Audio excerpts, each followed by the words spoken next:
Hope everybody is doing well. I got a new water bottle. I lost my other one at my job interview. Tragic. But now I'm about to be one of these bitches with a big ol'. Ooh, I might decorate it. I'm gonna leave this sticker alone, but yeah. Anyways, I hope everyone's doing well. I have to do some work. I feel like I'm gonna get up early and do it, honestly. I feel like that might make the most sense. Mm, I can't call it, to be honest. I feel like I'm either gonna stay up tonight and get shit done, or I'm going to get up early and get shit done. But regardless, I got work to do. And so I'm trying to make it all make sense for me. What up, Rain? Hope you're doing well. Yo, Dane's mom gave us her food stamp card today. Bitch. Just shout out to the mama. Hey, thank you so much. I did a little braid out, or I'm going to do a braid out. I'm really excited for it to come to fruition. I feel like I don't usually do like braids and curls at the bottom, but I usually like it. Yes, Dane Mama gave me the EBT, bitch. My motherfucking pantry looking good, bitch. And we getting meat tomorrow. Listen. If his mama ain't never gave you the EBT, I pray you experience that at least one time, bitch. Honestly, cause the way I was in there, the way I was getting, bitch, the way I was getting peppers, the way I was in there getting motherfucking fruits and veggies and shit, bitch. Oh my god. What up, work sister? What up, Rain? It's the way that I got heavy cream in my house. It's the way I got potatoes, bitch. Like, honestly, not Hillshire Farm. You funny as hell. Honestly, though, bitch, it's the way that my whole fucking fridge looking good as hell. I'm feeling so fucking blessed right now. Thank you. I met Dane's sister today and his nephew and his niece. They were really cute. His sister was really sweet. She gave me a glass of wine, excuse me. We went to their Airbnb. It was a cute time. Yes. Alterel, thank you so much. Yeah, me too, Alterel, me too. Listen, I promise y'all, I do not be planning nothing. I barely plan what I'm about to even do when I come here. I really just come here and just come to kick it 9 times out of 10. Sometimes I might have read a couple stories and was like, oh, I gotta come here and talk about it with y'all. But all of that shit was legitimate. Like, my ex really popped up in here like twice in a row. And then at some point tried to gaslight me about it being him. Very weird behavior. My bad for anyone that was just kind of like, what the fuck? Do I think I passed the sister test? Honestly, yeah. I feel like the sister was really loving on me. The mom ran out of weed and I rolled her up at the table, so she was really feeling me. She was already fucking with me, but she extra fucked with me then, cause she had lost her weed, so she was like, "Damn bitch, coming through." But yeah, no, the sister, from what I've noticed, and I feel like I've talked about this a little bit, but like me and Dane don't have a similar like backstory, but from what I've noticed, like, there's just been some pick me shit.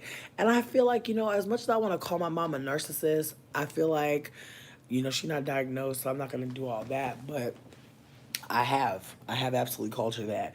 With that being said, I feel like our moms are both pygmishas, and I just think that that's been our trauma, is like trying to be main characters for ourselves when we've never been a main character or a priority in our entire fucking life.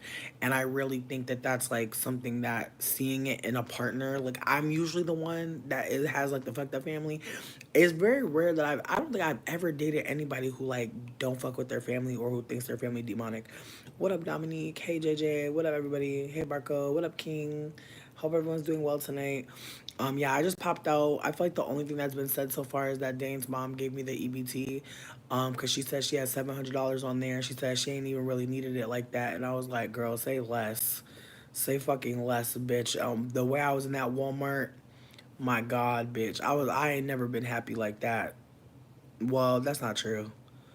That's not true. I've been able to use other people EBT before, but I'm just saying, like, she really ain't say shit. She didn't give us no limit.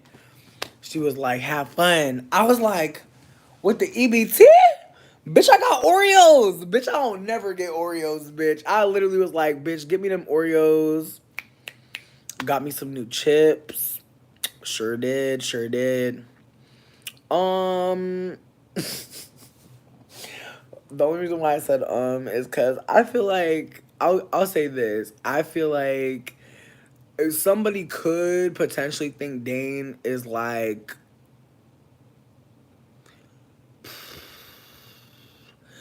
people like okay, like people walk up to me speaking Spanish, people walk up to him speaking Arabic. So I'll say that we're both mixed people. We both have mixed parents. Like we each have mixed parents. However, he shows up in the world as a super super super light skinned person that some folks may claim. Maybe. I don't know. I don't know, babes. I don't know. I feel like from what I've noticed, his only friends are black. From what I've noticed. He had white friends at some point, but he was like, no. But his father is First Nations, like his father's indigenous, and his father's light skinned indigenous, and very much a mixed person. So like I said, he has mixed parents, like I have mixed parents. We're both mixed people.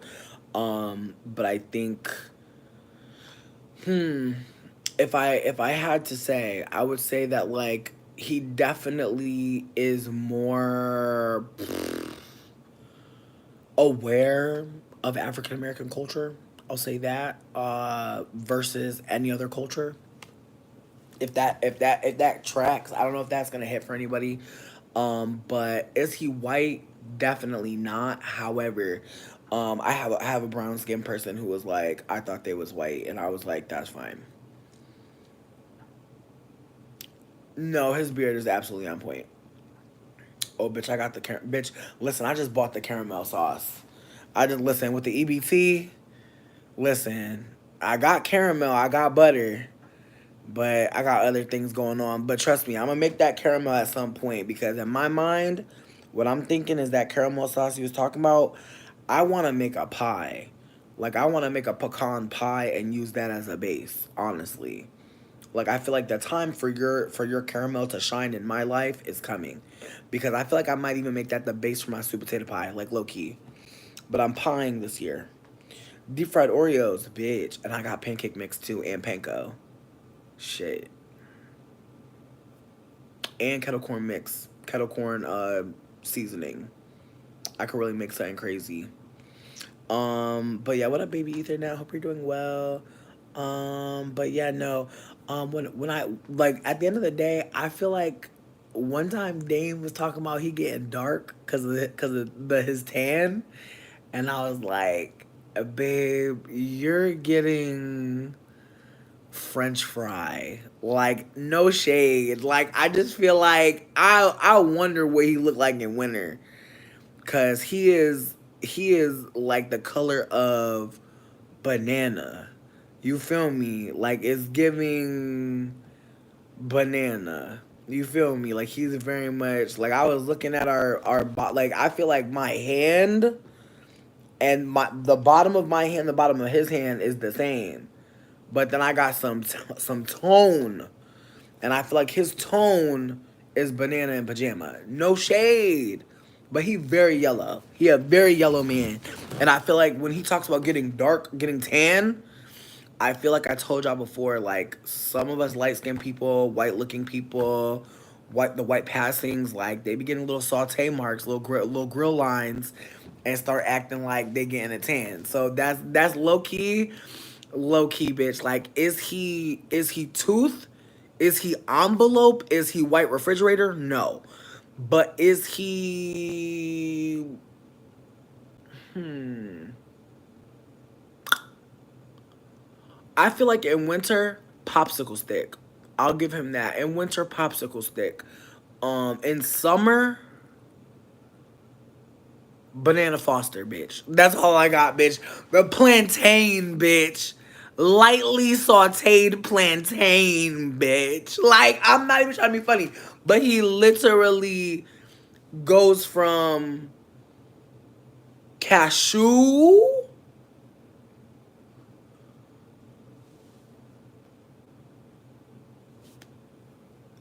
again, it's a little saute.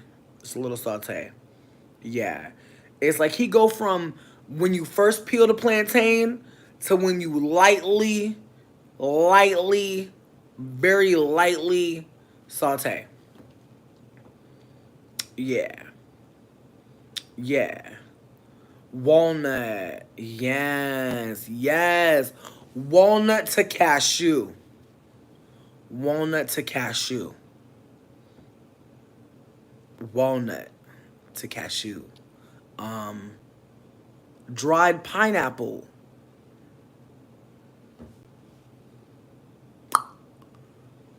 Dried pineapple to fiddle faddle. I'm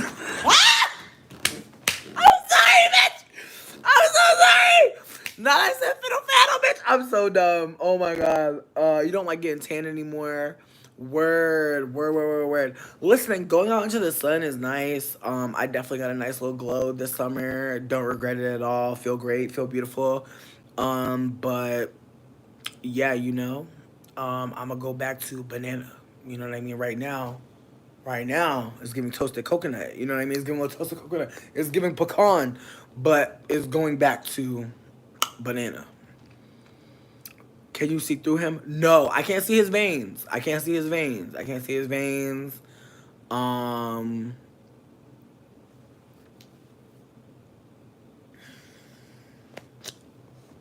I'm not gonna say no more. Um, okay, Cafe Olay. Listen, I'm not Cracker Jack popcorn exactly, Ultra. Exactly. Dry pineapple does sound good as fuck. Again, I'm not with this man for his tone, for his color. I've never dated anyone for their color. I've always dated every person I've ever been with, like romantically, it's been because they seem like someone loving, they seem like someone friendly, they seem like someone willing to connect. And if I could be honest, like super candid, I really feel like, and I don't even care how delusional I sound, I really feel like I found my perfect match. Like, I'm not even trying to be funny. Like, I really feel like I found, like, the person, or a person at least, that I really do feel like we got the same kind of heart. And I really am so grateful because I feel like I've dealt with people who I thought we had the same kind of heart, who I was really thinking, really hoping, and I was wrong. And so I feel like in this connection, I really feel like our heart is very much. I'm fucking crying. Listen, you could be white. You could be white. It's okay to be white. Dot com. Dot com. It's okay to be white. I promise you. Yeah, you're gonna be okay. Like no one's coming for you, babe. I promise you. Like, I promise you, the conversation was over. By the time you was talking, we had moved on. I promise you, nobody is caught up on it. But you could continue to be white. But yeah, no, absolutely. Right, Kenneth, I'm crying. But yeah, no, like I said, I just feel like, or how do you know how he looks in the winter? Because I'm also light skinned and I know that we lose our color, and he telling me he getting dark and he look like an Eggo waffle. He looking one step below Simpsons. So I'm like, what do dark mean? You know what I mean? Again, I've actually known this man since July 5th. If you actually want to know our anniversary, I got you. I love you. It's coming up on 2, baby. I got you, though. I got you, though. I got you. For real. It's okay. We coming up on our 2-month anniversary. Don't worry. Don't worry. Yeah, I'm counting. Bitch, I don't even be knowing anniversaries. Bitch, honestly, like I said, I feel like this is my one. And again, I'm willing to look goofy. I'm willing to look so goofy about this one because I don't even care. At the end of the day, his mama gave me his EBT card, or her EBT card. Bitch, I got the mama EBT card. I don't care what anybody else has to say. Leave me alone. Leave me alone. Go get your own EBT card. That's fine. But why are you watching? But why are you, as a non-goofy bitch, watching a goofy bitch? That's what I'd like to know, Brielle. What up, Violet Curry? Because I just want to give you the energy. I just want to give you the energy because I know you wanted it. I just want to give it to you real quick. Bitch, why you delete her? Don't delete her. Don't delete Brielle. Let her live. If she say I'm goofy, that's fine. That's fine. That's fine. That's totally fine. That's totally fine. I'll be goofy for y'all. I do not even care. I could be that. I could be that. I know a lot of y'all, waiting on monkeypox to come through, waiting on COVID shutdown to come through. Bitch, me too, bitch. But in the meantime, in between time, the mama gave me the EBT card, and that's all I know about that. Why we got a hot Brielle? I wasn't worried about her. I understand you though. I feel like on some like to quote JB, I don't want to be talking to people. Let me not, because I don't want to be messy. I don't want to be out of context. Let me not be out of context. But what I was gonna say is I was not stunting Brielle. Brielle is fine. Again, Brielle clearly watching, clearly a fan. She believes that I've only known this man a month. Oh no, you're fine. You're fine. You're fine. I'm not tripping. But I just want you to know, like, I'm not tripping about Brielle. I want y'all to know she is not ruffling my feathers at all. Again, anybody who watches me, I'm grateful. I'm grateful. Yeah, I wish we didn't hide her though. Next time, let's not hide people. Yeah, let's leave people alone. Let's if they wanna talk shit, that's fine. Let them talk shit. That's fine. Again, I hope you know that I'm not even like tripping, like on you, JB. Like I'm not tripping on you. I just don't want to set up a culture of like us blocking people cause what? Cause she like what did she really say? You know what I mean? Again, I'm not worried about what people say. That's fine. I like to come on camera and talk about my life. This is something I'm consenting to do. If people don't like what I'm doing, they're welcome. Oh, 2 months is not a lot. I never said it was a lot. I never said it was a lot. But you're saying I only knew him a month. And then you're also saying that, like, I don't know what he looks like in winter. Like, okay, like, what do you want to talk about, Brielle? That's where I'm coming from. What do you want to chat about? I feel like there's probably a lag in the chat, lowest of keys. Give me 1 second.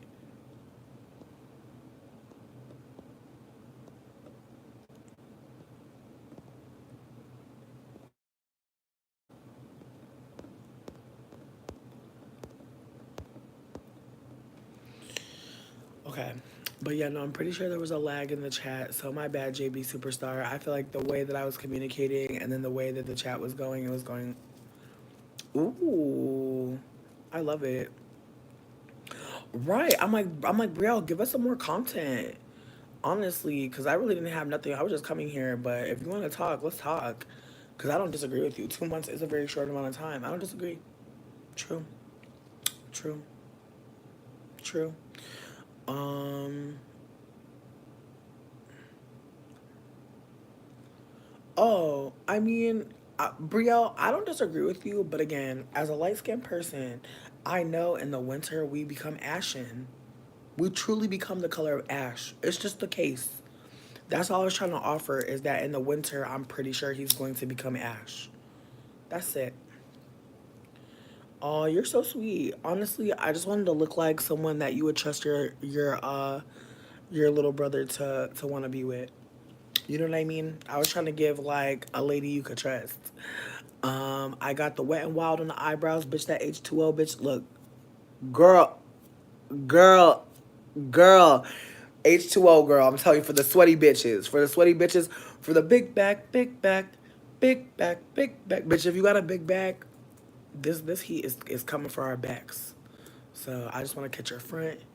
Okay, ba- ba- babe, and I've had it on all day. Now at the end it was kind of dragging. At the end it was kind of dragging, but it don't matter. It don't matter for what it was doing. It's still done. No, we have looked goofy for hyping him in. Yeah, no. Not winter ash. I'm crying. I'm crying. Listen, when the winter comes, you let me know. Cause right now, y'all don't understand. I've been sitting in the sun for weeks. Y'all don't understand. I usually don't go outside. I'm gonna be so fucking for real. This is the first summer. I was like, you know what? If sun cancer is real, like if sun poisoning is real, if like The melanomas, I was like, I don't give a fuck. Like, honestly, I was on some, bitch, I was on some depression, trigger warning for schmuicide. But I was just like, bitch, I don't care what happens next. Like, literally, I was like, roast me up, ho.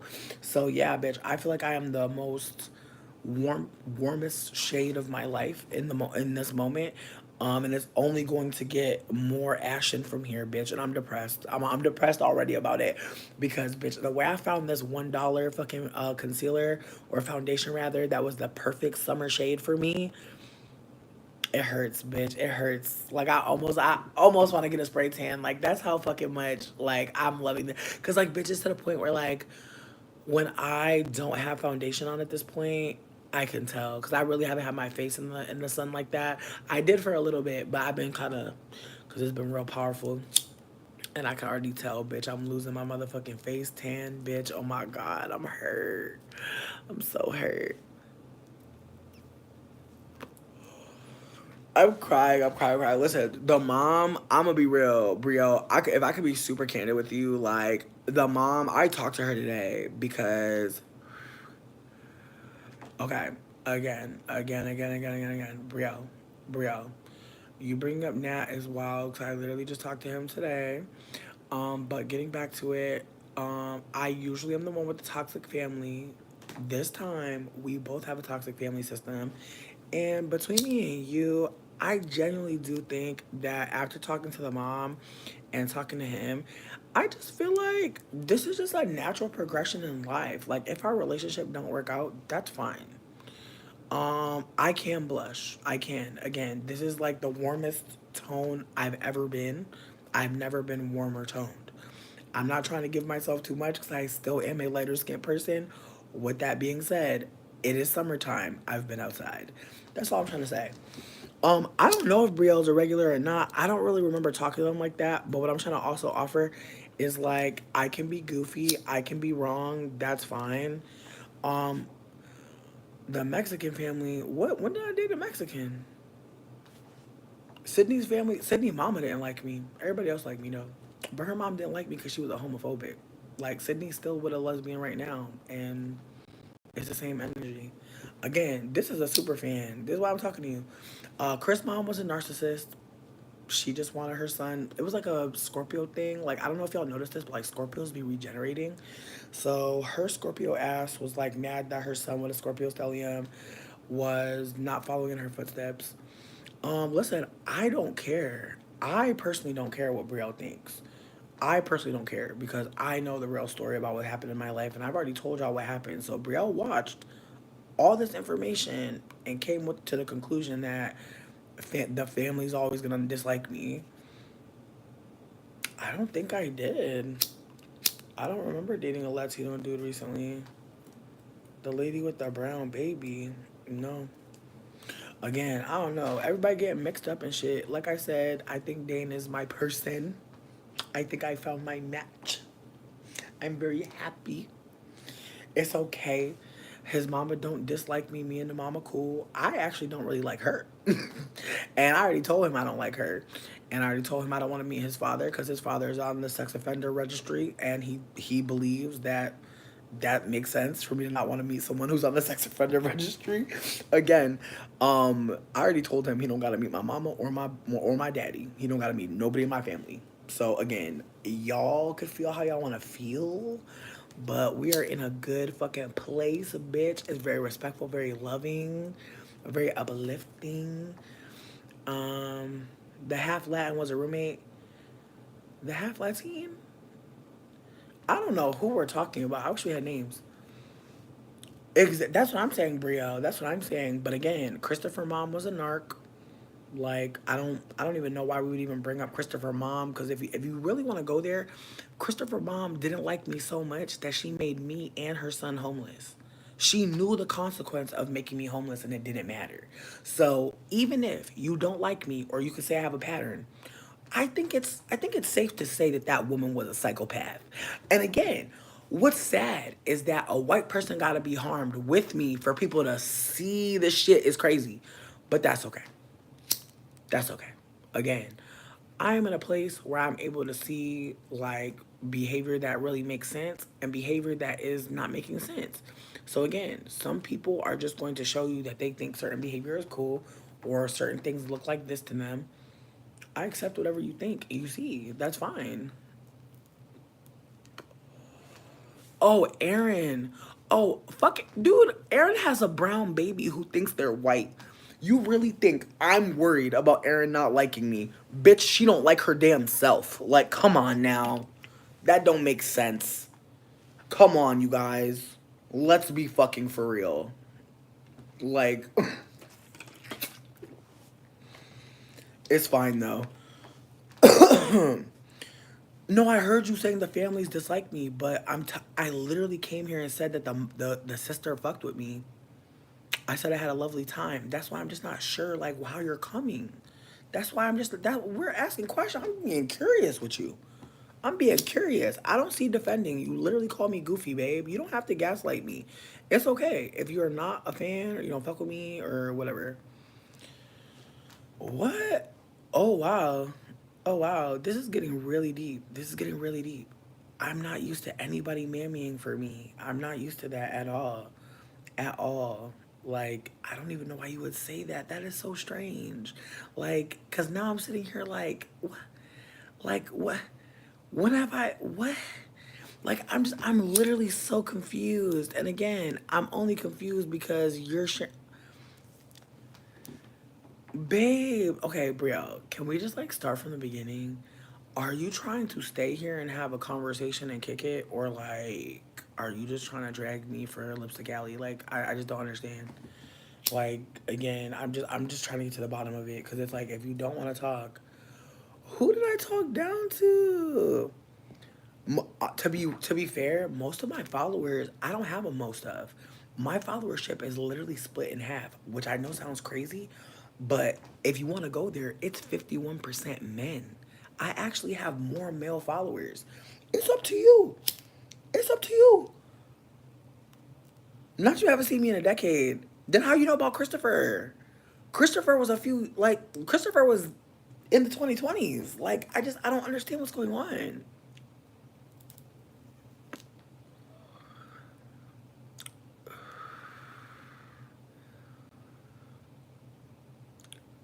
I just don't even understand what's happening to be fair. So I appreciate cranberry vodka, but I don't even know if that's even the case. Again, it seems like this person has a lot of things to say, and is offering that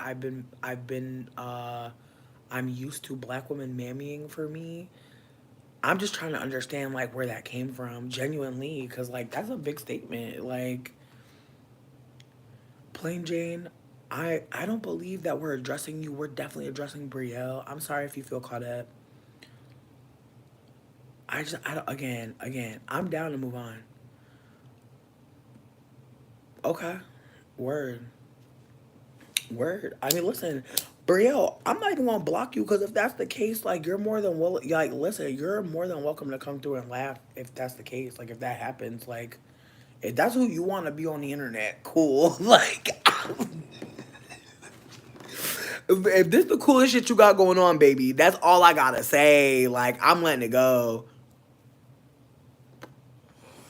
Oh, Brielle didn't say the 10 years thing. My bad, plain Jane. We had you mixed up. Sorry about that, genuinely.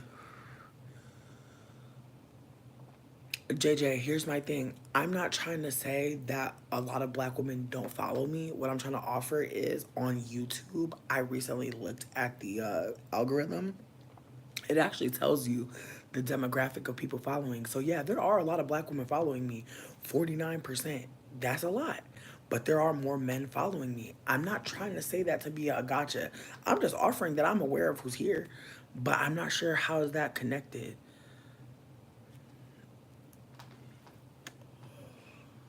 Listen, again, word, I hear you, baby Ethernet. I hear you. I'm hearing what everyone's saying. My bad, plain Jane. I was not trying to come for you at all. My bad. Genuinely, I don't even. Again, I don't even know how the fuck we got here. Most Feedy watchers are men. True. I honestly have no idea. I feel like Tumblr's like a fucking. It's a relic at this point. I don't think there's any way to get algorithms on that. And to be fair. I don't think we want those algorithms. With that being said, I'm I'm not saying I'm unwilling to talk about being I don't even know. You said I'm used to black women mammifying me again, or mammying for me. I'm not trying to misquote you. I'm just trying to offer that like I'm down to talk in DMs. I'm not trying to like not have this conversation publicly, but I did notice somebody said they want to move on. If folks don't want to move on, that's fine. If folks are here for the conversation, I'm down to do a poll to see if people want to move on or not. Because I know not everybody's gonna talk and say anything, but um,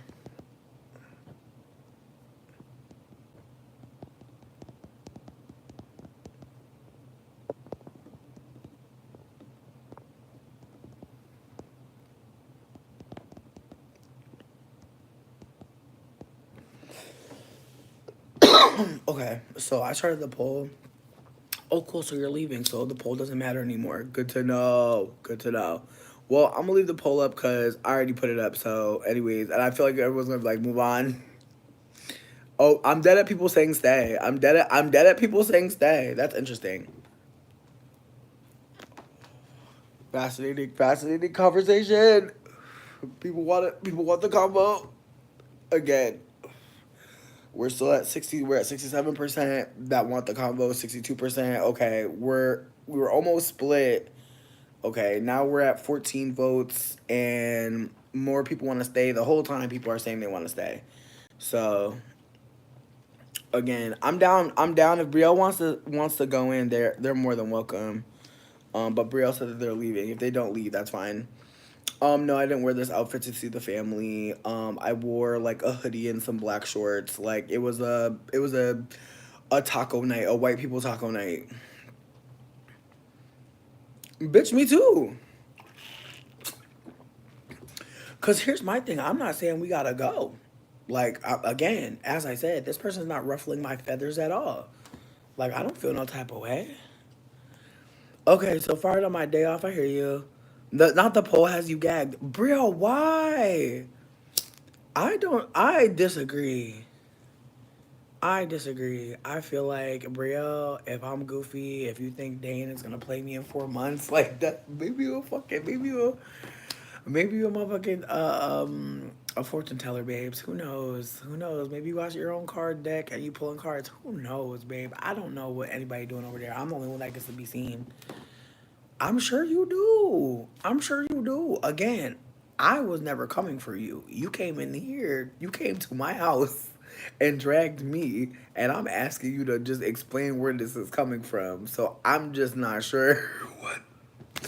I'm just, no, you definitely have supporters. You definitely have supporters in the chat. But what I'm trying to offer is like, you have the floor. Like you're come through. Oh, okay. Wait. No, I understood you were being silly after. I understood after, but I was just like, babes, like if you want to say, if you want to share more, like people care. People do care. So, and again, as I said, I was never feeling attacked. I was just like, oh dang, like, woo, very spicy, but that's fine. Not that I need ibuprofen. Again, listen, I feel like if you've been watching me for a long periodically time, it's fine to have opinions about me. Like that's fine. Unfortunately, like I've been on the internet so long that I feel like it's hard to like be sometimes because I feel like people have ideas of like who I am and like it's valid. Like if you're watching a TV show of someone's life and they're talking candidly, you could gather all types of information. So I feel like there's just like I just feel like the person I am today is very aware that the person I used to perform as and like the ways I used to be operating or even like the behavior I thought was acceptable. Like yeah, no, I feel like moving forward I will always have to account for that person. So that's why I'm like I feel like the person I am now is like we're not about to fight you about who we were. Like that's that's where I'm at. Like we're not about to fight about where we've been. Like it just doesn't make sense at this point. So that's where I'm at.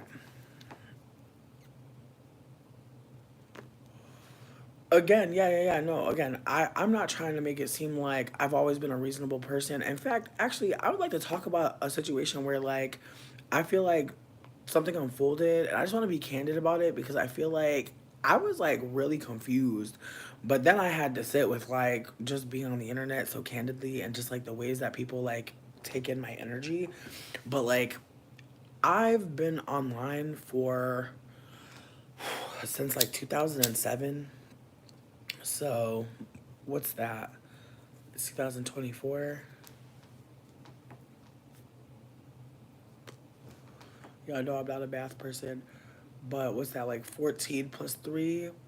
Like 17 years about?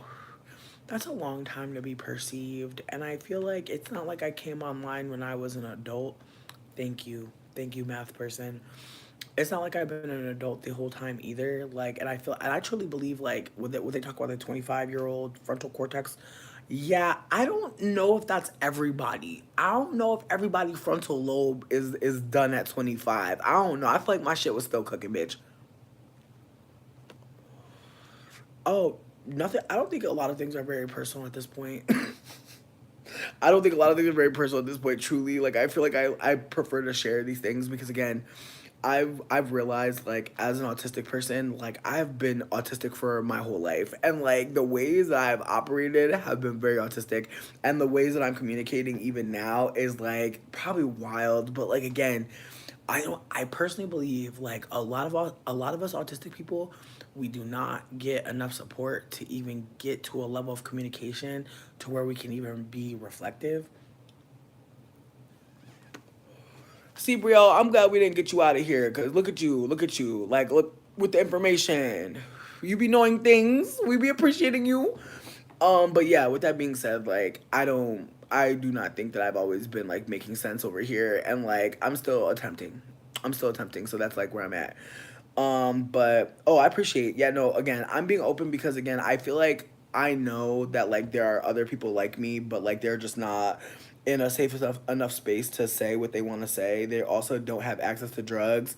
And as I said to somebody the other day in the live, like someone was like, "How have you like maintained your sanity?" They were like, "I would have went crazy by now." I was like, "Bitch, you think I ain't gone crazy?" But I get the luxury of getting to turn the camera on and turn it off when I want to.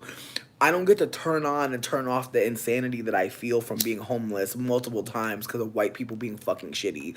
Like I don't get to turn that off. And so, like I was saying before, like if I didn't have access to drugs, I can't even finish the fucking sentence, bitch, because it's like it's a timeline that I would never want to be a part of. Personally, I would never want to be a part of that timeline. I'm crying. Listen. Brielle, clearly someone who has a very developed Mercury. I would love to know the Mercury, honestly. But yeah, no. Not you're the only one on here smoking. I disagree. But as I was saying, I feel like me sharing is important for the elders that are quiet, for the elders or the people that are becoming elders that have not found their voice yet. Like I communicate the way that I do for the people that are like scared to turn on the camera because they're poor as fuck. Like I turn on the camera for the people that are fat as fuck and ugly. Well, I know people don't think I'm ugly, but I know that like some people do think I'm ugly. Like I feel like that's the thing about ugliness is like you can feel ugly and people can tell you you're cute and it don't matter, and that's a wild thing.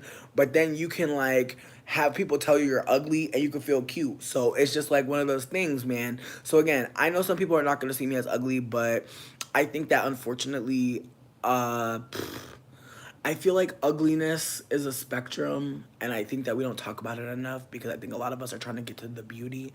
So we're not gonna talk about the ways that we can like exist as an ugly person. But I'll say this: I feel like unfortunately for the world we live in, people do see fatness as a barrier to beauty. They do, and so when you're fat and you happen to still be quote unquote symmetrically proportional, because that's what we're talking about essentially.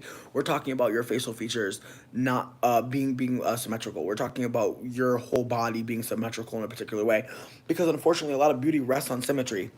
So with that being said, like even if you're fat, if you're not a certain type of fat, if you're not a death fat, which I feel like I've been closer to death fat, I've been closer to like smaller fat.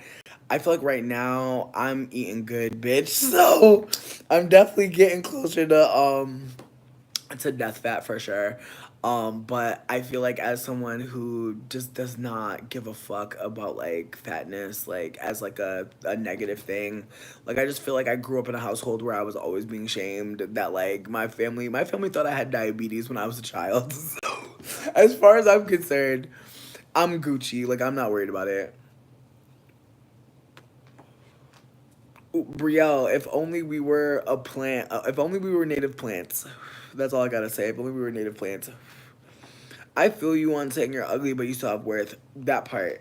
And I also feel like when we talk about ugliness, a lot of times like when we're talking about people being ugly, we're being fat phobic, we're being sizist, we're being colorist, we're being ableist. Like 9 times out of 10, when we say someone's pretty or cute or attractive, we're usually saying what they're not. We're usually not saying that that person is so special. We're usually saying like, look at that person not being deep dark skin. A lot of times, like when we say people are beautiful, we're saying that person's not deep dark skin. We're saying that person don't have curly or 4CZ hair. Like a lot of times, like we're just saying like this person is just fitting within this like acceptable box. And so with that being said, like I turn on my camera because there are fat people who ask me, how did you love yourself? And I think about how I was never shown to love myself, and I'm still learning. And I think the ways that like I thought I was loving myself were not actually loving myself. And now I'm tapping into what I believe is love, which is curiosity. Oh yes, I'm fucking up my makeup. Yes, God. Ooh, it's getting grunge. Might as well go all the way. Honestly, like, ooh, bitch. Yes, God. It's giving little J, bitch. It's giving Jenny Humphrey. That season that gave her the eyeliner. But yeah, no, literally still learning. Literally still right. I'm giving whole, bitch. I'm giving whole. But with that being said, like I'm still learning how to love myself. I'm still learning. It's a journey, and I just feel like again, like I know there's a lot of people that turn on the camera, and before they turn that camera on, they did a lot of stuff to come to you. I'm just trying to show up as authentically as I can, as ugly as I may believe I'm being perceived to be, or maybe as ugly as sometimes I may feel. Because, like, again, when you're raised by narcissists, you're raised by people that don't love themselves, they can't love you. And then you don't know that they're the people that are not lovable. It's a very fucked up trick. And so I think that that's also why I turn on my camera and I talk so candidly. Because why why were we not being loved? And those are questions a lot of times we don't get to because we're still study looking in the mirror like there's something not lovable about you. And so I think that I share so candidly because I believe I'm easy to love. I believe that I'm very easy to love, and I also believe that I'm worthy of so much caring, compassion, and grace. And I haven't always felt that. And so now I'm celebrating myself and I'm going to celebrate others because I have it. And I didn't have it before. I didn't realize how much I didn't have it. And so I'm gonna spend the rest of my life getting it. You feel me? Like that's where I'm at. I'm spending the rest of my life getting it. And so I think that that's why like I really can't even like behave like I used to because like I really am not there no more. Like I used to really be depressed as fuck and stressed the fuck out, and like the only thing that brought me joy was like putting on some fucking drag and performing like a ultra high femme and getting the fucking energy from that. And now I don't need that to feel strong or powerful. And again, I know that in the past I did. And so there's gonna be people around me who like remember that person. So I gotta fucking account for that person. And so that's a part of like finding grace for yourself is just remembering where the fuck you been. Like and I don't wanna be there no more. So I think that instead of me trying to continue to live somewhere that's uncomfortable, I'm gonna go and seek out softer spaces. And some people will not understand. Like some people will really not understand. But as I said in that video where it says, I almost didn't come back, trigger warning for everything fucked up. A man tried to kill me at the end of June. Bitch, the day after Juneteenth, a man tried to kill me in this apartment. And so yeah, like I'm not the same person no more, and I don't think I've been for a long time. But I don't think I realized how much was at stake until I almost fucking lost everything, and I really didn't even think I had anything. Wild. So yeah, now I'm dedicating my life to the motherfucking glimmers, and to just treating myself good as fuck and treating other people good as fuck. And I'm gonna fuck up. I'm gonna get it wrong. I already know. I already know. I already know. But if I already know that there's gonna be times where I fuck up, I'm gonna just be nice as fuck to myself, because there's gonna be times where I get it really right, and I gotta be ready to celebrate. I feel like that's the thing. Like I'm trying to prepare for celebration. I'm trying to prepare for peace, bitch, because I've been preparing for war. I've been preparing for pain. And JB asked me when I started doing sex work. I found out about sex work when I went to fucking Colorado the first time. I was chilling with this other big bag bitch, and she was telling me to go on this website. I already shared it with y'all, but at this point, it don't make sense to share it with y'all because, bitch, oof, the sex work spaces are getting abysmal, bitch. Getting abysmal. Mm. It's so bad. Even the fucking admin are telling bitches. The admin are trying to help the men figure out who is scamming. Meanwhile, the girlies are on the fucking 4B movement. The girlies are like, we're not about to do no motherfucking anything that looks like sex work. We're not about to even talk to you if you ain't got no money. And I'm gonna be real. There used to be girlies I'm the type of sex worker where it's like, are we talking money or not? Because if we're not talking money, leave me the fuck alone. A lot of the girlies in the space, they'll just be talking. Don't get nobody, but just be doing a long con, trying to get a emotional connection. That shit's dead. I'm not gonna say it's no dudes doing that, but they're broke. Like the dudes that are trying to get emotional connection from whores, they don't got a lot of money.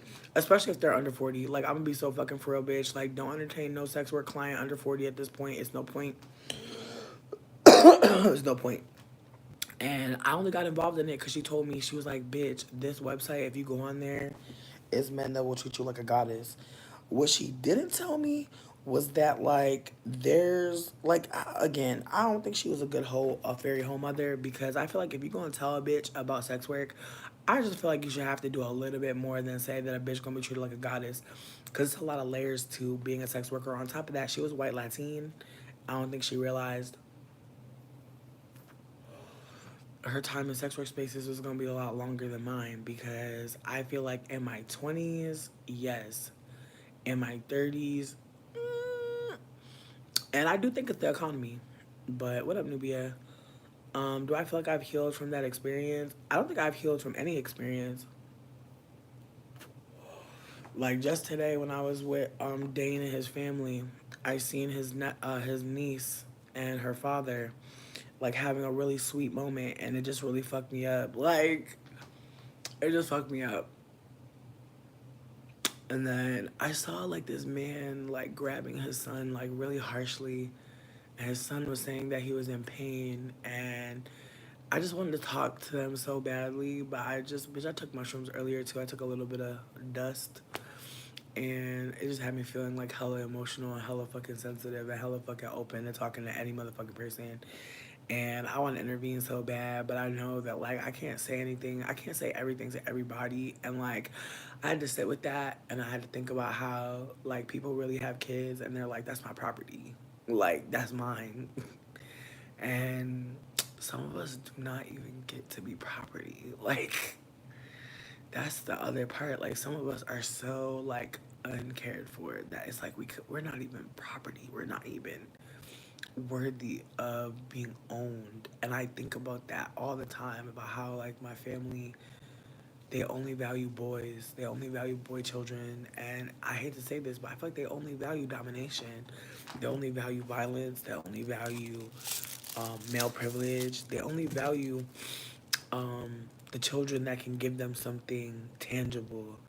And the girl children's work and the women's work goes under cared about. And I think about how, you know, some of us have really been discarded in a way that is so sacred. Like, and when I say sacred, I know some people only think of sacred as like super special, but I just feel like there's some grief that is sacred. Like, there's some grief that I truly believe is like so personal and so internal. And being abandoned by your family emotionally, being abandoned by your family in any way, like, that shit is trauma that unfolds for the rest of your life. And that's another reason why I turned on my camera. Because there's going to be somebody who's right now in their 20s, maybe like late teens, who may think like one day I'm a just stop feeling terrible about my narc family. And it's like, no, like, unfortunately, you're going to see other people loving their children and realize that you never got that moment. You're going to see moments where children are cared for, and you're going to break down because you know exactly what love you did not get. And you start to daydream about the safety that that child must feel. And I feel like that's what happened to me. It's like I just started thinking about, like, wow, like, trigger warning for crying about fucking dumbass dads, man. But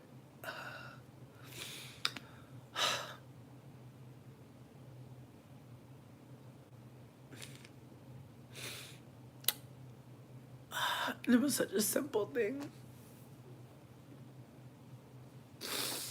She just she just walked up to her father and said, "Hey, Dad." And he woke up and he was so happy to see her. And I could just see it all over his face, like how happy he was that she was talking to him and that she was acknowledging him and that she was just existing. And he was just so happy. And it just made me so sad because I've never seen my father be happy that I just existed, let alone that I actually like needed his attention or his support. Again, like, it's really tragic, but like, even seeing this little child like just have a little moment with her father that was probably to her so every day, so nothing. And the man looked at me, like, Dane's brother-in-law looked at me, and I could tell that he could tell I was fucked up. And I kept trying to like get back and just be okay, but I wasn't, because I was just like sitting there realizing, like, damn, I could never do that. I know. It was really cute. It was a really cute moment. Again, like, I just feel like I'm not trying to say I'm changing. I'm just like trying to like allow myself to be an emotional person, and I think I've just spent a lot of time trying to be funny and like perform like everything's such a joke. But it's like there's a lot of fucked up shit going on. And like I feel like I'm just finally letting myself feel it. And of course, like, it's the last season of Earth. You feel me? Like, I'm finally trying to get emotionally in tune with myself, and the timing. The timing. Um, but yeah, no, yeah, they need to get a supplement for that, indeed. Like, I definitely need some sort of med, badly. Yeah, thank y'all so much. Y'all are fucking super sweet. Just thank y'all for being kind. And yeah, like I said, I feel like me and Dane, like, I'm not trying to make it seem like we're like in some sort of like Romeo and Juliet star-crossed lovers. Not at all. Like, I think that we are like the most human. Like, what I'm trying to offer is like we're the most fucking like regular people that just like both were just hanging on. And I really feel like that. Like, I really feel like we both were kind of just like, we just gotta stay on our path and get money and like not have fun and just like focus on not dying. And like, I think like us like hanging out that one time in July, I think we just kind of both felt safe with each other. And I think that that kind of safety is not real, obviously.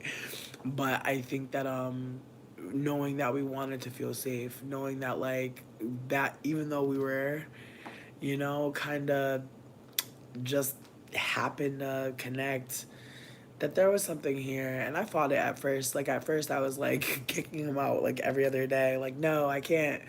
I need to be in survival mode, and I need to, like, you know, just like I just was like, no, like you can't come into my life right now. Like we're poor. Like I just kept being like, we're both poor. Like that's why we want to be together. Like we're both like needing something. Like I kept trying to intellectualize what's happening here, and the reality is like there's nothing intellectual happening here. It's not. It's not. There's nothing cerebral. Like in fact, I think that like that's one funny part is that like uh, there's just such a like familial feeling. Like it feels like family more than like anything else. Like, and I don't mean that to say that there's no like spicy vibes. It's just like we just have the same heart. Like that's all I can offer is like we both like know that like the fucking future is indigenous. Nobody is going to space. We must create community here. We must be accountable to people here. Like we must be present. We must find a way to like not disappear and leave you know, the earth and our friends and our communities. Like we must find a way to like stay and fight in the ways that we can. Like we're not gonna all fight the same, but I think that that's like one thing about us like that I really like is that we both are just aware of like the stakes that like that, you know, there's nothing more sacred than being able to connect with other humans on this earth like at this time. And if we can support people, share with people, love people, like we will. And I feel like he's not afraid to love, and I think that that's another thing. I've met so many men who are so fucking afraid to love, so fucking afraid to catch feelings, so fucking afraid to say that their fucking heart is cracking open. And I just feel like that's not his problem. I feel like I'm not gonna tell you his problems, but I feel like the things about him that I feel like are works in progress, they're things that seem fucking reasonable. So with that being said, like I think that like Dane's energy, I feel so unburdened, so unbothered. He never allows me to struggle or suffer. He does not believe that I need to suffer for like me to earn or deserve anything. In fact, he's like always looking for ways for me to not suffer, vice versa. And I genuinely think we're a good team. And I feel like it's been a hard time trying to find a partner that I think is going to be a good teammate, because I haven't had time to like see like if that's gonna be the case.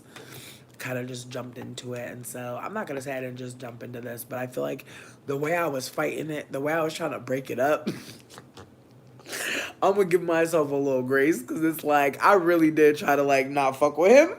I really did try to just be like I'm gonna just do it on my own, army of one, and I just feel like. I just sometimes, bitch, like you be addicted to struggling. Sometimes I'm not gonna say you, bitch. I'm talking about myself. But if you feel hit, you can holler if you want. But sometimes, bitch. And again, am I saying that poor people don't deserve love? Fuck no. But I do think that there's times where like you're in a situation where you're like, it's best to focus on me right now. And that's where I'm at. I feel like I'm focusing on me. Do I fuck with Dane hella heavy? Absolutely. Do I want to be with him for real? Absolutely. Am I in a good place to do that? No. I'm really not in a good place to be with him. And again, that's why I was fighting it. But we came to the conclusion that we don't have to necessarily say we're in love or like in a relationship. We can just know what our situation is and just figure it out as we go. Yeah, JB Superstar, I love you.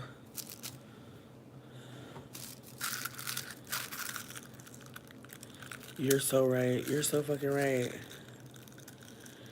Quantum. Quantum, that part. Like I feel like he's healthier than me in ways, but I also feel like I feel like the thing I like about our connection is that I feel like we both have a lot to learn and he does as well. I've never been with someone and I felt like I have a lot to learn from them. And I know that that's fucked up to say probably, but it's just the fucking truth. It's been always one-sided for me to be with people. It's been like, "Oh, I can help you."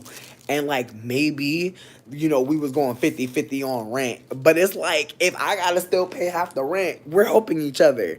So I genuinely do think that like for the most part, it's been like I've had to inspire my partner, I've had to motivate them, I've had to get them excited about life. And I just feel like with Dane, I feel like it's not necessarily the opposite, but I just feel like there's just moments where I feel like he definitely like gives me energy that uplifts me and makes me feel really excited for what's next. And I'm not saying that no other partner's ever done that. I'm not trying to give that. I'm just trying to offer that in this connection, I feel motivated, uplifted, held, cared for. I feel the most beautiful I've ever felt, truly. I feel like I'm with someone that looks at me like, I can't believe that I am the one that you have chosen. Like, they look at me like, I can't believe that I even get to speak to you. Like, from the beginning, they let me know, like, I felt like my life would not be good if I did not connect with you. Like, I felt like I would be missing out on a life that I really want. And I'm like, bitch. And it's only been the same vibe since. Like, his energy has been like, whoa, like, I can't believe it. Like, you're what I've wanted my entire life. Like, I've been wanting someone just like you. And again, I feel like it's not a one time thing. It's like every day he finds something new that he loves about me, that he uplifts. Celebrating me is easy for him. And again, that's the only kind of connections I'm interested in. Ones that are showing me exactly who the fuck I believe myself to be, a bad bitch. So, with that being said, like, I do not believe that Dan wants to play me. However, I do believe that if anything were to happen in the future, I'm going to handle it with grace because I already know my worth and I'm not about to lower it for shit. And as I'm explaining to you, this man knows my worth as well. So if he were to actually try to play me, it wouldn't even make any fucking sense based on who he's trying to operate as he is, or operate to be. So again, if he's lying, he's performing, he's, you know, if that's happening, we're gonna figure that out.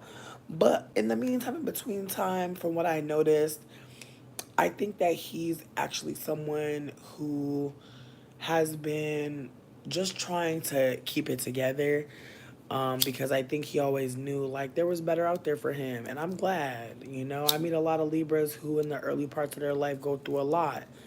You know, it's hard to be a sign that feels, you know, other people pain. Like, I feel like that's what we don't think about with Libras. Is like Libra's motto is we are. Every other sign is I. Every other sign is self preoccupied. Libra is the only sign that believes in the pairing, the coupling, the more than me, us, we, tribe, community. And so I think that's why I be dating so many Libras, because like they really don't know how to be selfish. Like, it's really not in their character. And if it is, baby, they're just being selfless with somebody else. That's what I've come to the conclusion of. If a Libra ever gets stingy with you, get whack with you, sweetie, it's because they giving it all to somebody else, sweetie, because we are. I'm telling you, a Libra never gonna just fucking play you out of nowhere. They have found someone else to be a we with. They're we. They never be alone, bitch. No tea. That's the thing about Libras. They never be alone, baby. They do not like to be alone. Don't let a Libra be alone, bitch. Oh, that be sad. Don't let Libra be with someone they don't want to be with. Woo. All right, I'm going back.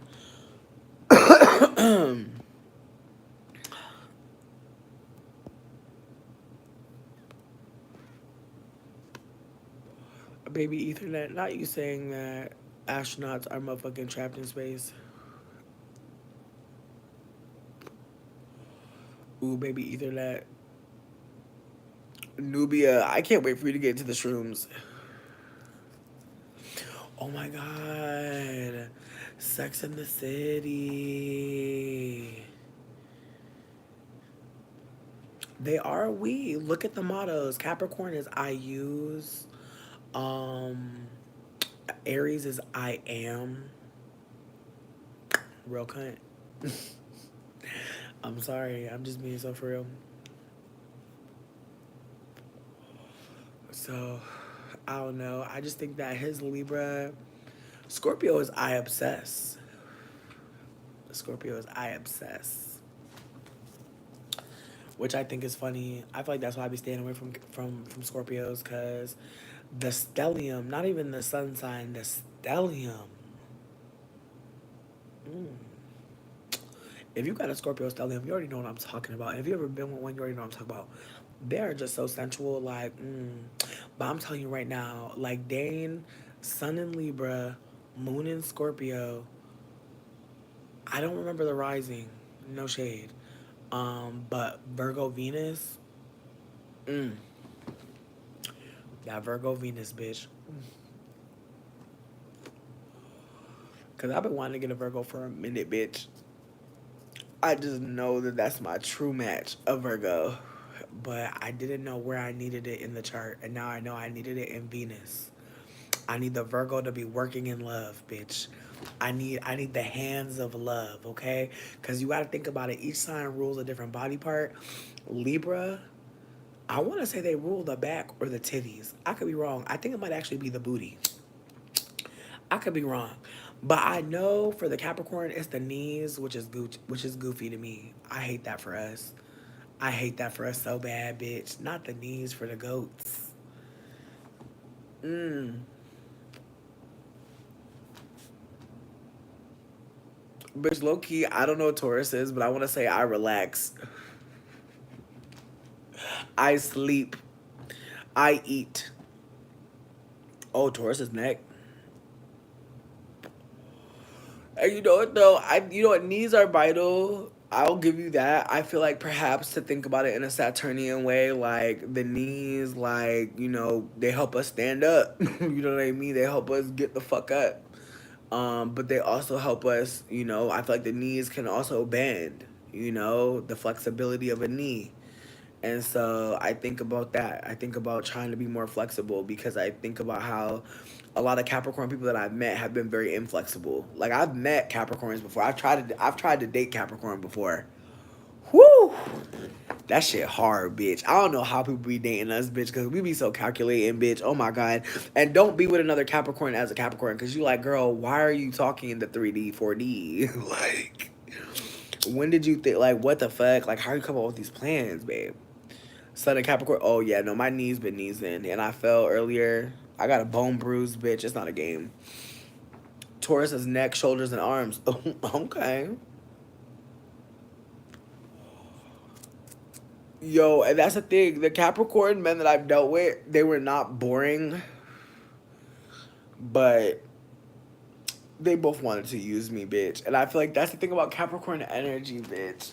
That's the thing about Capricorn energy, bitch. Like I said, the motto is I use. And so big energy, vampire potential, honestly. And not even just energy, bitch. Like deeper than that, low key. Like when I really think about all my partnerships, I've definitely like used my partners, if that makes sense. I've used their access in a certain way. I've used our connection in a certain way.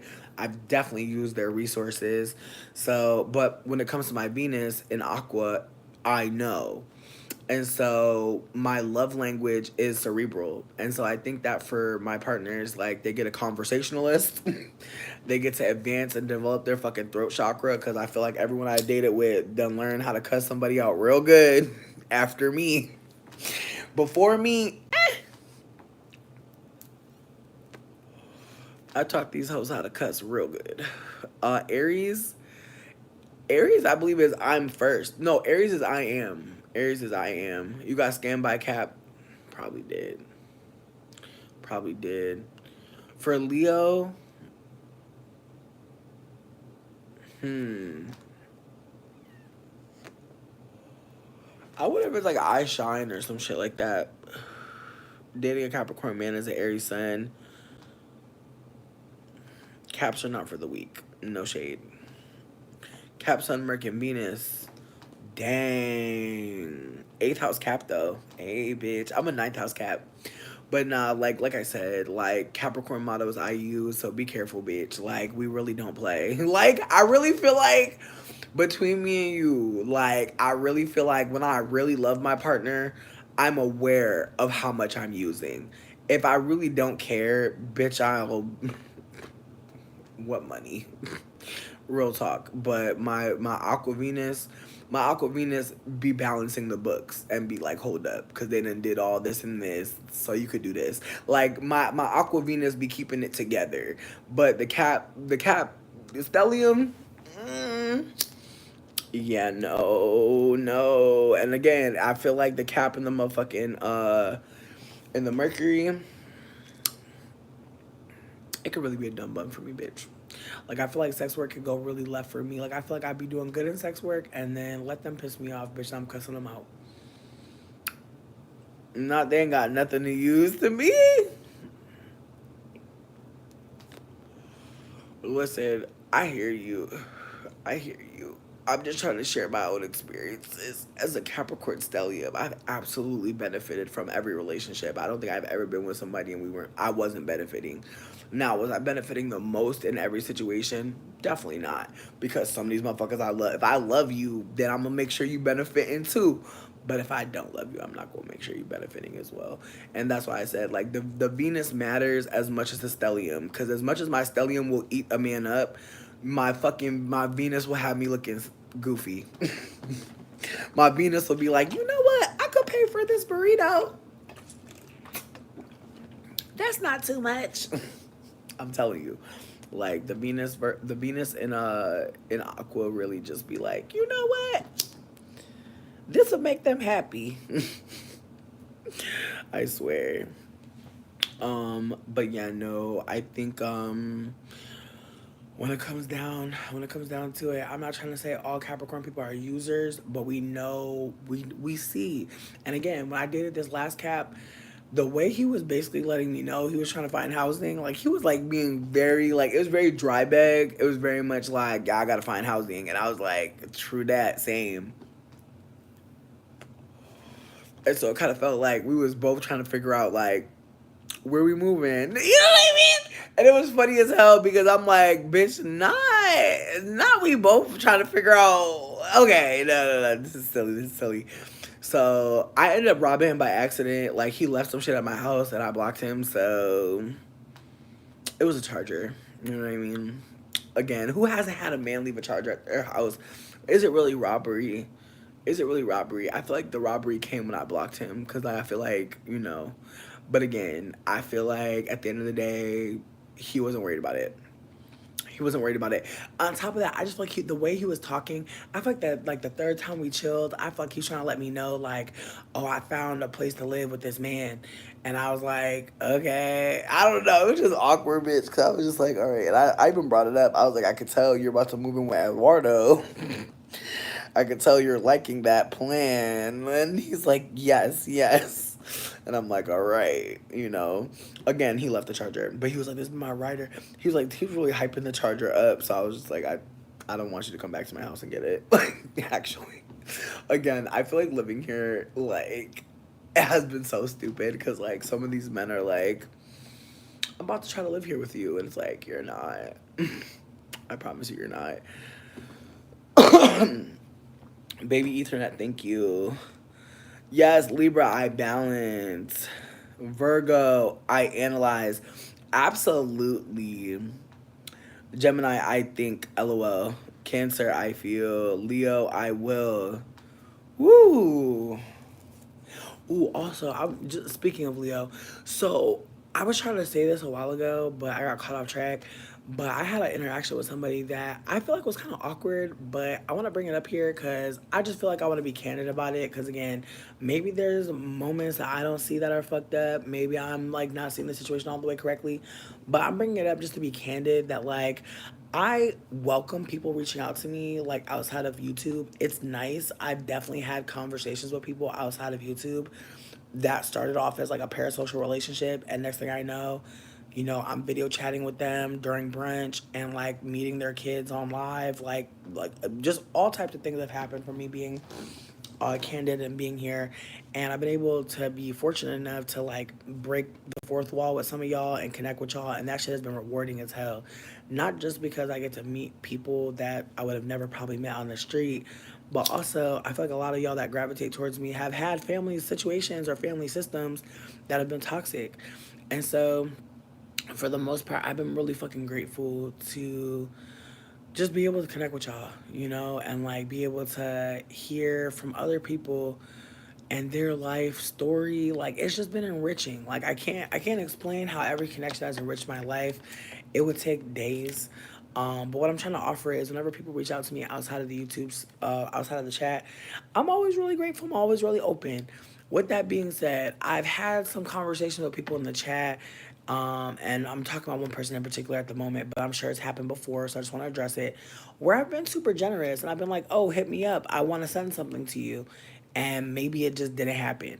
Now, I'm not saying that this has happened a lot, but it's happened enough to where I want to bring it up. You feel me?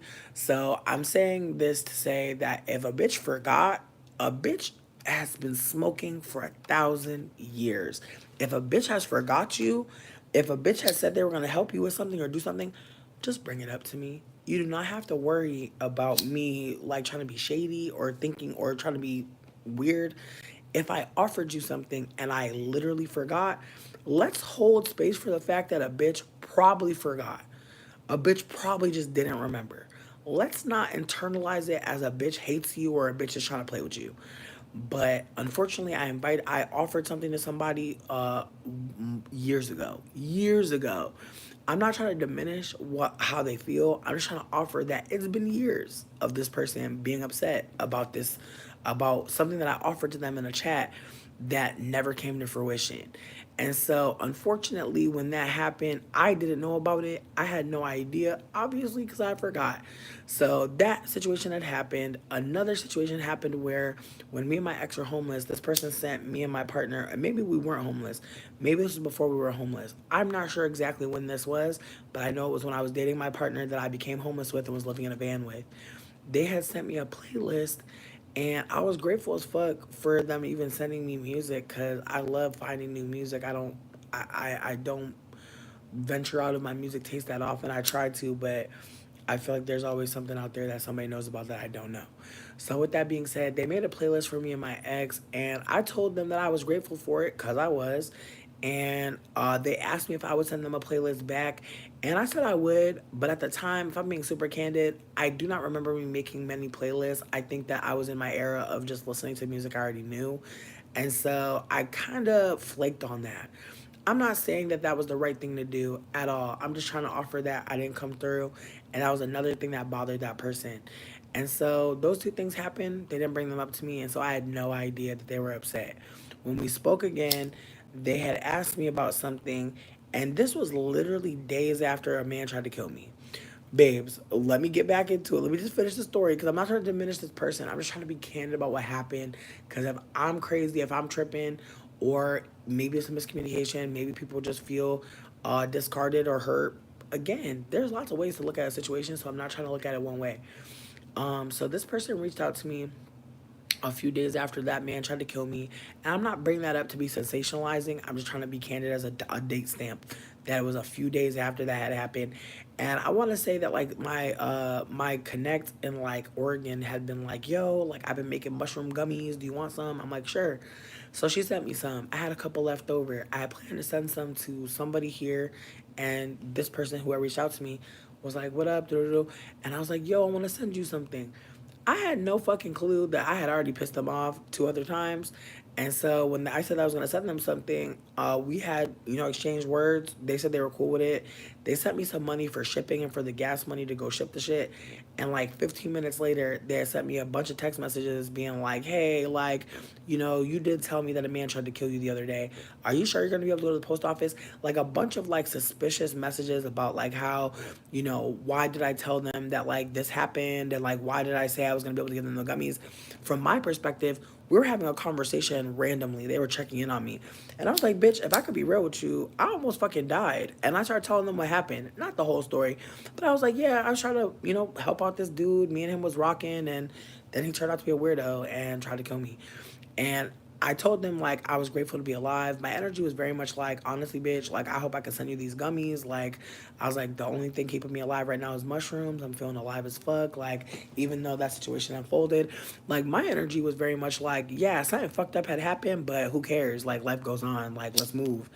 And so when they had hit me up after they sent the money and was being hella fucking suspicious, I just refunded them immediately. Cause my energy was like, hold up, hold up. I was like, not you trying to make it seem like I'm being a weirdo for trying to share with you after a man tried to kill me and trying to make it seem like I gave you this illustrious backstory as some, I don't even know. Like it was just very much giving, if a man almost tried to kill me, I wouldn't go to the post office. And I was like, okay, I don't know what to say to that other than here's your money back and I hope you have a good day. And so I just let them go. Like I pretty much was like, babe, I don't know what you want me to say. Like it's like they wanted to fight about me get like it's like once they got the refund, now they want to fight about the refund and want to make it seem like, you know, there's all these other things that I had done that made them think like this. And I was like, what have I done? Like I'm literally genuinely curious. Like what have I done to you? Then they bring up the playlist. Then they bring up the time in the chat when I had offered them something and it never came to pass.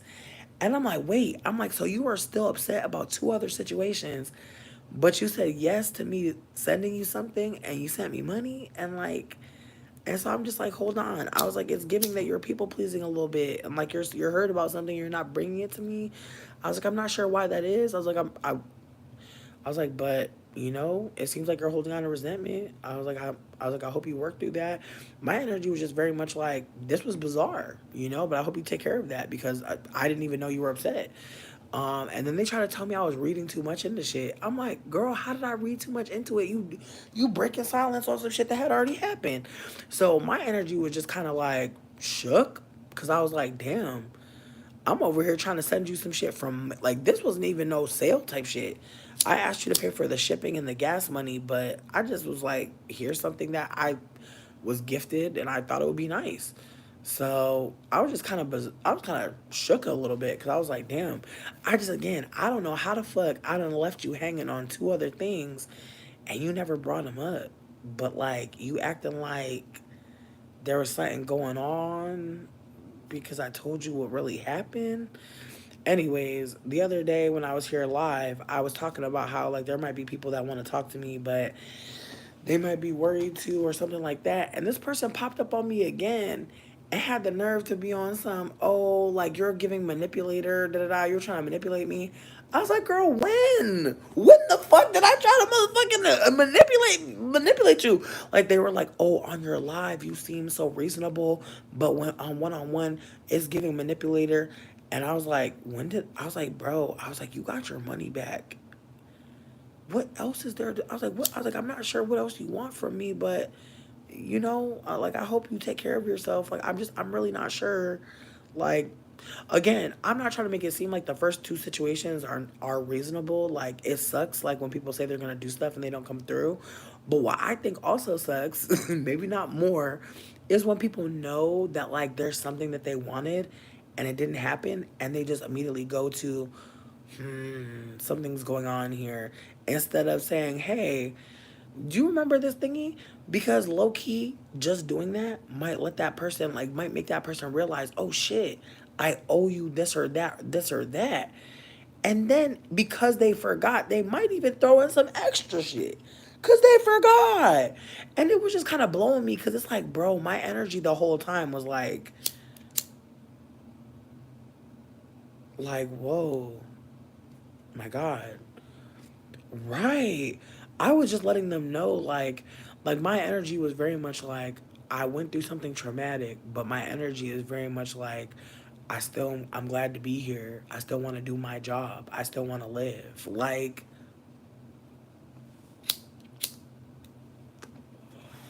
and them just being like, "Oh, like if I had went through what you went through, I wouldn't keep working." And it's like, "Sweetie, I already like at that point, I like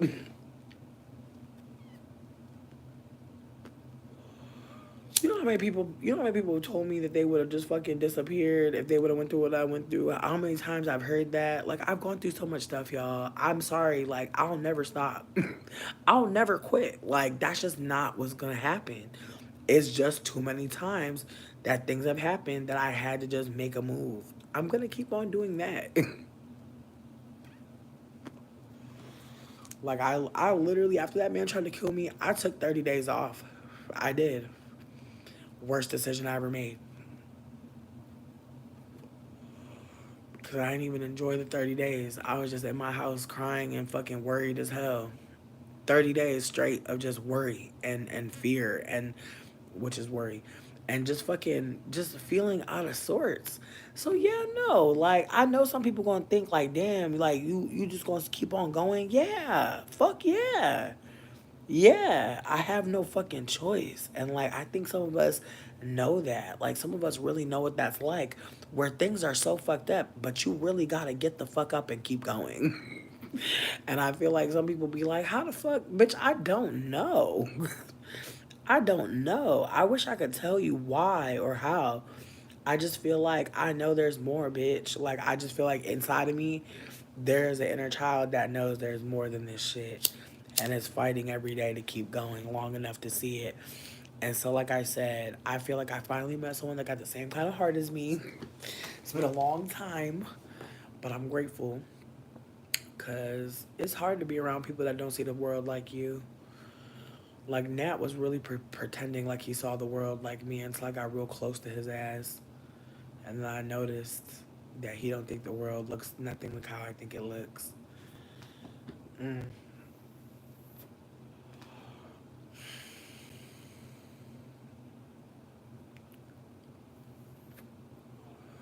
Speaking of Nat, so I hit up Nat weeks ago and I asked him to do a lease transfer because I was willing to take over the lease on this place. This little ugly rat gonna tell me he gonna have to see about that. The whole time this bitch talking about, oh, I don't want to get an eviction on my record. Bitch, you moved out of your own apartment to go love bomb somebody else and live off them.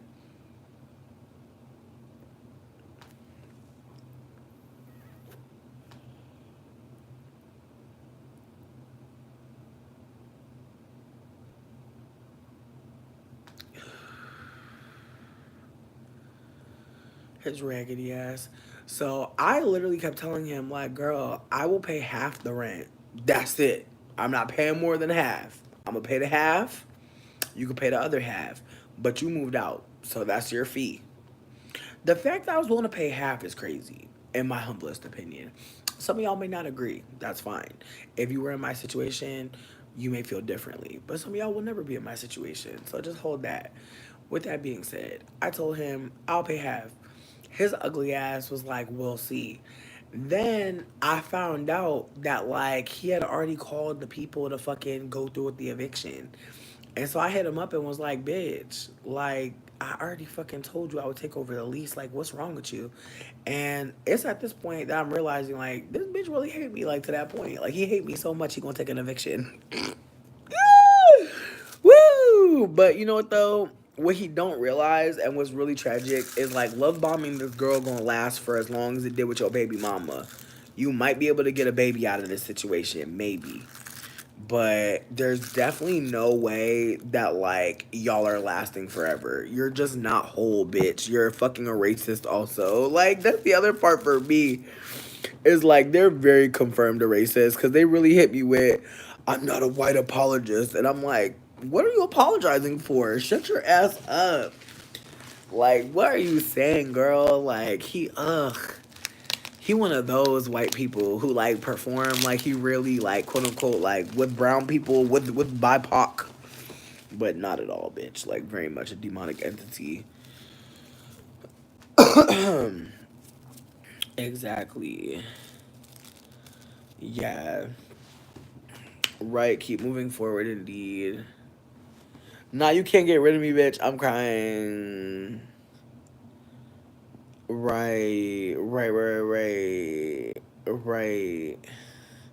Again, I'm not trying to say that this person can't be hurt by my behavior. Being forgotten is triggering. It's triggering. I can hold that. But I really just want people to just consider that not everybody is trying to reharm you or re-traumatize you like your elders or your family members or whoever the fuck has done some harm to you. Like some people really mean no harm to you. And unfortunately, some of us don't see it like that because, as far as we're concerned, if that was true, if people really didn't mean us no harm, then why were we harmed ever? And again, I cannot answer for everybody that's harmed everybody. I cannot do all that.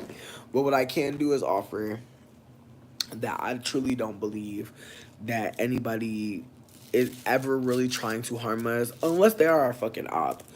And bitch, you're never gonna know. It's rare the op is gonna tell you they're your op. So with that being said, I think that like Nat is a love bomber. He's the type of man who like will take advantage of a woman or a femme person for his own benefit. And I truly believe that like if he wasn't a deadbeat, his little game would have maybe lasted a little bit longer. But once I seen that he didn't even love his baby, I'm like, girl, you're never gonna love me. So why the fuck would I fuck with you like that? Like, I'm just really grateful that I was able to like not say I'm gonna date this person or date or like be in a relationship without like getting some more time in. And I feel like that's what I'm doing with Nat. Like we're coming up on 2 months of us hanging out. I know that he's not seeing anybody else. He could if he wanted to. So could I. But we're just not operating like that. And on top of that, I feel like all we keep doing is making plans for the future. Like there's no time for anybody else to get time with us. And I'm happy with that. So, with that being said, I also love that like in this connection, like I still am maintaining my friendships. Like me and my friend Art talked today. I'm gonna ask them if they want to go to the beach on Saturday. My friend Uni is going to the beach. I'm so excited. I haven't seen them in so long. My friend Courtney said they don't want to go to the fucking beach, which makes me slightly sad, but I feel like we might be able to kick it before the beach. Like I'm gonna see if they want to like go to lunch or breakfast or something like that. But yeah, like I feel like Dane is not a hater. Dane really is like hang out with your friends. I'm gonna hang out with my friends. Like very much have support system outside of each other. Very much content with connecting with those people. Um, yeah, no, absolutely. Yeah, no. Again, I'm not trying to offer that I know Dane. Like I literally said to Dane, I was like, I don't know you very well, but X, Y, or Z. It's like I'm still getting to know him. I'm not operating like I know this man for real, but I feel like his heart is seemingly aligning with mine. The way he communicates with people, like I just feel like that's another thing too. It's like, bitch, I don't want to be with a man that I'll be embarrassed for anybody to see in the world. And I'm not talking about physical looks. Like the way Dane treats people is so sexy to me. Like the way that he is like gentle and soft and curious, the way that he is like usually like just again, like let me be watching some content about a man being demonic. He will really go a little bit further than the conversation is going and just bring up things that he's noticing and I'll be like, okay. Meanwhile, let me watch some of this content with some of these men. They will be quiet as fuck. They will be so they'll be sitting with their shame loud as hell. And this ain't me trying to say that he a perfect man. He not. He not at all. But that's not my focus. Like I'm not focusing on him to be perfect. I'm focusing on him to show up authentically, kindly, compassionately, empathetically. And that's what I'm noticing every day. Like there are times where I'll get frustrated by something and he'll just be super calm and just be, just super authentic and just kind and just trying to like get the energy back. Like I feel like he's never, as it stands, he's never made me feel uncomfortable and I feel like that's hard. Like that's scary as hell. But I feel like I've never felt uncomfortable with him. I've never felt worried that somebody was gonna know that I was with him or find out that I was with him. Like I've never felt that. Um, I'm grateful for him as a person, and not just because of him supporting me in certain ways. Like his energy towards me is just so.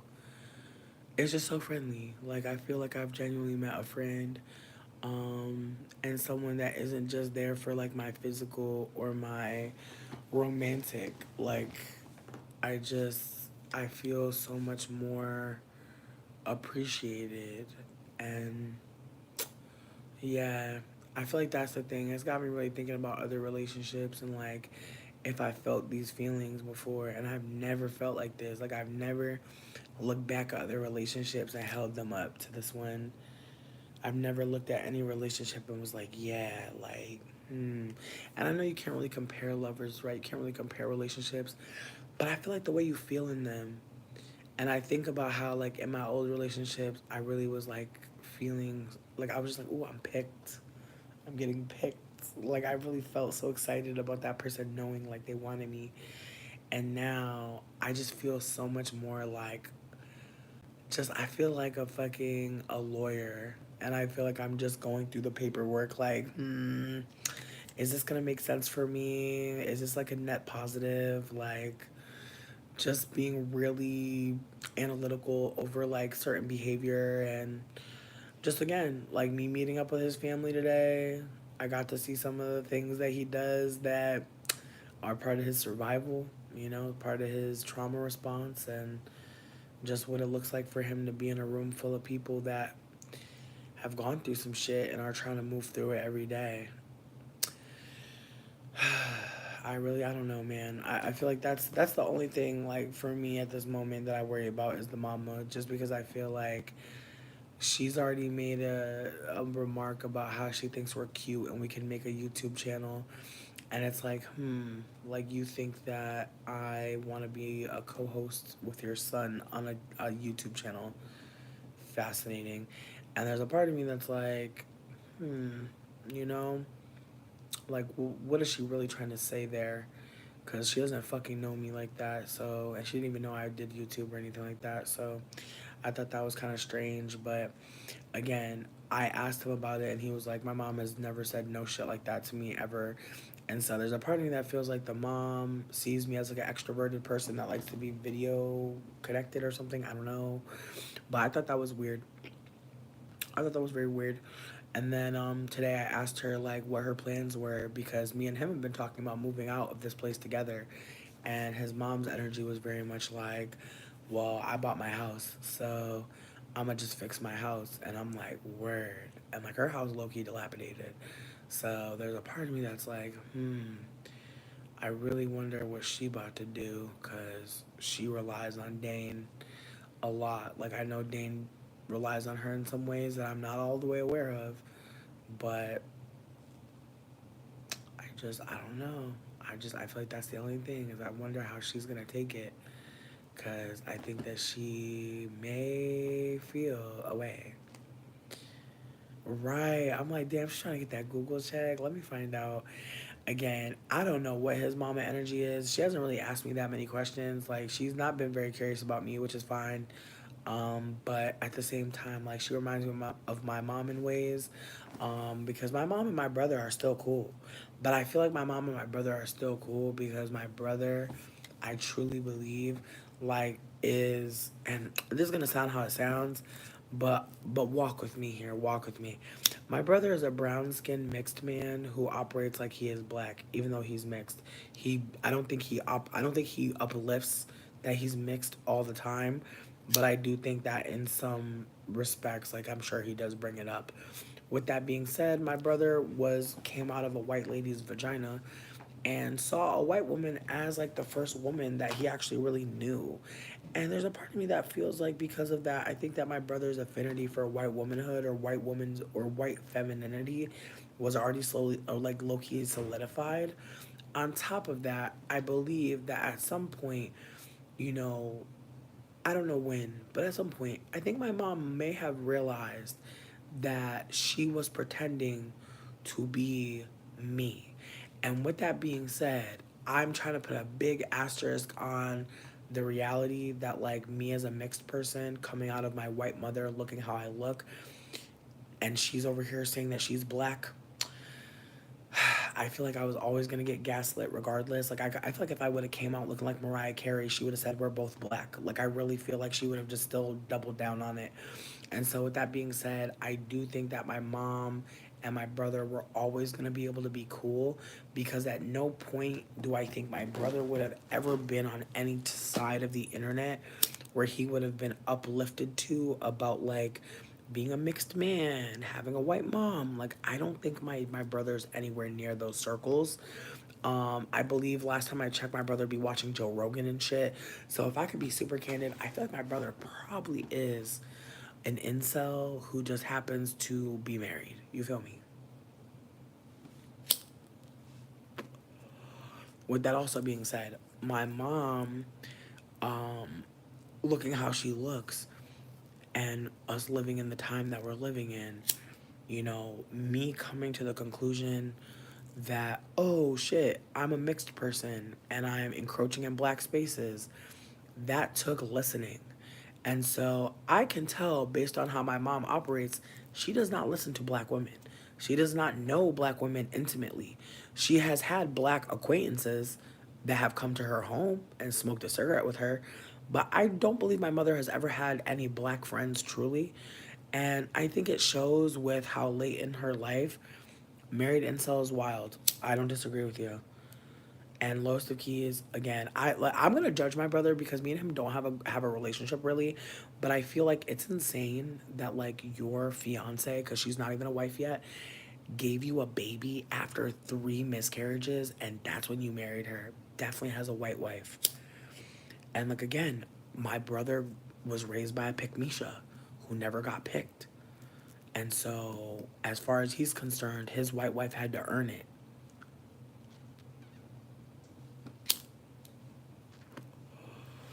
Listen, I feel bad for my little niece. I feel bad for my little niece. I truly do. Because my little niece about to grow up with a mixed man who is confused and a white mama.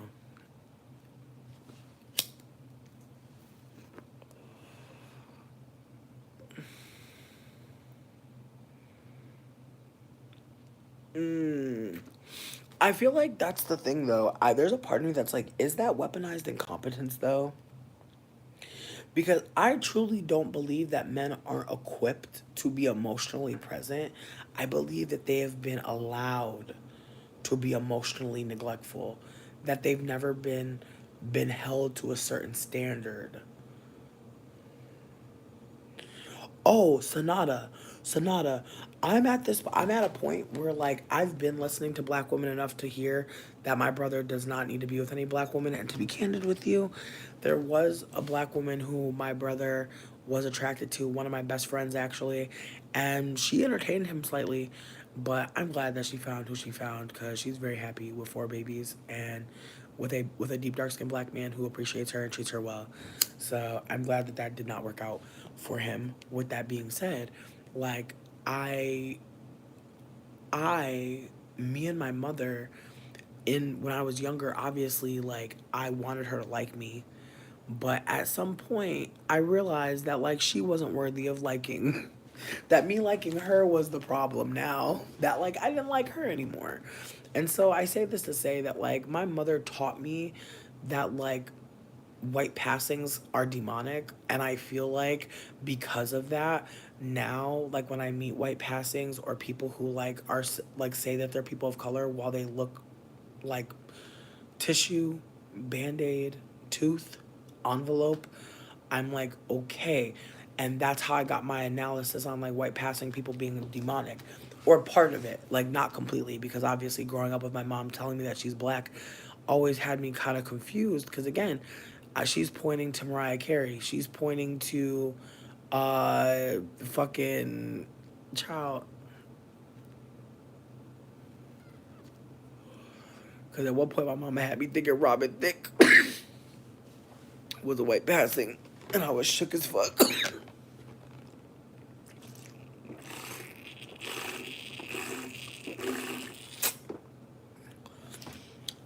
What up, what up, what up? I hope all is well. But like I was saying though, like I don't believe that my brother is like a bad person completely. I just think that like he was raised by a white passing woman who kept saying she's black. And I think that unfortunately, because of colorism, my brother uh, has experienced anti blackness in a way that I haven't, and has never had anybody ever wonder what he was. And I truly believe that, like, when a brown skinned person grows up with light skinned people in their family, that's, like that is something that, and I don't want to say truly believe because I feel like I shouldn't say it like that. What I'm saying is I've been listening long enough to hear deep dark skinned people and brown skinned people say that having light skinned people in their family or light skinned people be their siblings or even their mother or father, like that has been harmful to them. And so I'm not trying to say that like me and my brother never had any like weird ass interactions. I feel like for the most part only one comes to mind, and it's told from the perspective of my mom. But I do think that, excuse me, my brother did lament to me one time about how people don't think he's mixed, and I just didn't know what to say. Like I just remember just listening and just being like, hmm. And just again, I had nothing to offer. But again, like I'm not trying to make this about myself. I'm trying to just offer that like my brother was raised by the same wayward white passing woman, and unfortunately, there's so many conversations happening because black women and black femme people and black queer people are having them. The black cis men are having weird conversations. My brother's brown skin for sure. Definitely not lighter brown. Definitely not lighter brown. I feel like I feel like a Denzel Brown, like solid brown skin, like not deep dark skin, but solidly brown. Like people usually don't think that my brother and my mom are related, and I'm not saying people don't think that my me and my mom are related because they definitely don't. But I feel like with my brother, it's kind of like like people kind of have this moment where they're like, I didn't know that a brown person could come out of a white vagina. Like just oh wow, definitely. But not even white side. Like he was pressed about like being seen as a black boy, and there was he had a lot of his friends were mixed that had white mamas too, but they were not as brown as him, and I think that that's another layer to this. Is my brother was always denied his mixedness, and I think that unfortunately it may have shown up to where he was like, I must make a mixed child, or I must, or craving whiteness. Definitely wants to be exotical. And again, I'm not trying to be insensitive to anybody who's brown skin or who is like mixed, but like people are erasing your mixedness because of colorism. What I'm trying to offer is that like my brother has always been uplifted by my mom, who like worships black dick and worships black men in this way that like I just never ever saw. Like my mom, the way that my mom rides for my brother is very much giving like that's my real husband, like lowest of keys bitch. Like this is like this always blew me, and it's not until we're having this combo that I realize what happened. But like me and my brother used to have the same last name, and then randomly my mom changed my brother, we have the same father, changed my brother's name to her last name and left me with my dad's last name. No communication. Keep in mind, I'm a year and 6 months older than my brother. So if you're changing names, why are you changing the younger child? Why are you changing the boy child's name? Let's be real here. So if I'm being candid, I feel like my brother's enmeshed with my mom in a way that I don't think is like both sided. Like I think my brother is not enmeshed with her. I think she's enmeshed with him, if that makes sense. In that like I think that she always thought like the man that will help me. And my brother and my mom always had a weird relationship. Like even when we were younger, I remember going outside one time and seeing them both sitting on the back porch drinking coffee. My brother's like 10, drinking coffee with this bitch on the back porch like they're old people sitting like an old married couple or some shit. I keep in mind, I'm the older sibling. And I'm watching my mom and my little brother look like an old married couple drinking coffee on the back fucking steps. And I'm just like, okay. What do you say about that? And again, what language did I have? I just remember thinking to myself, they are closer. Like that's what I remember thinking to myself. Like she loves him more than me. And like I used to think it was because he liked coffee. Dead ass. I used to think it's because he liked coffee. Like that's how my little child brain was thinking. I was like, well, I don't really like drinking coffee, and he do. So yeah, I mean, here's my thing. Even if she did assume I would take my husband's last name, why not change my name as a child as well? Like she changed his name as a child. Like I understand that she wanted him to pass on her name, but it's giving like my son is like the main character.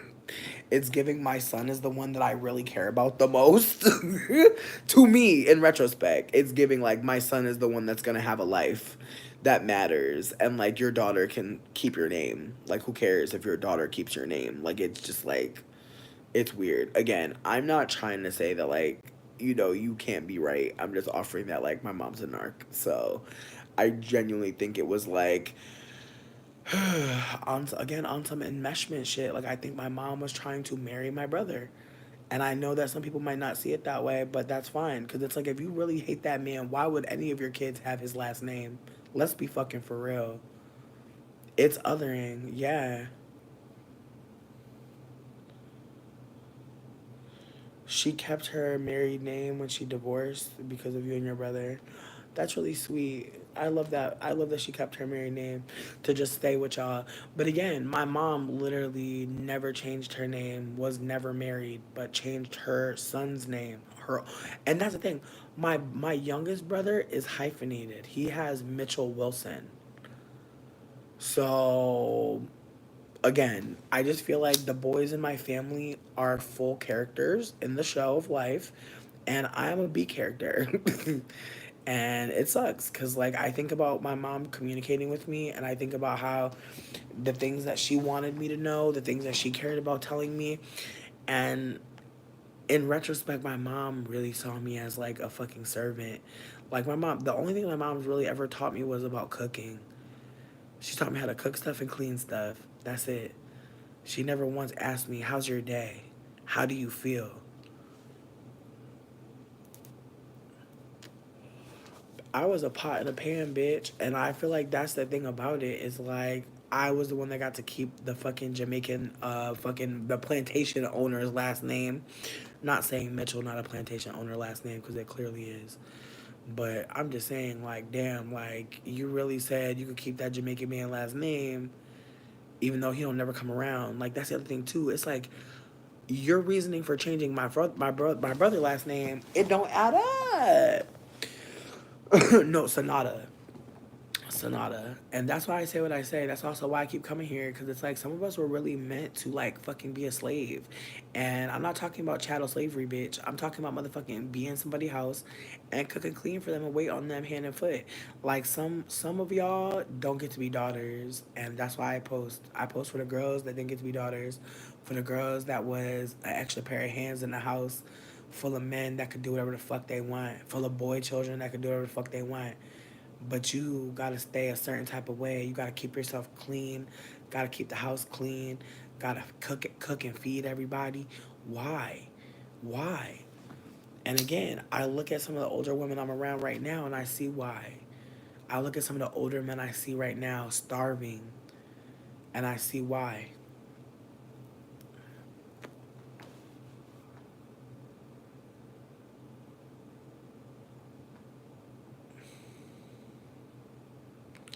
Nima, that's so fucked up. And Sonata, I appreciate you for saying what you're saying, because again, like, I don't think a lot of us ever get a chance to really sit and think about what our mom really was saying to us, or what she was really doing. And I can't even act like I be sitting all the time thinking about this shit deeply, but just thinking about my mom, like on that back porch with my brother, and just the ways that I always felt like I'll never have that relationship. And I was sad about it. I was sad that I would never have that kind of relationship. And in retrospect, I'm sure my mom and my brother's relationship is terrible. Like, I'm pretty sure. Like, my mom just doesn't have a lot of love to offer. She's not a loving person. She wasn't loved. You could tell. Like, I really feel for her, because she was like the my grandfather's side family. And I don't think she really realized it until she got older. And I think that that feeling of not being loved fully by a black man, because I think that's what my mom stayed chasing with these black men. I think my mom really want to feel like her father is in her life again, like how he used to be, just happy to see her, just loves her. And again, as I said earlier, like that feeling of like feeling comfortable to go up to a man and know he not gonna hurt you. Not a lot of us have that. And I mean that like outside of romantic. I mean even in like your family. Some of us can't even call our uncle or our male cousin and get a hug or even get any kind of connection outside of hi, bye, real superficial surface shit. And so I do think that in a patriarchy, we are set up to be starving for male love. And I think I saw what I thought I saw was my mom and my brother having a more intimate relationship. I think what I saw actually was abuse. And I think that that's something I have to sit with. That my mom emotionally, like, was doing emotional incest on my brother. That she didn't know how to relate to him as her son. That she only knew how to be with a black man in an inappropriate sense, perhaps, or in a imbalance of power dynamic, you know? Because there's layers to this shit. Like my mom looking like a white woman or showing up in the world as white, being read as white, and my brother being read as black, and my brother knowing that connection to my mother is what may be the missing mixed privilege that he doesn't get. Like maybe proximity to my mother is actually giving him something that he doesn't get on his own. I never thought about it like that, but that's a layer to it, right? I'm sure when I'm with white people, I get treated differently than when I'm with black folk. When I'm by myself, different too. So it really depends on who you're with. And so maybe that's another layer to this. Is maybe with my white mama, he felt more valuable, more valued. Maybe.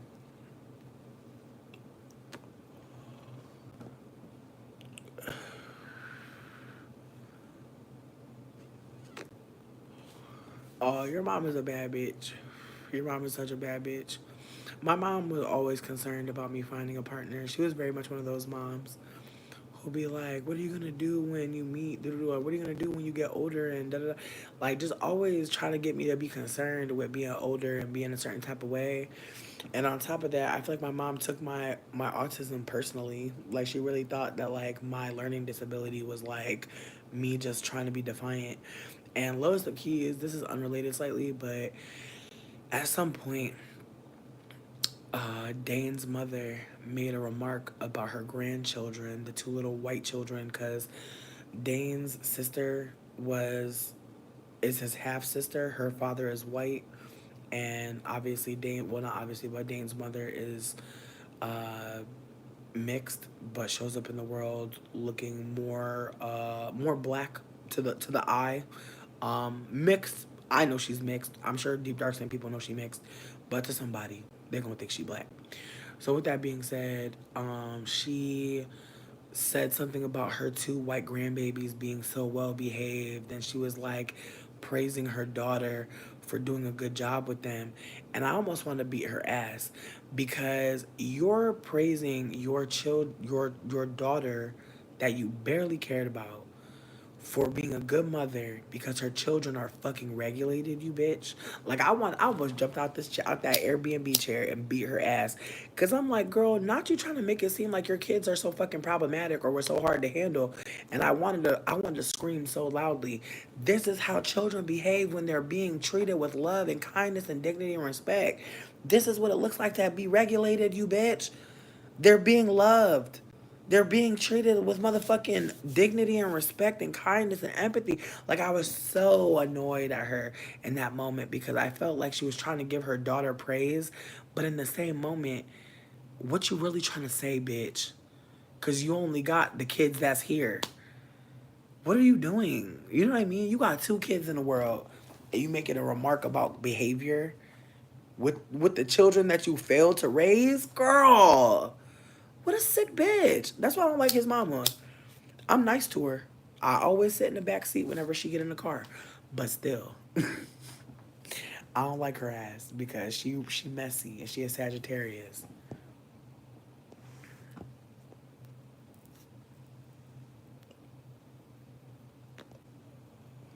Mm, I hate that you have to fucking cook and meal prep or anything like that while you was working so late. That's the thing, like that low key bitch. You just reminded me. I'm about to actually plug y'all into my motherfucking charger and meal prep my motherfucking breakfast and shit for the rest of the week because I gotta focus on moving up out of here. So one thing I don't want to focus on is starving, bitch. So,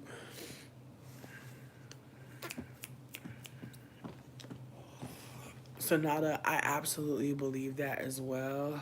I also feel like, unfortunately, like my mom is not. She just was not. She should not have had kids, bitch. And it sucks to say that as her child, but I think that's the perspective you have. Like, I just walk with me here. When somebody has power over you, you as the oppressed will always be able to see how they're harming you. The oppressed, they won't see it. But the oppressor, they're not gonna see it like that. But you, the oppressed, you'll see it. And so I do think that like when we listen to children and younger people talk about adult behavior, we are listening to the source. We're listening to the victims of a system. Fruit fly, why you wanna be on camera? Bitch, there's no fruit over here. Fuck you. Anyways, and so with that being said, like just listening to a child be candid with you, like that is intelligence. And a lot of older people don't think that. And I'm of the belief system that we have something to learn from everybody. I believe everybody has something to offer us. And I don't care if you're 3 years old, you might have some information I need. So I'm not about to sit here and act like being older means that you have all the words or all the information. There are people who are 70 who still should be listening to younger people. And I truly believe that that's the difference in the age we live in is we for the first time are on platforms that are able to hold the reality of the younger people and the older people at the same motherfucking time. 9 times out of 10, who are we following? Dead leaders, the words of dead men. Not dead because they deserve to be dead, but the time period where their words were the most helpful and the most motherfucking used has passed. And so we must turn to younger people for leadership. And unfortunately, we are still, like Sonia Sanchez said, how long? How long are we gonna listen to people who are no longer with us? How long are we gonna listen to men who are no longer with us? When there are young femmes right now who have so much information, so much intelligence, and we literally act as if they have more life to live before they can share with us. Another reason why I turn on my camera, because there's a lot of older people who act like younger people don't have nothing to offer, and that's just not true. I don't care how old you are. You have something to offer somebody. Don't ever let nobody tell you have nothing to offer or you're unworthy or you have no value. It's just not possible. It's just not realistic. As you live on this earth, you have experiences that are unique to you, but you will find if you speak, some people will pop out and be like, "Bitch, me too." Notice sometimes in the chat, people will pop out. You've never seen them in the chat before because something actually hit their ass and they were like, "Wait, me too." And I'm grateful. But again, how many times did that happen online? A lot. And that's why the internet is so dangerous and powerful at the same motherfucking time. Like, that's why they keep trying to shut down TikTok because TikTok has allowed younger people to communicate with older people and get on code. It's allowed black people from America to realize that they're being fucking used as pawns in many motherfucking political warfares all over the motherfucking all over the globe. Like the way, like bitch. Honestly, this is a sidebar, but there's a conversation going on right now about how black folks are being harmed in the pursuit of freeing Palestine. Girl, it's just the way that we live in a world that perpetually thinks that black people, especially black people in America, are a part of like this capitalist cabal when 9 times out of 10, bitch, the folks that folks be thinking are black folks are mixed people who are benefiting because they're in proximity to white people. And yet, when international people communicate, they're talking to all black people, which is bizarre.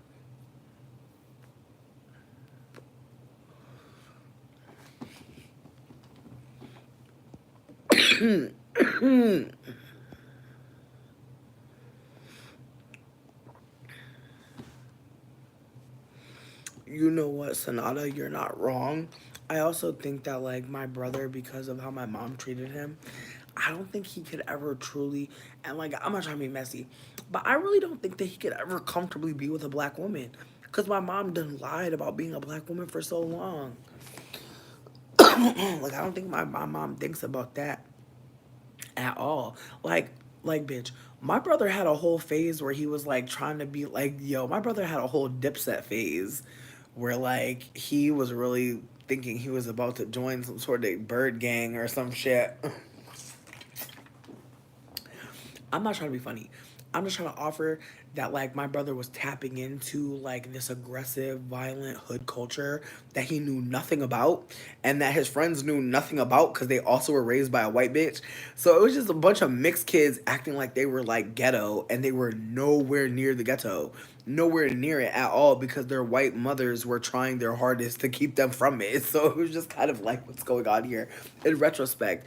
And so I don't know how my brother operates today. I think that he's like a fake Christian, like low key. I think he's like a Chick-fil-A Christian. I don't know for sure. No shade to any Chick-fil-A Christians out here. I'm not trying to play y'all. I'm just saying like I feel like he's one of those, you know what I mean? Like I only eat where the Lord is type people. All kids would be regulated if they were in proper environment, encouragement exactly. No, that's real. When parents be screaming how they are good parents, I'm like, you don't get to decide that. Your kids get to say if you're a good parent or not. Right. Like people when people say that they're a good parent, I'd be like, how would you know? That's like somebody saying they're a good boss. Bitch, how would you know? Like, who told you that? Who said that? Who have been saying that? Solution is no longer fitting the problem for real, right? Children be raised by the same people in the same home and have a totally different experience, true. You saw that, you were gagging. I knew that anti-blackness was going to show up. I sat back and was mute. Okay, Sonata, absolutely not. Chick-fil-A Christian, you know what I'm talking about. You know what I'm talking about? The Christians that be like, I only go here because the Lord is here. You know what I mean? The people that be so performative with their Christianity, like they only show up at like the Chick-fil-A, at the potluck, at the church picnic. Like that's the only place they be at. They always be saved where they be at. They only eat in a saved and sanctified location. That's what I'm trying to say. Like I just feel like my brother very much a Chick-fil-A Christian. And I don't mean no shade. I just mean like they love to be seen with the Lord. They love to be seen somewhere where God is supposed to be at. And that's where they be at. Some of y'all know exactly the fuck I'm talking about, so I'm glad. I'm glad that that hit. But again, I am noticing the anti-blackness of the Free Palestine movement, and like a lot of black creators are speaking out. I believe D'Angelo Wallace. I could be wrong on the last name, but his account. I know his name is D'Angelo. He has locks like down his shoulders. He posted a video called "Please Stop," and he's basically getting dragged for seemingly making a video about Starbucks, and somebody had decided that he didn't support Palestine off that video and thought that it made sense to harass him and be going dragging him.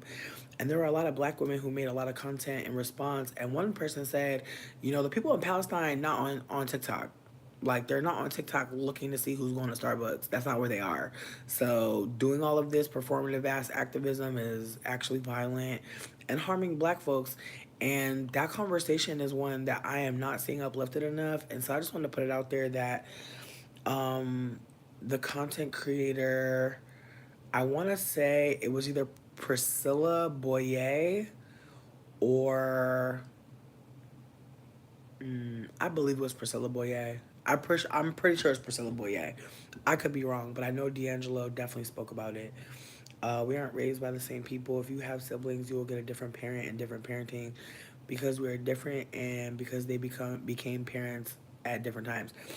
I don't disagree with you. I feel like when my mom had me, she was 25 years old. When she had my brother, she was 27, about to be 28, or had just turned 28. Like I'm 1 year and 6 months away from my brother.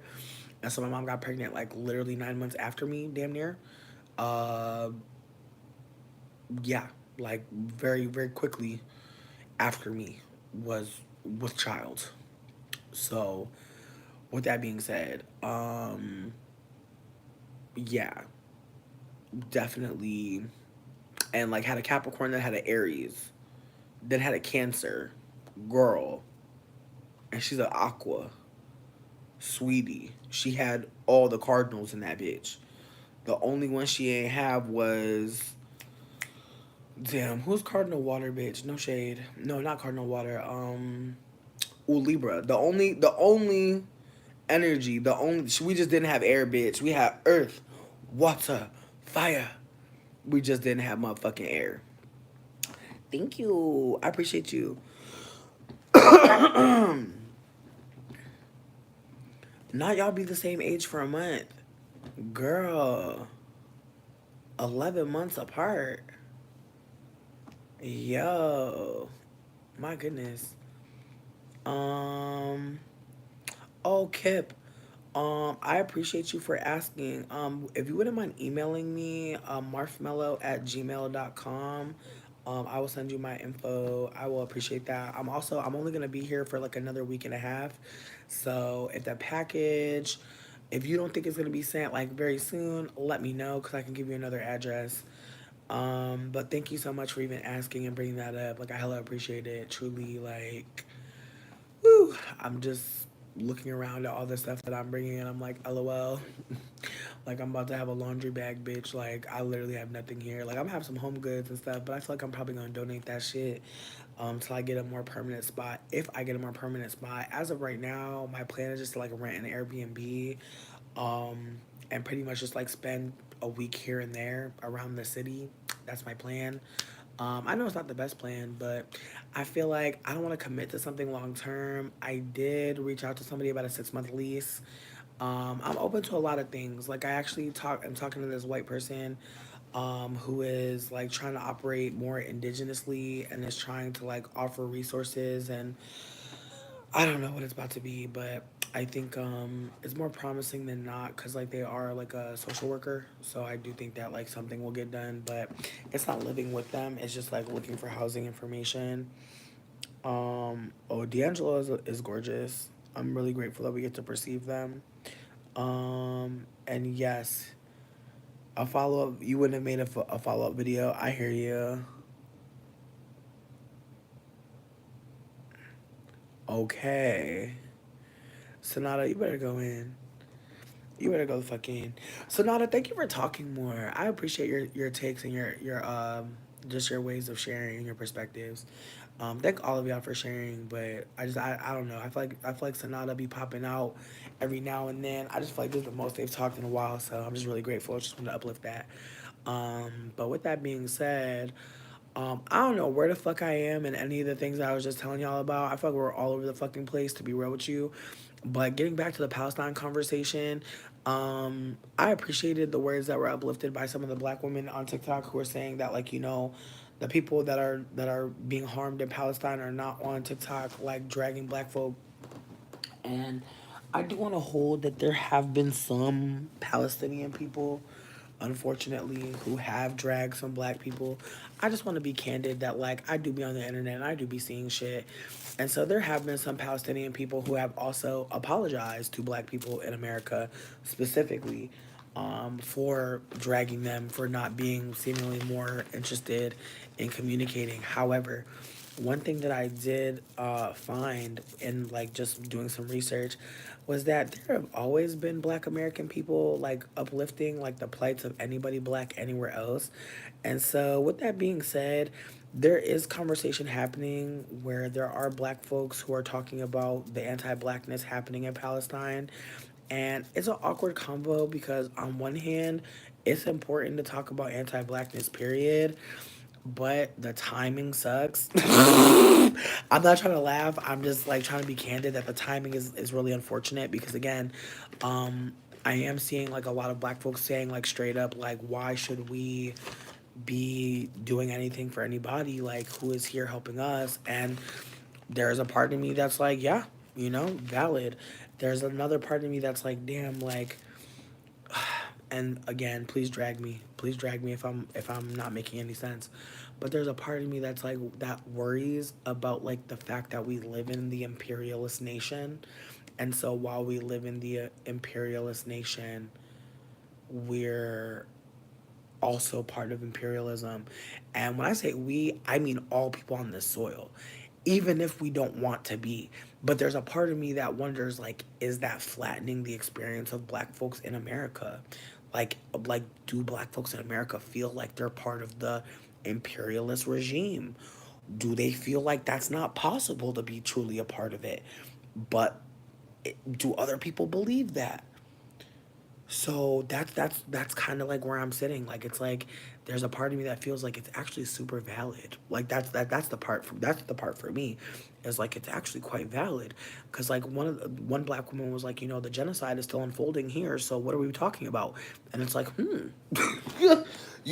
again, like I'm not trying to be shady. Ooh, nature, holy source, spirit, baby, I'm so glad you popped in, baby. Guess who got jars?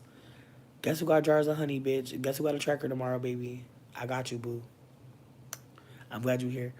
You're making sense. Ayo, listen, I'm not trying to be shady. Sonata, I'm not a black American, so I'm not about to fucking do too much. I'm just offering that the conversation does have me sitting here like, And again, I'm saying what I'm saying to offer that I would never in my wildest motherfucking dreams think to tell any person who is the motherfucking the living ancestor, current ancestor of unfolded genocide. Like, be looking at them like, oh, why aren't y'all fighting for Palestine? Like, girl, again, I'd be listening enough to know not to say certain shit. However, I have heard some black folks feel like, we not part of that imperialist shit. And there's a part of me that's like, again, yeah. No, literally. Not drag me, y'all. I don't care. Nubia, who gonna drag you though? Like, not that one. They better leave you alone. Again, like I not some shit be people karma. Again, unfortunately, almost every country has some anti-black slur. That's another thing coming out, is that there's apparently a city or a town in Palestine that is like extremely anti-black. And I just want to offer that, a lot of us don't have accurate information right now, and like it's going to take listening to black people to gather. And unfortunately, even saying that, I think we all know a couple black folks who are like a Dr. Umar, who says a couple great things, but then, pops out and says some shit that's just like, oh yeah, I forgot. Like, you're a black cis man, so like you're gonna have some massage and war to offer as well. So again, I take everything with a grain of salt, but I'm just trying to stay listening. I'm just trying to stay listening. What up, sweetest love? Hope you're doing well.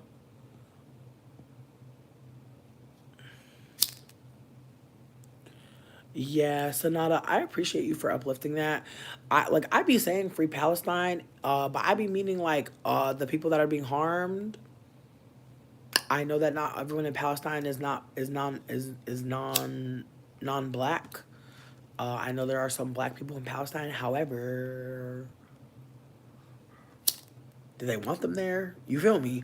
So with that being said, like there's layers to this conversation, and so I've just been trying to pay attention so I don't be out here looking crazy. So I just want to be candid that I don't know anything other than Israel's not a real state. It's fake. Kind of like, how America, not really America, bitch. They just said that. They just was like, yeah, girl, it's America, girl. It had names before that, people here before that, ways of classifying people, ways of just communicating about people before that. So that's what I'm trying to offer, that like everything that we've been taught has been lied. Not all, but it's a lot of lies, and it's a lot of ways of like communicating that just make the colonizers seem like they know what they're talking about. Like if the colonizer tell you that's Israel, girl, and you say it's not Israel, you might end up on a list or get beat up or get cussed the fuck out or get blocked somewhere. Like lowest of keys, bitch. If you say Israel a false state, like bitch, who knows? Like bitch, low key. Let me not, but I'm just saying though, like if you actually like popped out about how Israel's operating, you really could lose it all, bitch. But I don't know who I'm talking to all the way, bitch. The election convo very fatiguing. Many names. Thank you for coming through. Yeah, no, I like the conversation, like, and I feel like it's the same conversation where it's like everybody want to say, vote for Kamala, vote blue, anybody but Trump. But in the age of Aquarius, in the age of I know, people are like, hold on now, the popular vote don't mean who won in the election. Like the popular vote don't really mean that. And the way it's operating is looking like they want to give it to Kamala, but it's also operating like they don't want to give it to Kamala. Like I really can't call it, bitch, because on one hand, the way that they operating, it's giving like they really didn't want it to be her, because the way they rolled her out, it's not giving we want it to be you. It's giving we want you to get cussed the fuck out for a couple months while we figure out how the fuck we get this ugly bitch in jail so it's not viable, and then you automatically get it. Like, it's giving either they know Trump going to jail and it's a matter of time before she's automatically the president because they're not gonna have nobody in time, or they threw her up there because Biden was looking crazy and they just needed more time before, again, they give it to the crazy ass man. Like, it's giving like, season finale. We trying to get you excited because we don't know what we're gonna do with the next season. We're just throwing anything out there. Throw Gossip Girl season 3.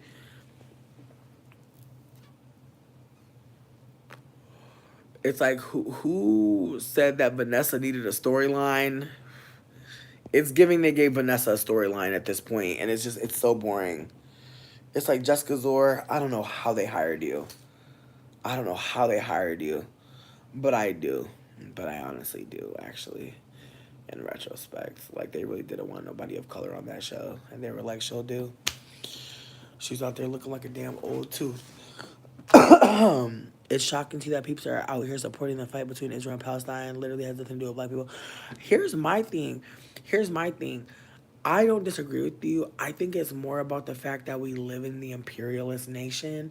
It's kind of like, how do I explain this? And again, I'm not trying to explain it for anybody black. I'm trying to offer just another sentiment, just another perspective. But it's like, we live in the Fire Nation. If you never watched Avatar Last Airbender, that's okay.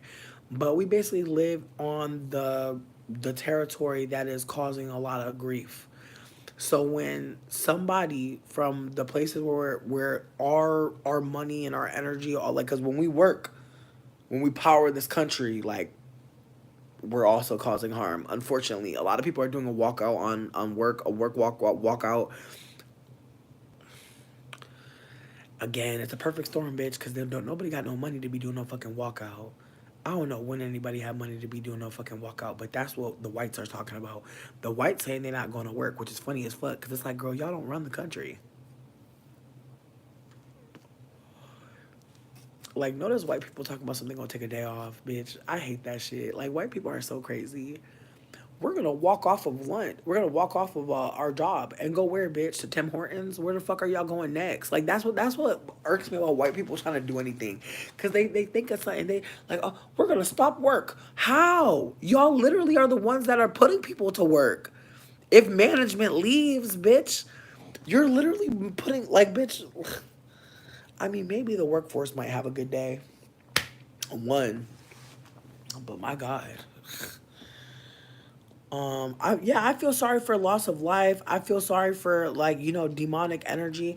I mean, if I could be super candid, I also think about how, like, a lot of this shit is anti-blackness. Like, a lot of the harm that's happening is to stop black people. Like, they're not killing white Palestinians, bitch. Like, I just wish we would talk about what's really going on, because we're talking about Palestinians like we're just like, ugh, I fucking hate, like, the way we talk about people, because we never talk about, like, the race of people unless we're in America.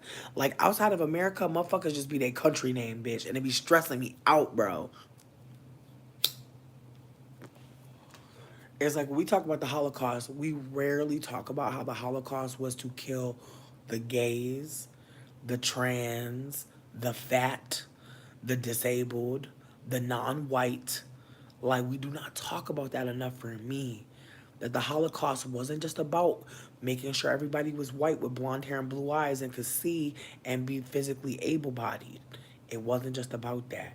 It was about the quote unquote undesirables, who are the most marginalized today. So when we talk about, like, people being killed, please know there ain't no white people being killed in that situation. It's motherfucking deep dark skinned folk. It's brown skinned folk. It's folks that are not white. Trust me, if white people was getting killed, motherfuckers would care.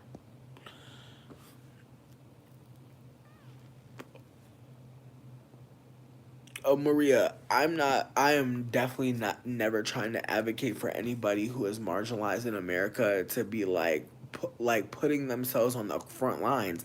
But I feel like that's another layer to this. It's like, and correct me if I'm wrong, but saying free Palestine costs us nothing. uplifting content about what's happening over there costs very little. Like, I'm not trying to be shady when I say this, but I do want us to consider that when we're in the imperialist regime, like we live in the colonizer's imagination. That's all I'm trying to offer. Is like everything that we can do here is because the colonizer said that's okay. And anything that we could go to jail for is because the colonizer says it's not okay. So that's what I'm trying to offer. Is like within the colonizer's idea of what should be happening, everything that's happening is right on code. And so I just want us to shift our idea that like what we're doing, especially when like we do it from the safety of a computer and by pressing a button. I just want to be candid about like what is work, how we're fighting, how we're showing up. Like some of us are really doing the bare minimum, and I really don't think that it's that deep to keep doing that. I feel like, again, I'm not trying to say that like anybody should be operating like anybody black or anybody really in America is the strongest soldier. None of us are. We could never be, bitch. We have TVs and motherfucking microwaves and motherfucking mini vacuum cleaners. Like we were literally set up to be profiting off of the harm of other people. So lowest of keys, even saying free Palestine from our smartphone that is powered by the children from Darfur and and fucking Sudan and the Congo, period. Like, in ways, it is a contradiction, isn't it? Right? The fact that we're all sitting here, probably in air conditioning, comfortable, communicating about this thing that's happening. Like, it's all quite bizarre. So I don't want anyone to think that, like, I genuinely think anyone in America is doing the most. I really don't think so. But I do think that, like, when people attack people, especially when they attack black people for perhaps going to Starbucks or McDonald's or any of these places, it's kind of like, what is the point of that? Because you could really just go keep your neck on the CEO of McDonald's. There are other people to performatively fleece. I do wonder why people come for influencers and people who are like very little or smaller on the totem pole. But again, when you're performing activism, that's what you'll do. You'll really go for low hanging fruit. And I truly believe like going towards black folks with malice and harm is par for the course in a white supremacist world. We don't live in a country that loves black people, quite the opposite. And so, of course, in the middle of other people being killed and harmed, someone here on this soil will think black people should deserve that too. Yeah, the black people here, they should go through that. And then there will be some other people that are like, you know what, the black people here should fight for them. Like, unfortunately, and this is uplifted by a black woman. I actually posted this on my story. I'm blanking on the creator's name. I'm sorry about that. I really wish I would have remembered it because honestly, I really want y'all to go see her content. But she uplifted that she believes that people are angry at black folks because they believe blackness equals suffering, blackness equals subjugation, and so when they see black folks self actualizing or just living a life that doesn't look so fucking terrible and doom and gloom. There are people that have to actually ask themselves like what they really actually thought black people deserved. And there are unfortunately people out here who do believe blackness and black people equals sadness, death, doom, destruction, chaos. Like there are a lot of people who truly believe like the default of black people is suffering. And so when they see carefree black girl, when they see like black femmes excelling, happy, smiling, living, loving, like there is harm that has happened in this country that reconfirms for many black people here that they shouldn't be so comfortable, that they shouldn't laugh too loud or be too seen. And those things are part of why like some people may perceive older black folks as like, just not as free or scared. And I really think, unfortunately, that the harm happening towards our elders was happening in a way that was so like it was such a group activity. Like anti-blackness was more of a sport for the group of white people. And I really genuinely think the only thing that's changed between now and then is that whiteness has become more insulated and more insular. Like whiteness has not like most white people today that I know don't have like giant families of white people that they can go to and like connect with. I'm not saying none. I'm just saying it's rarer and rarer for white people as a collective to be harming. I feel like at this point, like I remember reading that like the Ku Klux Klan's numbers are dwindling and like they're worried. And it was just funny because it's like this is like par for the course. Like the colonizers' imagination like is full of delusion. Like to be a colonizer, to be someone who steals from people and lies to them, you have to actually hate yourself. You actually have to be full of shit. So again, like white people are trying to be embody the colonizer, right? And that's why a lot of them are alone right now. Because the colonizer truly believes that they're doing it on their own. So why would they be around people? Why would they have the capacity to be with people? So with that being said, a lot of white people are isolating or just around other colonizers who colonize like them. But most of them are fucking isolating like shit. And if they're not isolated again, they're isolated in a different type of way. Like they're connected with only people that feel like they feel. Fuck you, fruit fly. Leave me be.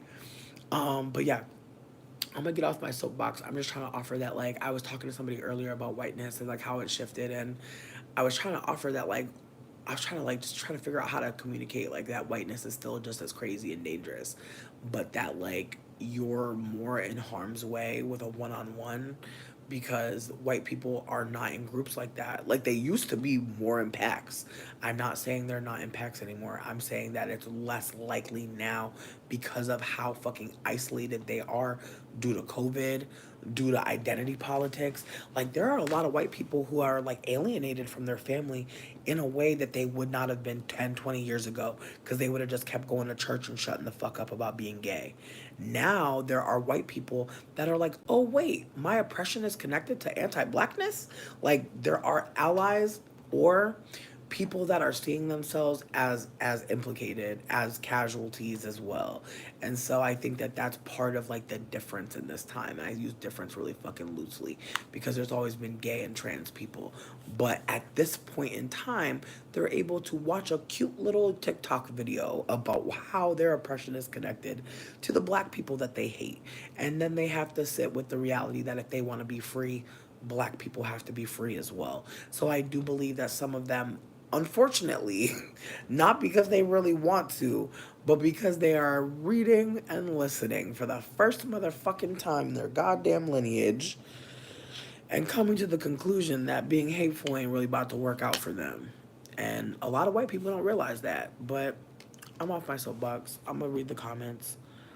Your granny and them have family pass downs for some of our black indigenous ancestors.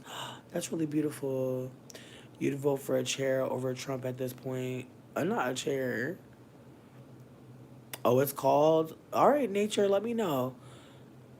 But Trump ain't going to jail, even though he need to be. But I don't see it. I mean, you really think Trump? You really think Trump not going to jail?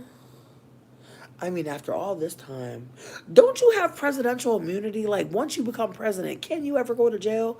I actually think I read somewhere that once you become president, you're immune. Am I tripping? You definitely feel like something's gonna happen to Trump before November. I mean, they done already tried to kill his ass. My thing is this: them trying to kill him is wild because, like I said, I feel like putting anybody against Trump is weird. Cause it's like, what's the point? I just don't see the point.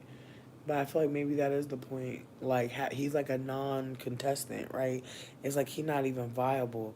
It's low key like the Republicans are throwing it away, and all the like racists are loving it because they're like thinking it's real, which is weird.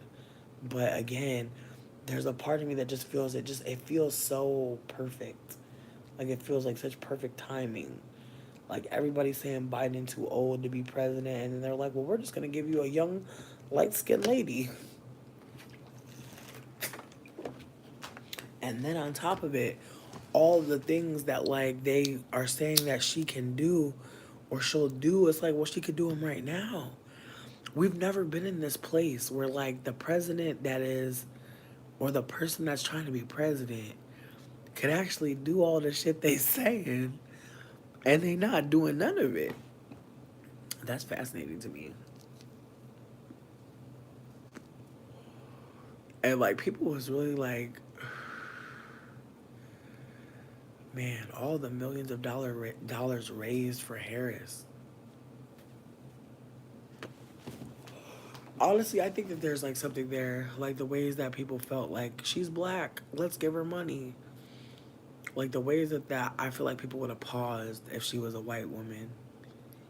The way that people really ran up to throw money at her, and she just gave that shit to Israel. And I'm saying she, but it's like she ain't running shit either. Biden ain't running shit either, bitch. Like I feel like that's the gag. It's like who the fuck is really in the room? Cause that's really where we're at, aren't we? Like we're past the players. We're past who's on stage, who pulling strings. Cause it's like, girl, it's gotta be big oil, bitch. It gotta be OPEC. It gotta be motherfucking the ATF. It gotta be the arms dealers too, bitch. Cause war big business, bitch. Shit, you start killing people, costs a lot of money to do that. It's giving like they're inflating the prices so they could keep on doing what they're doing in Israel, bitch. It's giving like gouging with purpose.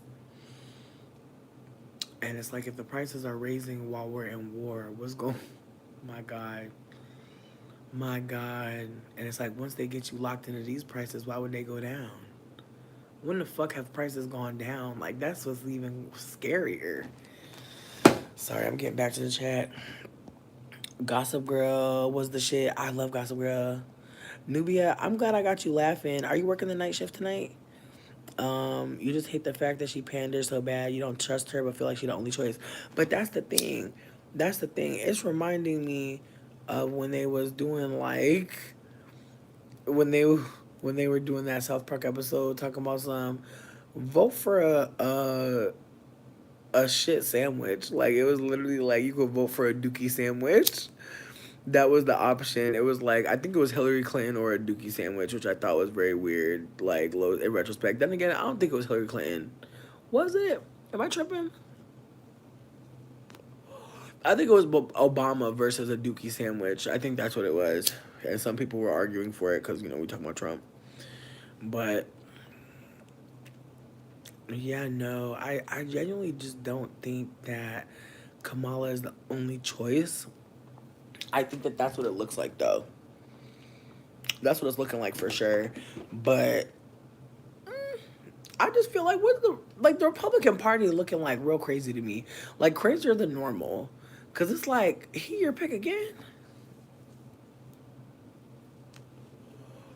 It's giving power play, bitch. It's giving we're getting played by both of these hoes. Like it's giving the Republicans and the Democrats actually quite cool, and like it's giving Darius and Kiki, bitch. It's giving the grandmothers the baby. Like it's giving.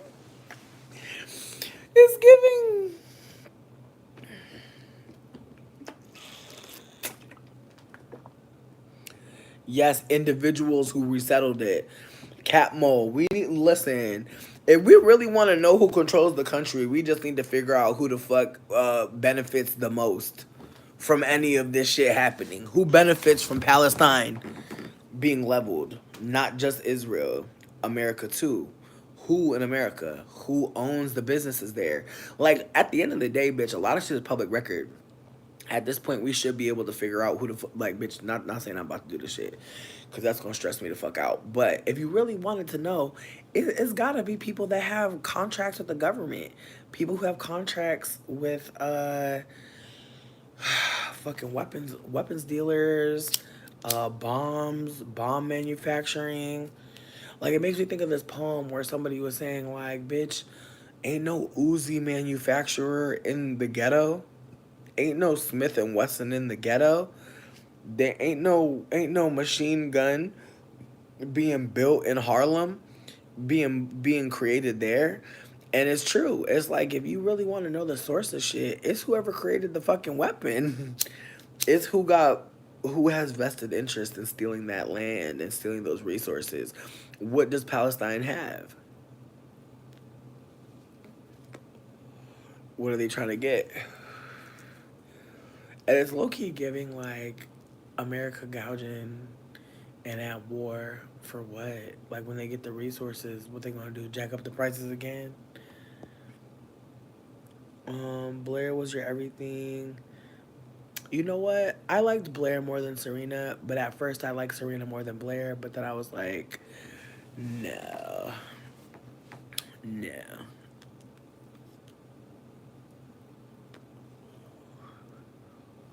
You know what?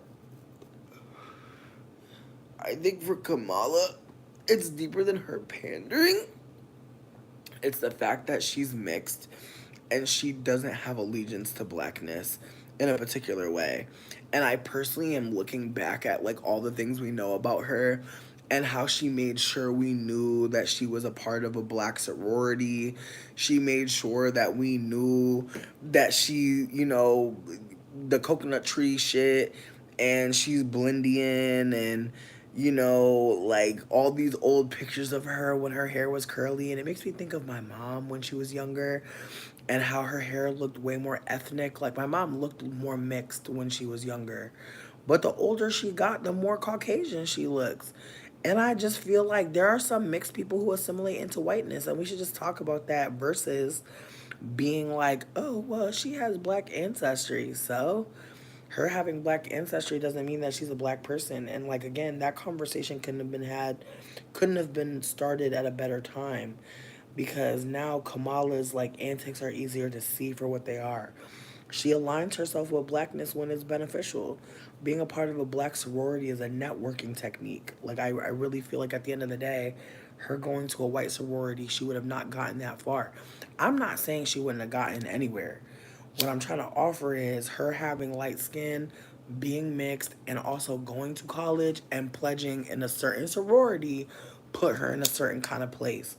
And her being a cop and ascending to being a fucking Democratic nominee for VP, very fascinating. But again, I do think that I do believe she's a war dog in a way that we'll never really understand until it's like in full swing, because she's not a white man. She can't be as ruthless as she may want to be. But I don't believe for 1 minute that her being a cop wasn't part of her being where she's at right now.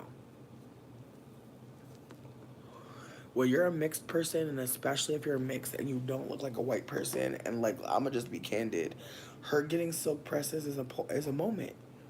When a mixed person chooses to embrace other hair texture, when they have the hair texture to be embraced in certain communities, and when they switch back or when they change their vernacular, like there's just ways that I'm noticing Kamala operating like she's very much dark white. And then there's moments where I notice her operating more comfortably and using AAVE. Those are things that she has weaponized, and it's unfortunate to note them because, again, I see my own behavior in her. I see ways that I assumed I could be here or there or talk about this or that thing. There were times where I wasn't being very compassionate or being delicate when talking about a community that I'm not a part of. And how would I know that when the ways the one drop rule is operating? I just feel like because she's an older, mixed person who has stratified the one drop rule many times for a lot of benefits, I truly believe that like there are a lot of people who will see her as a mixed person who is still black. And I think that's why FD Signifier's video about black biracial always bothered me, because it was setting up scaffolding for us mixed people to be wayward as fuck. And then people to be like, well, they're still black. Oh, don't, like, it's anti-black to question their blackness when this mixed person's being anti-black and people are scared to clock it now because they don't want to be seen as anti-black. That's dangerous as hell. And so with that being said, Kamala is not a black person, and it's awkward to bring it up because there are so many people invested in the one drop rule. And that's another layer to this, is people who think that Kamala is black are people that have mixed people in their family either gaslighting them, white passings gaslighting them.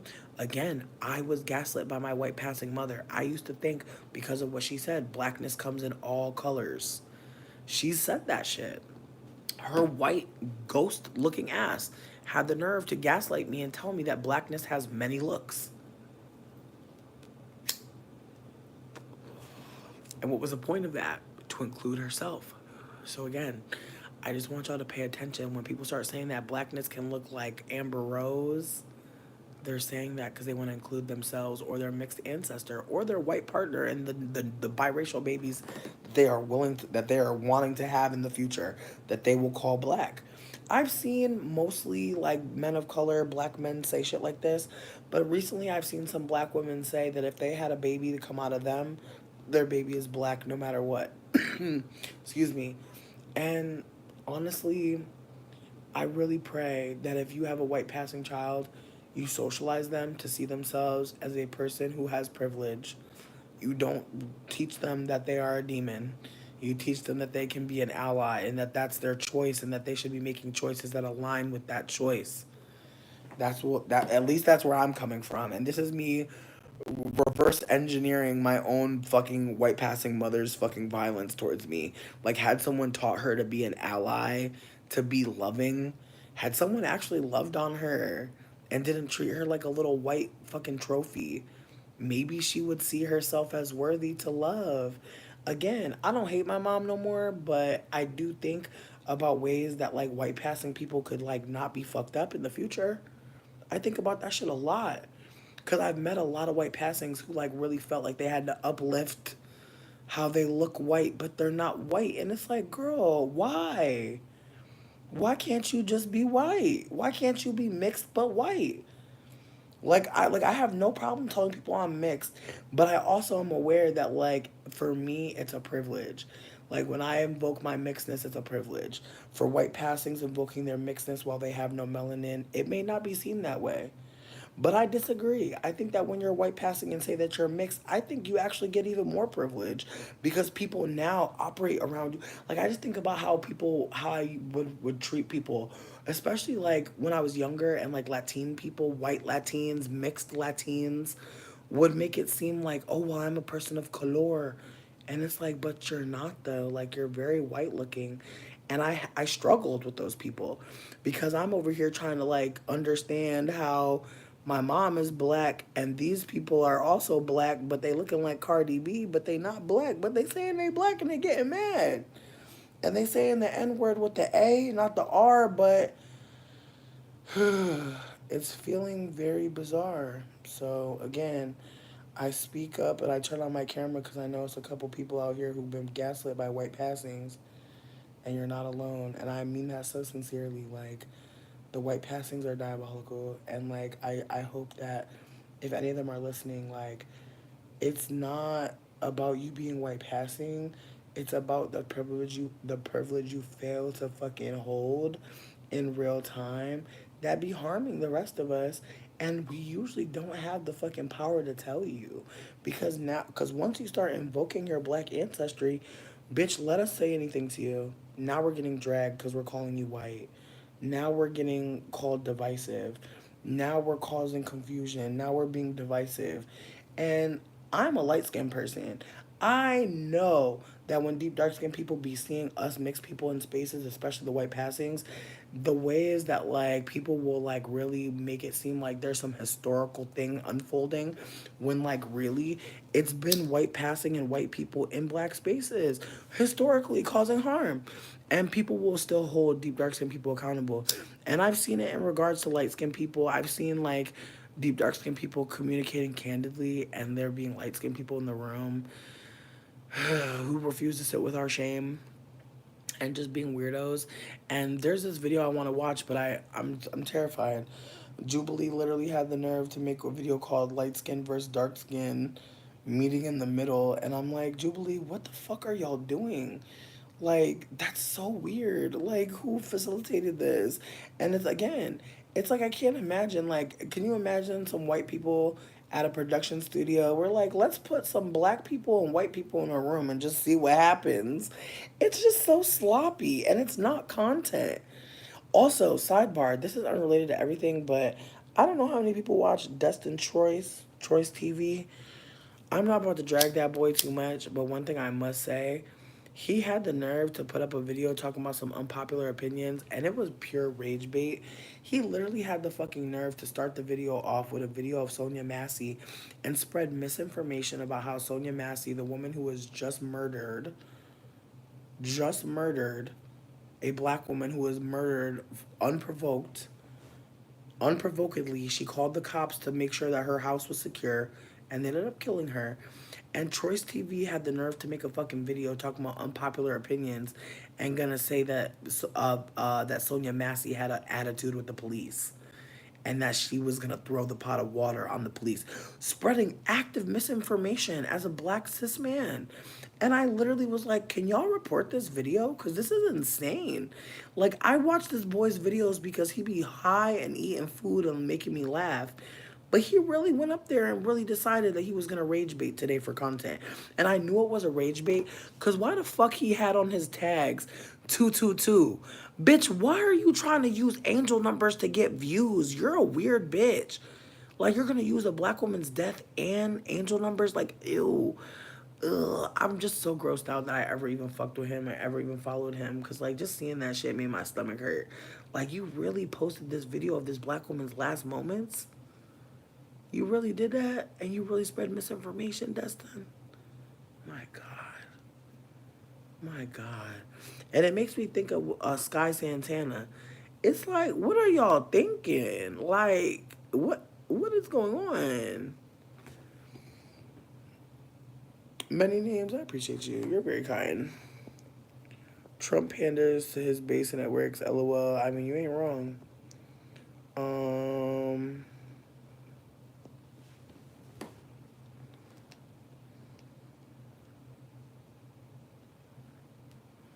if dogs was being killed, they'd be mad as fuck. Nature. Let's talk about how Jewish people don't have a lock on anti Semitism. Okay. Okay. Sonata. If it was a real challenge, it wouldn't be allowed to trend. You're not wrong. Perfect storm, true. And on the Israeli side, there is sufficient evidence of anti-blackness there too. That's why I said the fight has nothing to do with black people. Capmo, I don't disagree with you.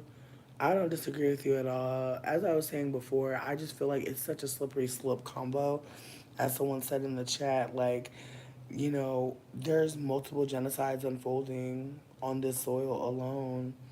And so it's valid that people are too tired to actually like engage in more suffering.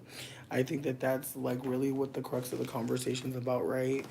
That like some people don't want to see the content, don't want to hear people and even that I really think unfortunately because people are weaponizing like this activism work as like a way to attack black people, it's even more realistic and understandable and reasonable that anybody black will be fucking too tired to actually engage further. And I really hope that everybody black is protecting themselves, like genuinely. Because again, I don't believe that anyone has to choose which genocide they're going to care about today, especially if they're already being harmed by said genocide. I think that it would be quite wild to be like asking people to be doing more. But as I was saying, I do think that like when people are talking about how they're too tired and they don't want to do more, I do wonder like besides like uplifting content like what people were doing that they feel so taxed by. This is not me trying to make people feel like shit. This is just me genuinely trying to ask like were people really canvassing, were people really handing out information, were people going door to door and getting donations and getting petitions signed? I don't think so. I think that it's again, I think it's reasonable to uplift what's happening if it makes sense for you. But I do think that again, we're living in the country that is aiding and abetting the criminals and is also harming everyone here. So I can understand again why people living here would be like, you know what? I'm gonna focus on getting ate the fuck up over here. That's valid to me. It is. It is. And again, I think that two things can be true at once. I truly believe that. And I think that we always have to hold that thought process living in America, especially as non-white people. Like it's a lot of things that could be true at once and they all are not comfortable. I just offer this. If this was happening to black Americans, who would be coming to save us? I'm in my era of looking out for our best interests, but I don't disparage anyone else from doing it. I hear you. I feel like, again, I think that there are some black folks who are here in this time and feel like they got it. They feel like they got the energy. And God love them, you know? Like, there are definitely some black folk out here who you can tell. Like, it makes me think of Bree Newsom, you know? It makes me think of, like, black folk who have created history and like they were just living life like and they were a black person who just seen some harm unfolding and they were like, I'm not about to be turning my head. And unfortunately there are people who truly believe black people's like whole point in life is to be saviors, and that's weird as fuck too. And so I do think that there are some black folks who probably feel bad about not being a savior. And I think that person Brielle who came in here earlier was talking about people mammying. It's like there is a way that like people do offer that black folks are, you know, especially black women are seen as the maid, the help, the B character, the support system, the character in the movie that sacrifices their own happiness for other people to survive, and go on beyond and beyond. And so with that being said, I'm not unfamiliar with that idea or even like deep dark skinned people being honest about how some light skinned people or white people expected them to be the one that fixed everything or figured everything out. But with that also being said, there's a layer here of like subservience that I think everyone should look at.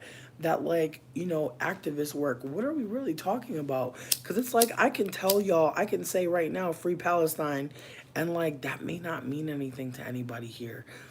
That may not, it may not register. People may not have the bandwidth. Like I just think that we have to have a little bit more empathy and grace for the fact that not everybody is as tuned in as everybody else. And on top of that, not everybody is able to give the same level of care, support, or anything of the sort. And I think that that has to be okay. But I also think, like, in America, we don't have autonomy as non white people. Like, I think about how when you're not white, like, there's things that you think you should be doing.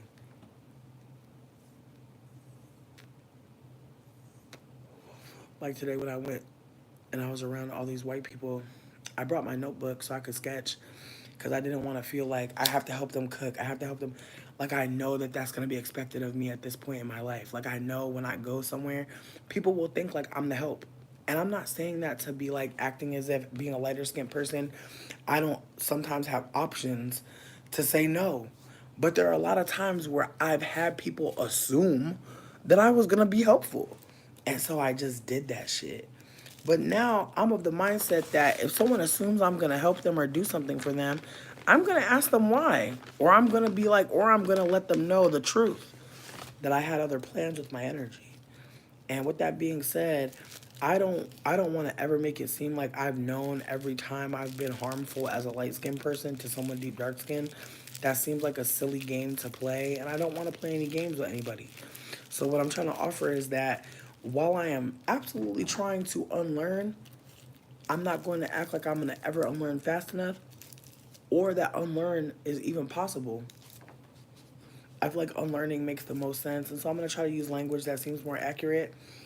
And so while I try to unlearn being an unsufferable and an insufferable light skinned person, because again, after listening to some deep dark skinned people, after listening to some people talk candidly about their experiences with light skinned people, I've had to sit with the reality that I've been annoying as fuck and mad fucking weird. And like the ways that I've been assuming that I have the authority to talk about this or that thing or that my opinion was even necessary.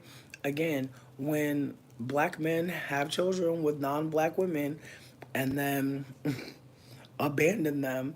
Unfortunately, we are a horror that is released onto the world. And unfortunately, a lot of times people will think about us in a more sympathetic way, more empathetic way. Like there will be a lot of people who will think like, oh, well, your black father makes you black and therefore you are a black person. That is how I was taught to be alive and exist. And I am aware that that was not right.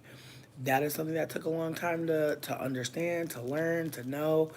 And I'm trying to hold that shit in my heart and in the center of my politics because, again, if I'm aware at this point in my old ass age of 34, and I know that's not really old, but what I'm trying to offer is I've been on the internet for a long time.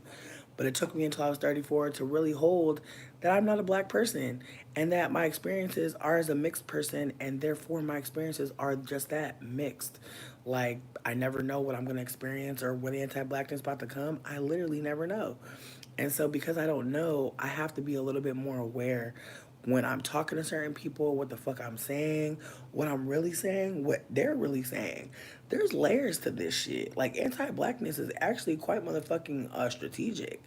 And the ways that, like, I've been allowed in certain places simply because I assumed I was black, and the ways that I, maybe not I was allowed because I assumed, but like the ways that I was taught I was a black person, and the ways that other people were holding that same understanding, or the ways that like people were also being harmed by uplifting people who were not black. And so I have to hold that too, that there are probably people who were gaslit into believing I was a black person by me, or people that told that person they're black, shut up, when I said something that they were like, this is off, or a thought that a light skinned mixed person would have. And so, again, I say all this to say that the lens that I carry is one that will not necessarily make everyone feel comfortable. I think that unfortunately, some of the things that I share will perhaps communicate that anti blackness is deep as fuck, and that, like, the ways that, like, being a lighter skinned mixed person is a mind fuck, because there are definitely ways that I've felt like I belong in this room, and in retrospect, I'm like, dang, I can't believe I ever took up that much space.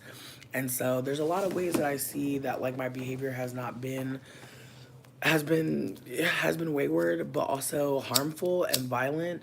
And a lot of times, people won't really clock my behavior as that. I think, or rather, I've seen other people think that us mixed people are wayward and like left behind by our black family. And so some black folks will really feel like, let me help you, let me offer you some support. I definitely feel like that's happened for me, and maybe that's what Brielle meant by saying that I'm used to like black women mammying for me. I don't think, and this is my own thought process, like hold space for me, bitch. I don't think every instance any black woman was trying to do that, but will I always know? For sure not. But I also want to hold that like socialization is a hell of a drug. And so, just like light skinned people, a lot of times are socialized to be energy vampires and to perhaps overappraise our worth and value. I think that unfortunately, a lot of deep dark skinned people are socialized to under see themselves as worthy, under and are getting confirming experiences that share that like maybe you should hold this idea of yourself. And so I want to hold that like the ways I'm operating is trying to uplift the ways that I, as a light skinned person, have been wayward, so that when a deep dark skinned person encounters perhaps this content, they may be validated or maybe even vindicated in holding that us light skinned people have been harmful and violent. That by taking accountability for my behavior and my lack of understanding, and even just foolish attempts to be in certain spaces and be showing up authentically but not knowing how, that may offer someone some information around like maybe perhaps a colleague or someone in power that perhaps is using their access to black ancestry for harm. Again, I'm not purporting to be someone that knows every goddamn thing. I really don't. But I have been sitting with a lot of information that I hold, and I feel like by sharing it, I've probably shared a little too much at times, but I truly believe that one day I'm gonna die. And I won't have to remember any of the shame or cringe that I feel. And that's what I think about sometimes when I feel really cringy. I'm just like, yeah, well, I'm not going to be here forever. So I think it's okay to feel cringy sometimes. I think it's okay to feel like, damn, did I really say that? Or just be like, yikes.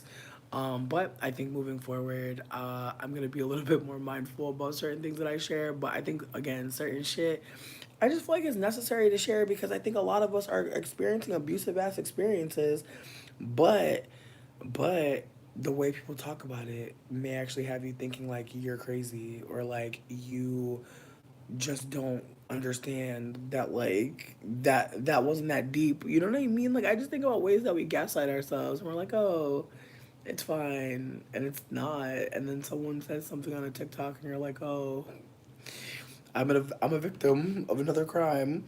You know, I just think about being a victim of anybody's abuse and just how you don't want to be that, and how maybe you'll just bury your head in the sand versus like taking on your emotion.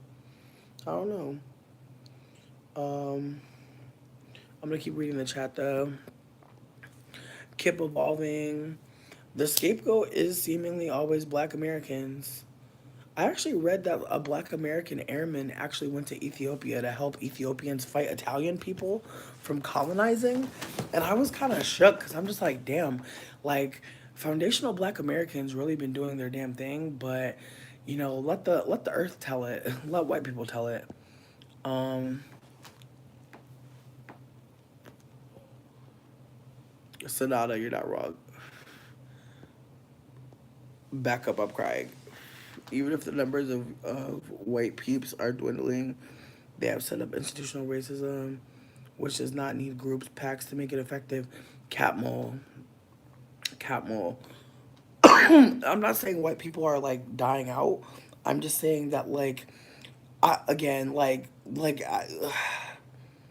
the concept of like a picnic, the concept of Thanksgiving. I just want y'all to look up what they were when they started. Just look up what they first were. Cause it's the way that white people really are pack animals, man. I'm not trying to be dehumanizing. I'm just trying to offer that whiteness really don't allow them to have identity outside of white. And so when they do have identity outside of white, it all flattens. Um, no, Cat, you're not wrong. They do got the shit running on automatic. Racists in general are up shit's creek to me. True. Alexandria, you could be pardoned, but who gonna pardon them? Kamala? I could see it. Not even to be crazy. I could see her being like, I want to heal our country. if I if I if I do this, maybe we'll be able to heal. I could just see her saying some goofy shit like that and white people thinking it is tea. Like real talk. Even okay. Whoa, money and supremacy in all its forms equals not things not making sense. See, in Sonata, here's my thing. Here's my thing. If she only holds a certain amount of power as a VP, and we know Biden is literally injured and unwell, that's all I'm trying to say. If we know Biden is laid up in his comfy clothes, if we know that Biden got on his Crocs and they're not in sport mode, we know that he's not in sport mode with the Crocs. I just kind of feel like if she don't got the buttons, who do? That's why I said what I said about how, Kamala not really nothing. Like I don't even have to be shady, but she not really it. And again, I feel like even when Barack was in office, bitch, he wasn't really it either. The fuck, like even Biden, bitch. I feel like it ain't been nobody in there for a minute. I feel like ain't nobody ever was in there, bitch. I feel like after George Washington, bitch, I feel like it was up. That's how I really feel. I feel like he the first one that was doing his thing. Like, fuck it. I came here, I'm a general type shit. I'm with the war and shit like that. I'm fighting, I'm with the boys. You know what I mean? Like, it just was giving something different. I think at some point they realized, like, we just gotta have somebody to be a speaker. Somebody to make us not look crazy out here. And it's like, once they had Trump, it's like, girl, well, like to go from Obama to Trump is crazy as hell. Like low key, like it's like girl, like just from like again, just from like a staff point, just from a staffing perspective, it's like you really went from Barack Obama to Donald Trump. Like it's just like girl, like you really went from like girl, you really went from Barry O to Donald Trump, bitch. Donald J. Trump. Like, girl, it's just giving America, bitch. It's giving America. It's giving after they fired the black person, they hired the shittiest white person they could find, bitch. I'm telling you, sis. Like, and I feel like some of y'all know what that's like. And I know Brock ain't the black person. My bad, y'all. But we know he was stratifying so hard, bitch. And that's another thing too. It's like, bitch, like when you have white ancestors, like they just are there. You can't stop them. They're unstoppable, bitch. Like, I just feel like, again, we having the conversation now. Because we sure as hell couldn't have the conversation when Barack was running. Because anybody that tried to say he was biracial was getting cut the fuck up. And I see the same shit with Kamala, and it's so fascinating. Because I'm actually seeing the combo get played out. I'm seeing the combo actually going further now. And it's fascinating that the combo can go further when we're talking about Kamala. Isn't that fascinating? Like that masculinity and biracialness and black phenotype and all these different conversations popped off with Barry. Even Drake, I feel like the Drake and Kendrick combo, people were really fighting. Weren't didn't you see the boys fighting? The boys were fighting. I loved it. Finally, good God. They don't never want to talk the most. But it's the way that every black man popped out to be like, these biracial black men are black to us. I was like, wow, okay.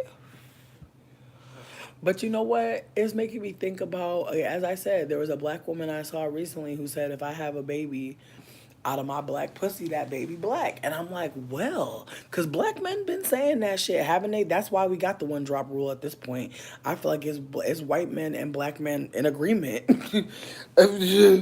Out of all the things they could agree about, they agreeing that if you mixed with black ancestry, you are not whatever the fuck other race. You are black. Like that is a moment.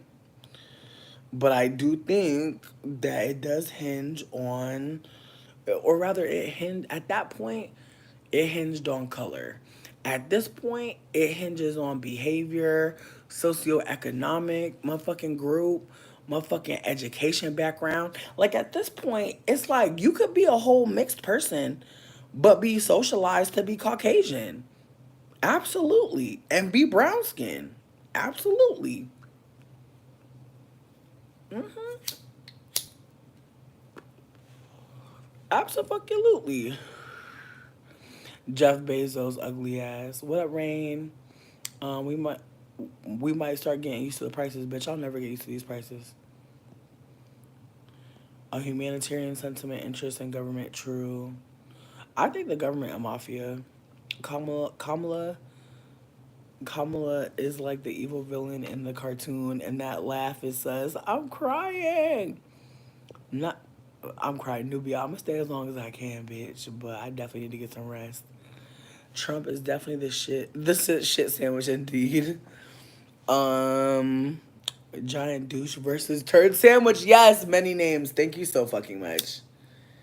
Thank you. I'm behind in my South Park lore. Like I be watching it every now and then, but I be missing some. Uh, no one person is the only choice. The question is who is the choice that can win. Okay, so not a. My thing is this. I hate this stuff. I hate this. I hate this. I hate that we're about to go through the fucking fall, worrying about this shit. Like it just seems so Orwellian. Motherfuckers worried about how they about to eat. Motherfuckers worried about how they keeping their lights. Everybody and their god brother got to GoFundMe for fucking eviction. And we worried about who about to be the new manager of the shits? Girl, y'all need to just shut it down. Like, y'all really can't even keep this business open. Like, y'all low key need to shut down. Like, that's the thing about America, bitch. It been needed to close down. It never had its shit together. It's giving weird, absolutely. Nature, you got me crying. And you know what sucks? When people be saying, like, the Jewish people, they're just saying the white folk with some money. Like, I just wish that we would, like, be more clear. Because sometimes we just talk about white people. Fuel and arms for sure. The majority of Americans are probably only concerned with what's going on here, so I'm guessing Trump will win. I mean, here's the thing. I feel like Trump winning and Kamala winning it don't matter. I feel like that's why Kamala folded to fucking Israel. I don't think she ever wasn't going to fold, but I think that she knew that if she really wanted, she gotta stick with Israel. There's no way that she's getting it and she's not playing ball. That's what they want. If the powers that be didn't want Israel to be doing what they were doing, they would bomb them. Come on now. America don't care who get bombed. They do not care. So that's why I'm sitting here kind of like, I don't think America really cares too much who gets bombed next, and I really don't think they care who goes in office because don't nobody got different policies. Kamala policies, in my opinion, what are they, babe? Again, I'm not disparaging her because she's a woman of color.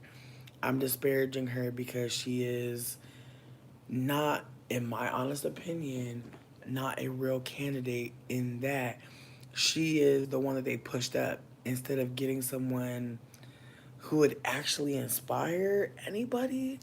Like Kamala not inspiring. You can't hope and change this one. And the Obamas had me fucking sick.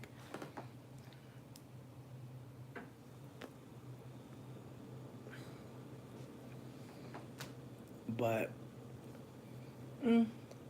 that's the whole function of them at this point, I think.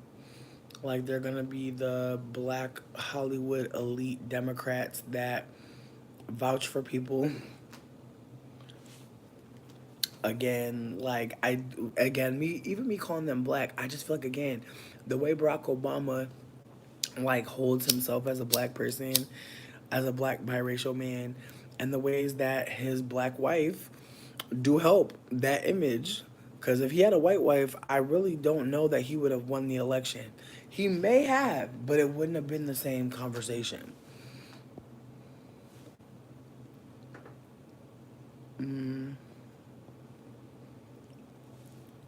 She built lore, many names. That's what I'm thinking.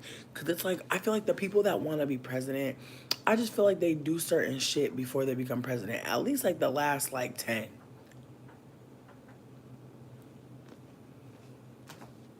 I just feel like there's, again, I feel like Barack Obama was like the prototype. He was just black enough, and I know that this is a problematic way of talking about it. What I'm trying to offer is he was socialized enough around black people as an adult, catch, to assimilate into black spaces as a black president. That is huge. That is a big statement. And so, with that being said, I believe Kamala thinks it can be done again. What she's not holding is that the one drop rule is being unpacked actively. Another reason why TikTok is under attack because there's enough mixed people on there being candid about their mixedness and enough black folks being candid about the erasure that like this is a viable conversation to be having, and it's honestly, man, there's so much that we should be learning in schools, but colorism is a huge one, anti-blackness is a huge one, and just the ways that like identity can be weaponized. Because again, Barack Obama weaponized his black politico, like his engagement with blackness and black cool, black culture, black everything. Like he weaponized it to gain access, and then what did he do with it? Like, what did he really do? And again, I'm not trying to talk too much shit about Barack Obama because essentially, it's not about him. It's not about what he did. It's about what he represented. Because again, America, it's been racist. And I really think that the whole point was just to put a beige face on America and give the vibe of we're so diverse. And it worked. It worked. I remember us feeling good. And I think about the ways that, like, a mixed person was weaponized against the black population, the white population, the mixed population. And I think it's happening all over again. Only this time, there's been enough time between Barack Obama and Kamala for people to have analyzed behavior. What did I tell y'all? We in the age of Aquarius. Aquarius's motto is I know. So in the age of Aquarius, which started in like 2011, I want to say, that's when we first started like realizing things or seeing patterns and shit. But I truly believe that at this point, it's obvious that Barack Obama is a fucking op. It's obvious Michelle was used as a black girl magic symbol for black women. It's obvious in retrospect. And I feel like, again, they don't have to necessarily pick a certain type of path to give you a certain illusion, but I super do believe that like even his connection with Jeremiah Wright and how people were so worried about a radical black man in office when they kept telling us he was raised in Hawaii by white grandparents. He has a white mom. His father was a Kenyan who was never in his life. Like just the ways that they like let us know like don't worry y'all. He was raised by whites. It's in retrospect, it's just like, oh shit. But again, I turned on my camera to talk about certain things that I see that I would not have been able to see if I wasn't listening to black people who are being extremely abundant on the internet. And again, there's another reason why the internet is under attack, more specifically TikTok, because it's a place where black wealth is being created. Think about black influencers. That is a total new invention for black people. Think about how growing up we would see like the Anna Nicole Smiths. We would just see white people who had access to fucking some beauty privilege. And like those were the influencers, those who were selling a shit. And now we're watching like young black folks in college be philosophers as a job. Again, I know we talk about a lot of shit that's heavy and hurtful and terrible, but there's a lot of cool shit happening in this timeline. And again, like as we talked about earlier, there was a black person who was on my story. My Instagram is OUIIDFAE. I know some of y'all are like, bitch, you had another Instagram. I know, bitch. Should be happening. But anyways, so with that all being said, that black woman was noting that like black suffering is what people think that they're supposed to be seeing. And so seeing Barack Obama, even though he's mixed, he did make some black folk feel like there was more out here to get. The point of him, though, I truly believe, was to make black folks in America and non-black folks, mixed people in America, which is a large demographic of Americans, feel as if there was a possibility of them becoming president. We've only had white presidents. A mixed president with his phenotype really did shake the table in a way that, again, if you're not a mixed person with a black father who don't give a fuck about you, you ain't gonna hear me when I say this. But seeing Barack Obama be the child of a single parent raised by grandparents, baby, that's a very mixed tale.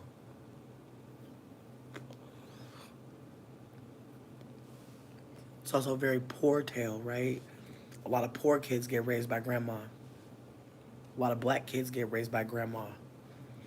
So, with that being said, his storyline was giving, he ain't that black, y'all. Don't worry. That's what the story was giving.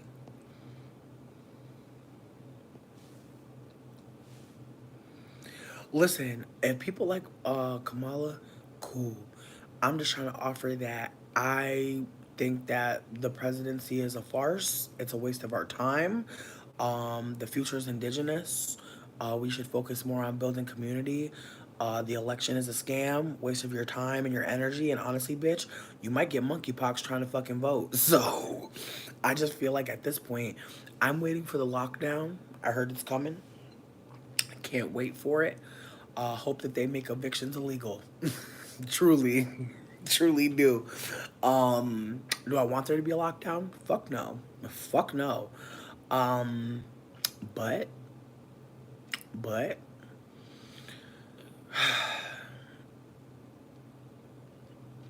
I believe in harm reduction, so if it would reduce the harm. Yeah, Kamala was a cop, y'all. That's why they call her Cop Mala. Not Shino Black. Many names.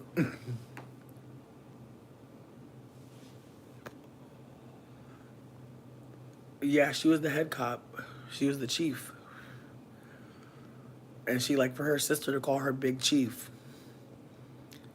Attorney General of California. Okay, and what is that? Not if she was a cop, so I'm crying. Fuck 12. That's all I gotta say. You were but you know what though? I'll say this. Baby Mother, one of my favorite rappers, did say, people be saying fuck 12 and it sound cool, but when your friend R word somebody, what you gonna do?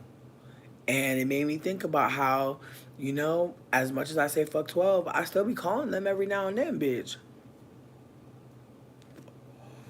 So just putting it out there that, we don't have a system better than prison right now, unfortunately. So it's not that she was a cop, it's that she was the main cop. Mm, no, it was that she was a cop. I just personally feel like cops are losers, and that's just how I feel. I know some people won't agree with me because they think that they know a good cop. That's fine. I just feel like there's other ways to be a protector and to serve. And I truly don't believe I've ever met a good cop. And you will not convince me that you did, even if you say you did. So let's just move on. Blackness does come in one form and color, and I'm saying this to the black person. Hear me out. Hear me out. Blackness does not come in Kamala Harris. Blackness doesn't come in this. Their mixedness is many, many looks. And I think that that's the reality, is that there are a lot of mixed people in black spaces. And unfortunately, some people treat blackness like a tribe. And I truly believe that it's not in black folks' best interest to align with mixed people who are aligned with white supremacy. If black folk want to align with mixed people who are showing that they are centering blackness in a particular way and denouncing and decolonizing, that looks cool. But as a mixed person who is actively trying to decolonize, and I say actively trying because me decolonizing takes help, and getting support to decolonize is not free. Like, that's just the reality, is like, excuse me, for me to decolonize costs. And so I think that some of us may not want to hold that, like, I am an oppressor.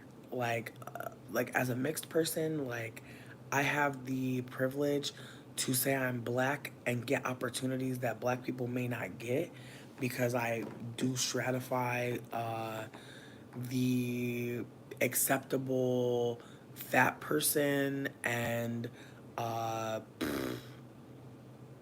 acceptable brown person in terms of like the tone of my skin. Like, it's very rare that I'm not invited or allowed places because they're like it's very rare that someone tells me, oh, they don't like black people here. Like, I only know that a lot of times because like someone black is telling me that, not usually because someone is telling me I'm not allowed there. So with that being said, I'm oftentimes hearing about anti-blackness versus experiencing it, even though I am experiencing it. That is not how I define myself as a person. And I have noticed many mixed people defining themselves as black based on treatment and harm. And I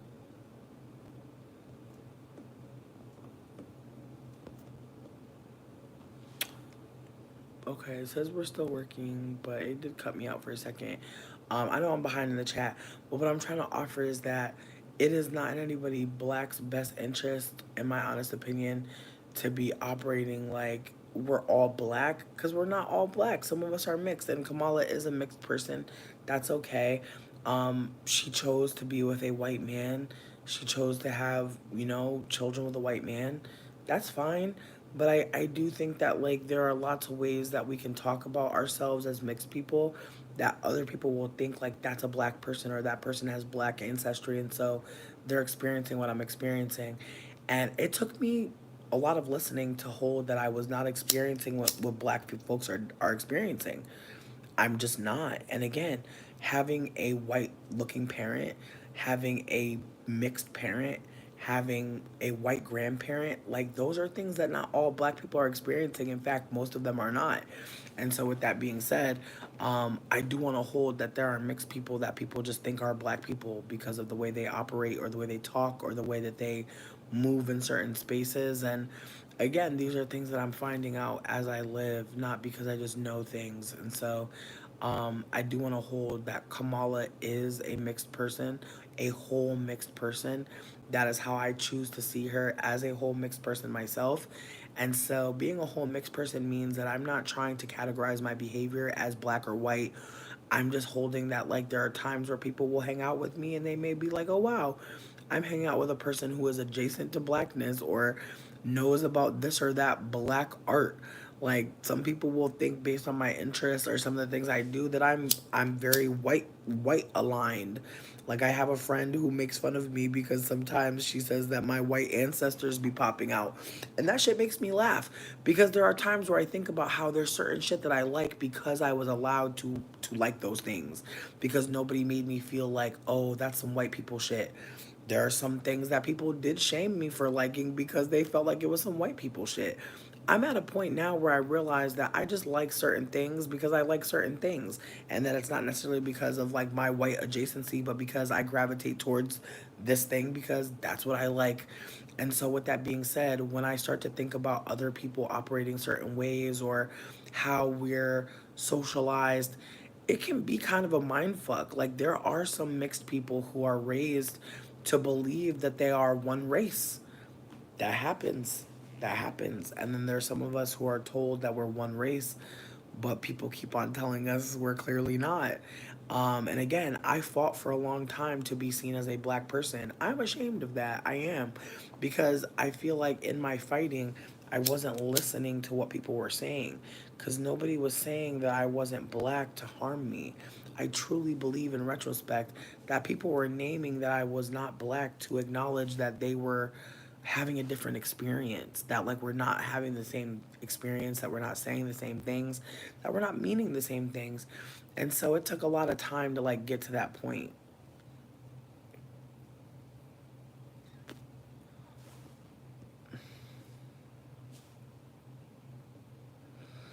Many names. I feel like when I was in New Orleans, I definitely saw a lot of mixed people out there claiming blackness. But one thing I think is important to note is that like there are so many names for mixed people in certain areas, like the way that we know about Creoles, the way we know about the Black Boule, the ways that we know about Quadroon, High Yellow, the ways that we know about Belindian, the ways that we know about Blasian, the ways that we have all these words for different types of mixes of people that are not black. It just shows that like we do have language, but that like it's only used to exotify, not to necessarily name people's experience. And that's our failure as mixed people. We are constantly focused on being exotified. That is why the words that exist are not enough and can't be used. Um, Not we did it, Joe. This conversation about her race and her pandering is so boring. We need someone to do a good job globally. No one has this energy when it comes to voting and their local politicians. Sonata, I don't disagree with you. I'm not trying to take away from the conversation around like voting and rights. Like, I just feel like unfortunately I'm a little bit left of Marx, and like I think that because I'm like left of a Marxist, I'm never gonna see like the state as a viable option, and I'm sorry about that. I also don't think that I have like much sway for people's voting practices, so I think it's safe for me to continue to keep on expounding. I feel like if I had like maybe like thousands of people in here, I probably would speak a little differently, but I think that because I don't have thousands of people in here, I can speak candidly, and I appreciate that about what I do on the internet. I don't have to perform like I believe that we're in a reasonable system that's like offering us real options. I think that when we talk like this, I think that we're more in alignment with each other, and more in alignment with like the indigenous, like, you know, the indigenous wasn't voting like this. They wasn't voting on who's gonna be the representative. They was just living the life and stewarding the earth. That's what I'm focused on. I understand that not everybody is there. I understand that like a lot of y'all are focused on like your day to day, which is real. But I also do feel like, and walk with me here, I feel like we're in unprecedented times. I feel like we're in times that even though it might seem like we know what to say, we might not. And so as much as like I may not know what to say, when y'all share stuff, I'm so glad you told me. So that's where I'm at. Y'all be saying stuff as stuff y'all don't understand, and that's the blind spot that be ignored willfully or confusion was intentional. Nature, will you give more information? There are women who lost or will lose access to reproductive care, and we are talking about if someone really black or not. Sonata, I feel like that's a reductivist like way to put it. I feel like that's a reductive way to frame it. Maybe you don't agree. Maybe you don't agree, but I genuinely do think that there's like layers to this convo that do matter. But I can understand you not agreeing. Used to go through life denying.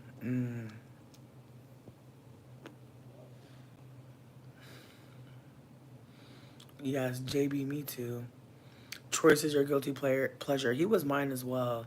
I thought Choice was really fun. I used to love when he would be like, "Hi, my loves." She used to kill me.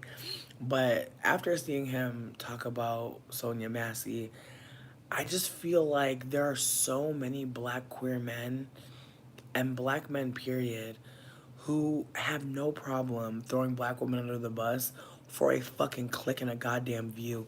And it is bizarre. Like the way Troy's be operating, like he ain't never about to go outside, very strange. But maybe he don't be going outside. Maybe that's why he don't care. Cause bitch, I know my ass. I be a hermit like shit. Like especially back in the YouTube days. So I don't know. I be really wondering like, that touch grass meme. Like it's not a game. Some motherfuckers really not touching grass, bitch. Saying anything to get that view. Wild.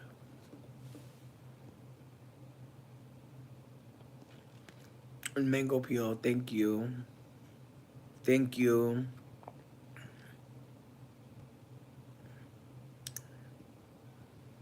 Mmm. Yes, a huge scale. Yes, Kip. Um, Not choices to tether by. The little boy makes my spirit itch. Same. You just watched that video today. He's very messy. A deep mother wound. Oh damn. Rosa, not he don't even eat like he used to.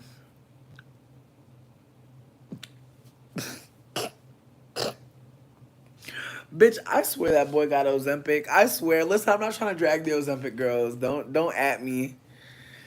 Don't at me. I'm not trying to drag those Ozempic girls, but I swear some of these people be getting Ozempic and be losing their motherfucking last brain cell, bitch. I just be noticing. The girls get Ozempic and lose everything, even their mind. Like, my God, what a dangerous drug.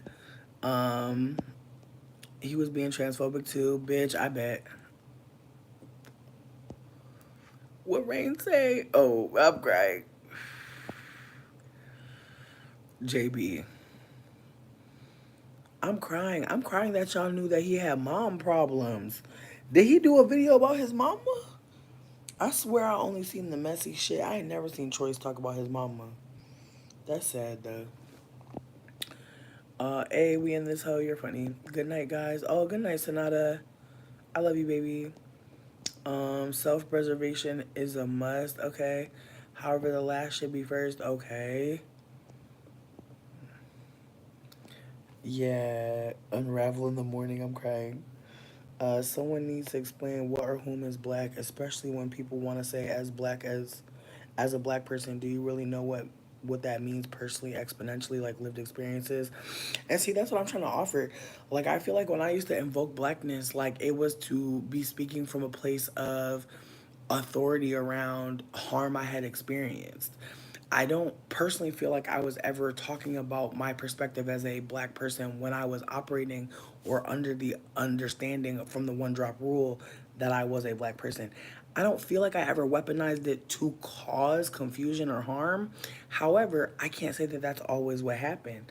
And I also can't say in good faith that I would even know. So I want to put that out there that like I can look back at my content and notice, oh, I shouldn't have said this.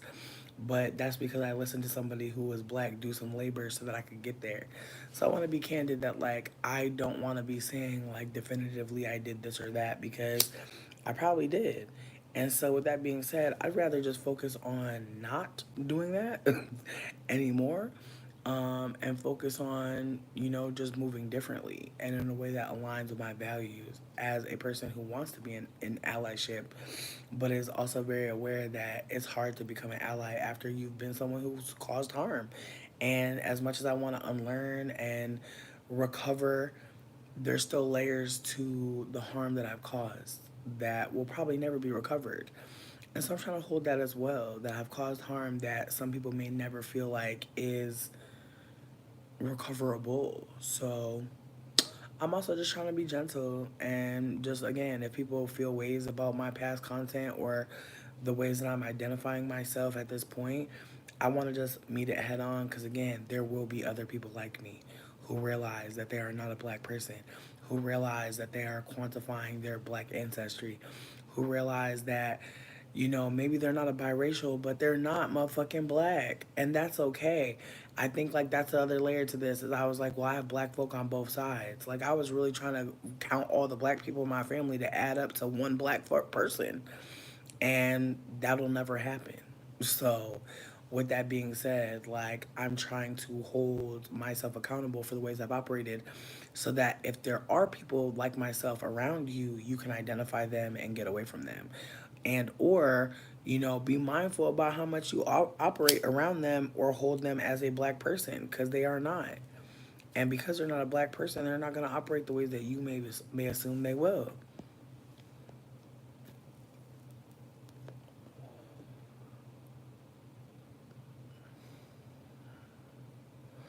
JB Superstar, you said you have minority issues.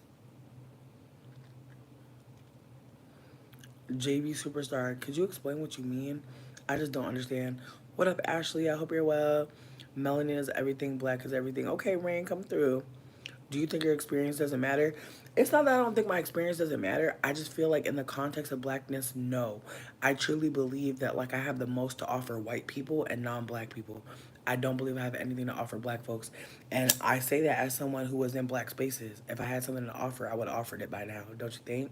And that's what I'm trying to offer is that us mixed people are not to be trusted. And I'm not saying that to be a weirdo. I'm saying that to say that I was not to be trusted either. Like I'm coming from a wayward ass white lady telling me she's black.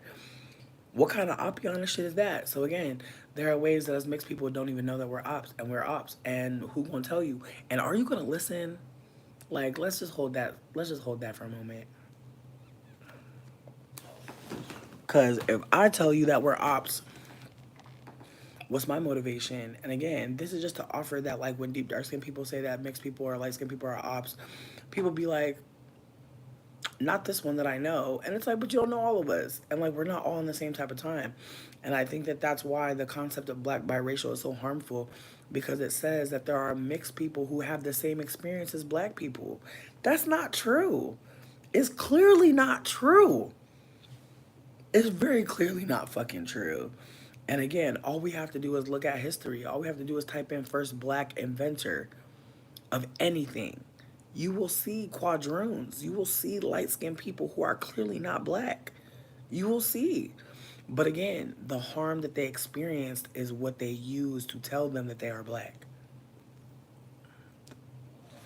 So yeah, my mom told me I was black, but then somebody called me the N-word with the hard R. Then somebody told me straight up to my face that they wouldn't allow me to do X, Y, or Z because I was black. Like there were moments where people were invoking that I was a black person and therefore I deserve poor treatment.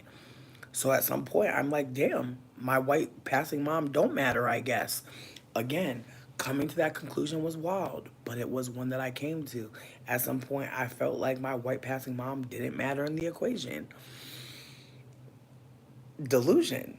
Delusion. But how would I know I'm being delusional? Who would tell me? And it's not nobody's job other than my fucking dad and my mom and my family. Where are they?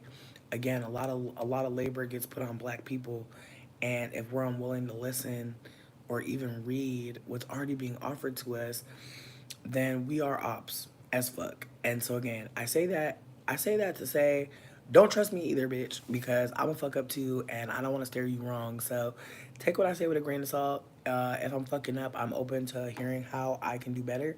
I'm also open to just hearing how I fucked up. If you want to offer that. But again, I'm trying not to fuck up, but I know I will. So just trying to keep the communication lines open because I know that I didn't get here by just being so damn smart and so special. No, I started listening to people who, again, I was not operating like I was a mixed person. So there were times where I was not listening to black people. I was just coming through and just sharing my thoughts, feeling as if I had an authority again, based on the fact that I had been harmed by anti blackness and been told by a white passing person that I was black as well. Not because I felt some intrinsic desire to be uplifting my content or even sharing my voice. Like I genuinely felt at some point like I had some real important thing to share from a black perspective. In retrospect, I think that being light skinned and having experiences with anti blackness does, and being willing to be candid about them, because that's another part of this. Like some of us mixed people, light skinned people, we experience anti blackness and we don't say nothing. We just get around white people who, are moving different. That's what I've noticed and that's what I've experienced myself. It's not that we're like so uncomfortable with anti-blackness. We don't want to experience it. And so when we start experiencing it, especially a lot, or even start getting access to speak candidly about it. Cause like we can like I don't know about y'all, but I just feel like there's definitely been times where in my past I felt bad about like not liking white people or feeling like white people were harming me, where I actually felt like, damn, am I being racist? Because I'm fucking traumatized. Excuse me, and I don't want to be around them anymore. And like just the ways that like being a mixed person and having white people in my family probably does make me think like make me a little softer on whiteness than I should be. And even the ways that I've dated white people made me a little bit more uh, sympathetic to white cis men in a particular way. And again, I don't expect anyone to understand like my musings of a crouton head ass light skin ass thoughts. I don't expect that. But what I'm trying to offer is that there are some of us light skinned people trying to dig into why the fuck we're doing what we're doing and how we're operating and what that's looking like. And I'm hoping that I can find other folks to be in community with because I definitely don't want to be, operating like I just got here and I'm just so enlightened. Absolutely not. I'm absolutely just trying to, not be on the same type of time that I used to be on. But also, I'm trying to move like I know there's a future where there are going to be deep, dark skinned children and elders and teens who are going to be more candid than I could ever fucking imagine and are going to be talking about the ways that they've experienced us lighter skinned people, and it's already happening, and I'm already seeing ways that us mixed people have caused so much fucking harm and the ways that we're still doing it. And so I just want to be that lighter skinned elder that's not living in delusion, that's not causing harm, that's not perpetuating the one drop rule. And again, I'm definitely not trying to make it seem like I know everything. I definitely don't. I'm trying to learn. I'm still trying to learn. I'm definitely not saying that anything I said here was something that I know with impunity. What I'm trying to offer is I've heard some things, I've been listening, and I want to operate in good faith. And I don't want to be a op, and I don't want to be a weirdo.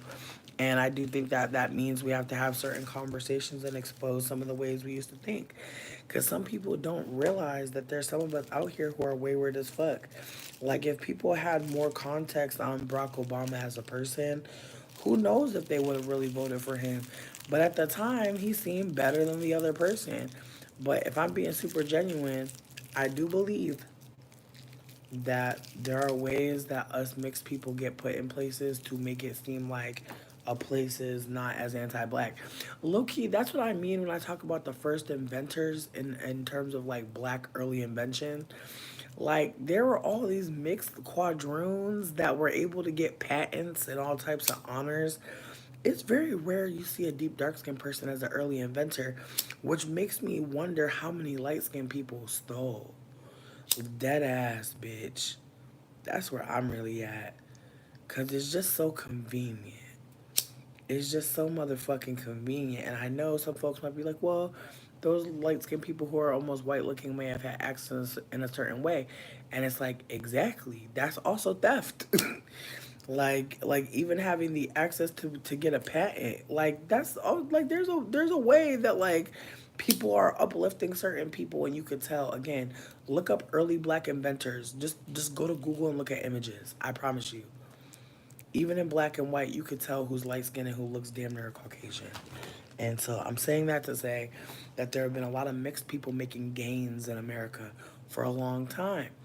And so Barack Obama, his story not so motherfucking crazy when you think about early black invention, when you think about when you think about black society. Like when you think about who is actually making waves in black society, and again, there are a lot of people who watch like black reality TV and think that that's black royalty and think that that's black Hollywood. It's wild, but there's layers to like black like nobility or even like black high society. And like the reality is just like there's white people who are rich as fuck and you'll never know. There's so many more black people and people of color who will never be on TV showcasing that they are rich. You know what? Do you be watching Mix This, Anthony? I never watched that. Kip, thank you so much for sharing.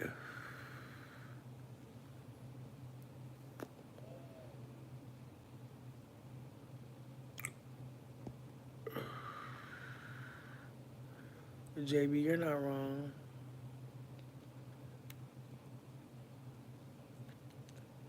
Rain, I would love to chat. Definitely, let's kick it. Scapegoats. Mm, mm, mm, mm. And to show us that we can have the greatest black person and still they're gonna forget and they're gonna love ignorance even more. They can put her up for the fall. Just hope she can stand it. Talk about scapegoat. Y'all think Kamala's a scapegoat? I don't know. It's giving Dom from the bottom. It's giving like let y'all think that I'm just a random person they throwing in. My thought process is this. Biden been deteriorating for a while, bitch. You really think that this wasn't in the cards? I just don't believe that the old white people that's doing all the plot twists is like not knowing this shit in advance. Personally.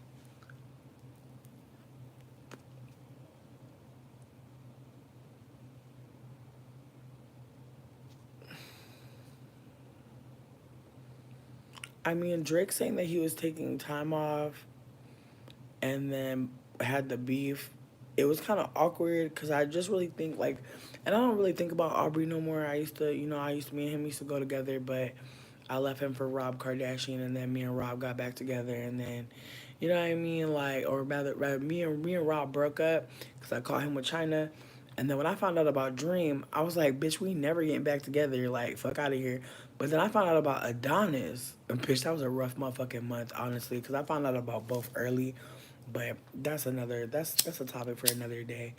Anyways, as I was saying before, Drake talking about taking time off and then getting to this beef with Kendrick. If I'm being super candid with y'all,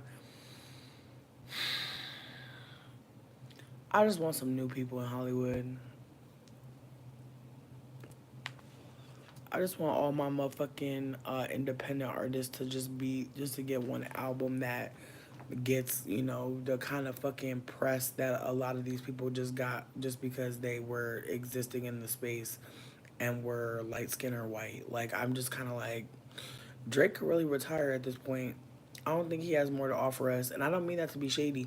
I think that unfortunately for some rappers, like when you pop out, I'm being candid when I say this. I feel like the way Drake popped out, he came out like swinging, like him, Wayne, all the other people part of the Young Money. That was sad, but I hope they're doing okay. Um, anyways, sorry, I got caught up because I was just like, where is Gutta Gutta? Anyways, moving along. I don't feel like Drake ever had an off time, even when he was like getting roasted for being quote unquote soft. There were still people buying the music, and at one point, I think his fan base was more women, and then I think like it became more men at some point. But I do think that between me and you, I think Drake's storyline really was, it was giving like, and you know what? There's layers to this that I probably can't even go into all the way, but just the ways that being a mixed man going into a black male dominated field and purporting to be the best, and also the ways that like Drake has access to white culture, and the ways that he obviously weaponized his ability to be raised by a white lady, to be relatable in a particular way. Like Drake makes music for Caucasian people, but he does put a little bit of stuff in there for some black folks to listen to every now and then. And some songs you could tell he don't want white people to sing maybe, but there are a lot of songs that like he'll have moments where his Caucasian ancestors will jump out. Again, I feel like with J. Cole, I feel like I don't listen to him like that, so I can't really bring it up like that. But I feel like when I used to really listen to Drake hardcore, there were definitely moments where like you could hear the white mama. It's no shade to anybody with a white mama, but you could hear when people got white mamas. It's okay.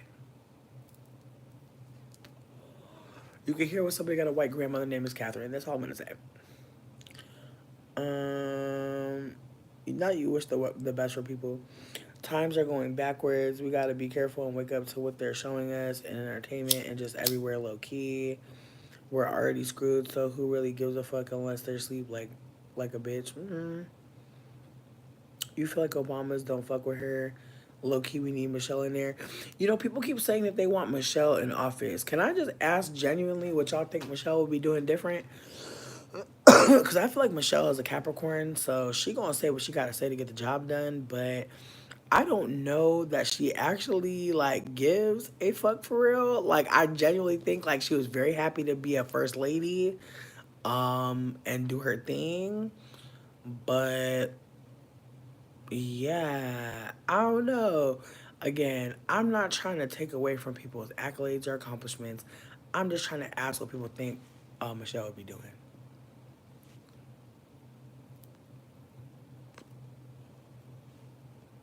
It is not funny, Nubia, but it's true. The world is anti-black, and the world's population is mostly brown and black people. True. You don't get how Kamala Harris is black. Her mom is Indian. Her dad is Indian. Is she not Indian? I feel like that's the thing. Her dad looking phenotypically black to somebody is why she is seen as black. Again, one drop rule. And I've heard black men say to my face that if your father is black, you're black. And so I think that that's another layer to this, is that there is a black male supremacy at play. And I think some people are aware of it. I think there's videos about it, but there is like black male worship happening in certain communities of non-black people. Excuse me. And so with that being said, like her having a biracial father who shows up in the world a certain way, her claiming Caribbean and Indian ancestry is is significant because again, when Barack Obama popped out, I think that that was a moment. I think that was another moment to talk about. Barack Obama having a white mother and being raised by his grandparents means that he never really had to have that conversation about having a white mama.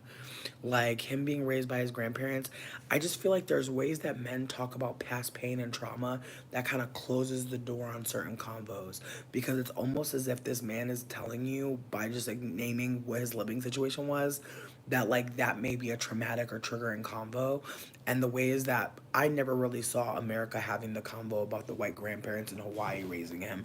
Like I really never saw that as like an issue. In fact, I only saw white racist people bringing up his lineage, and I think that that's perhaps another layer to this, is that like even the convo, and I don't want to. I'm hoping that like this doesn't come across as disrespectful to Sonata, but I feel like when Sonata was talking about the convo was boring, it's like there's ways that people like receive convos about people being like mixed and weaponizing their ancestry that can be kind of dismissive. And I just want to hold space for the fact that there are deep dark skinned people who have conversations about light skinned people encroaching in their spaces, mixed people encroaching in their spaces, non black American people encroaching in their spaces. And I'm just trying to uplift what I've heard. I'm not trying to be an authority on who is black and who is not black.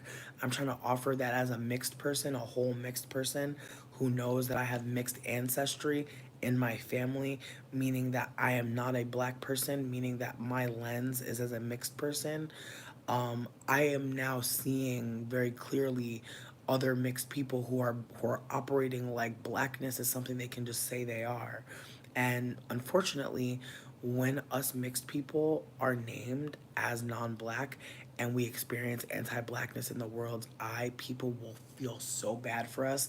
Fucking Meghan Markle comes to mind immediately. Like the ways people think that her marrying into the fucking most colonizer family was a moment to be like, that black woman needs to be left alone, really.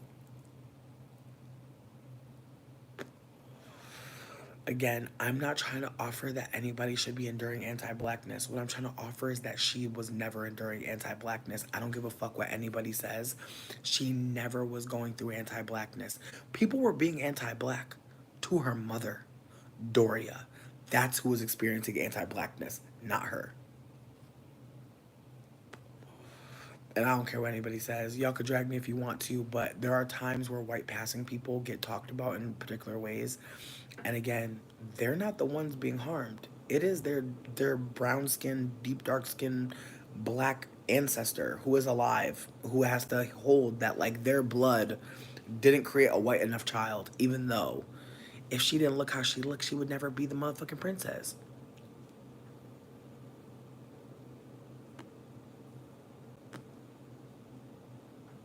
Like it's just the way that like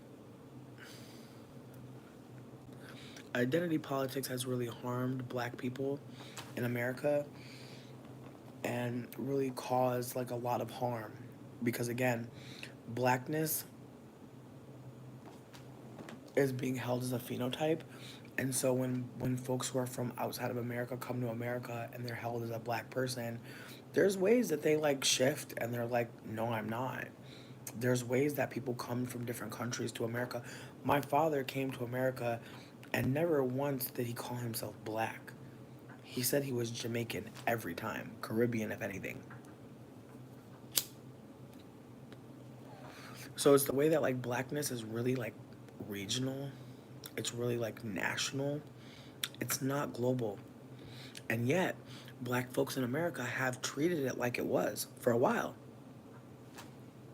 Like again, as I told you, there was an airman, a black airman who went to Ethiopia and taught men in Ethiopia how to fly planes.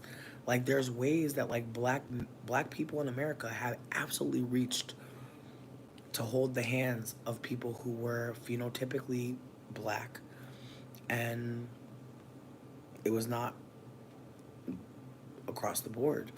And so with that being said, I do wonder what it looks like for black American folks to make requests. I do wonder like what it looks like to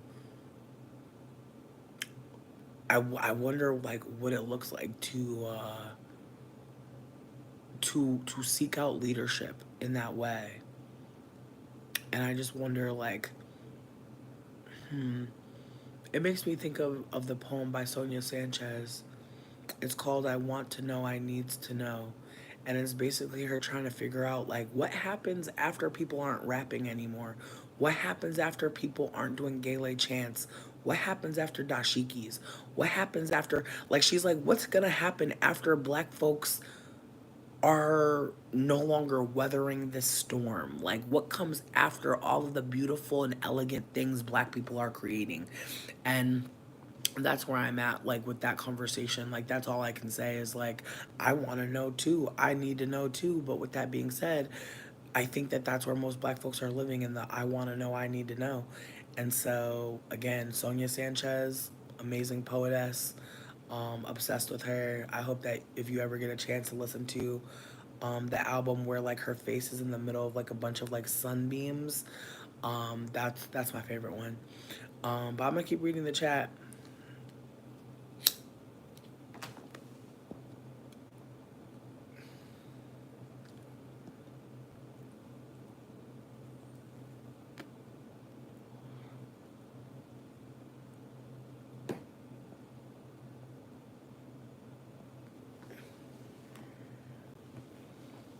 Mm. I mean, her sister is, her sister definitely looks more Indian than she does. Like, I think Kamala looks definitely like like white and Indian mixed to me. She does not look like she has any black ancestry to me. Maybe when she was younger, I could definitely see black ancestry, like black ancestor, uh, distant distant black ancestor for sure. But with the silk press, like sweetie, like I just feel like let's be candid. Let's be candid. When I was wearing my motherfucking lace fronts, bitch, was I getting hair like this? I certainly fucking was not. And why? Because of the fucking privilege. Like I just feel like we must talk about why people assimilate. I'm not saying everybody that press their hair trying to get privilege, but it comes with it. It comes with a side of privilege. It just does. And so when people are like constantly like with a silk press,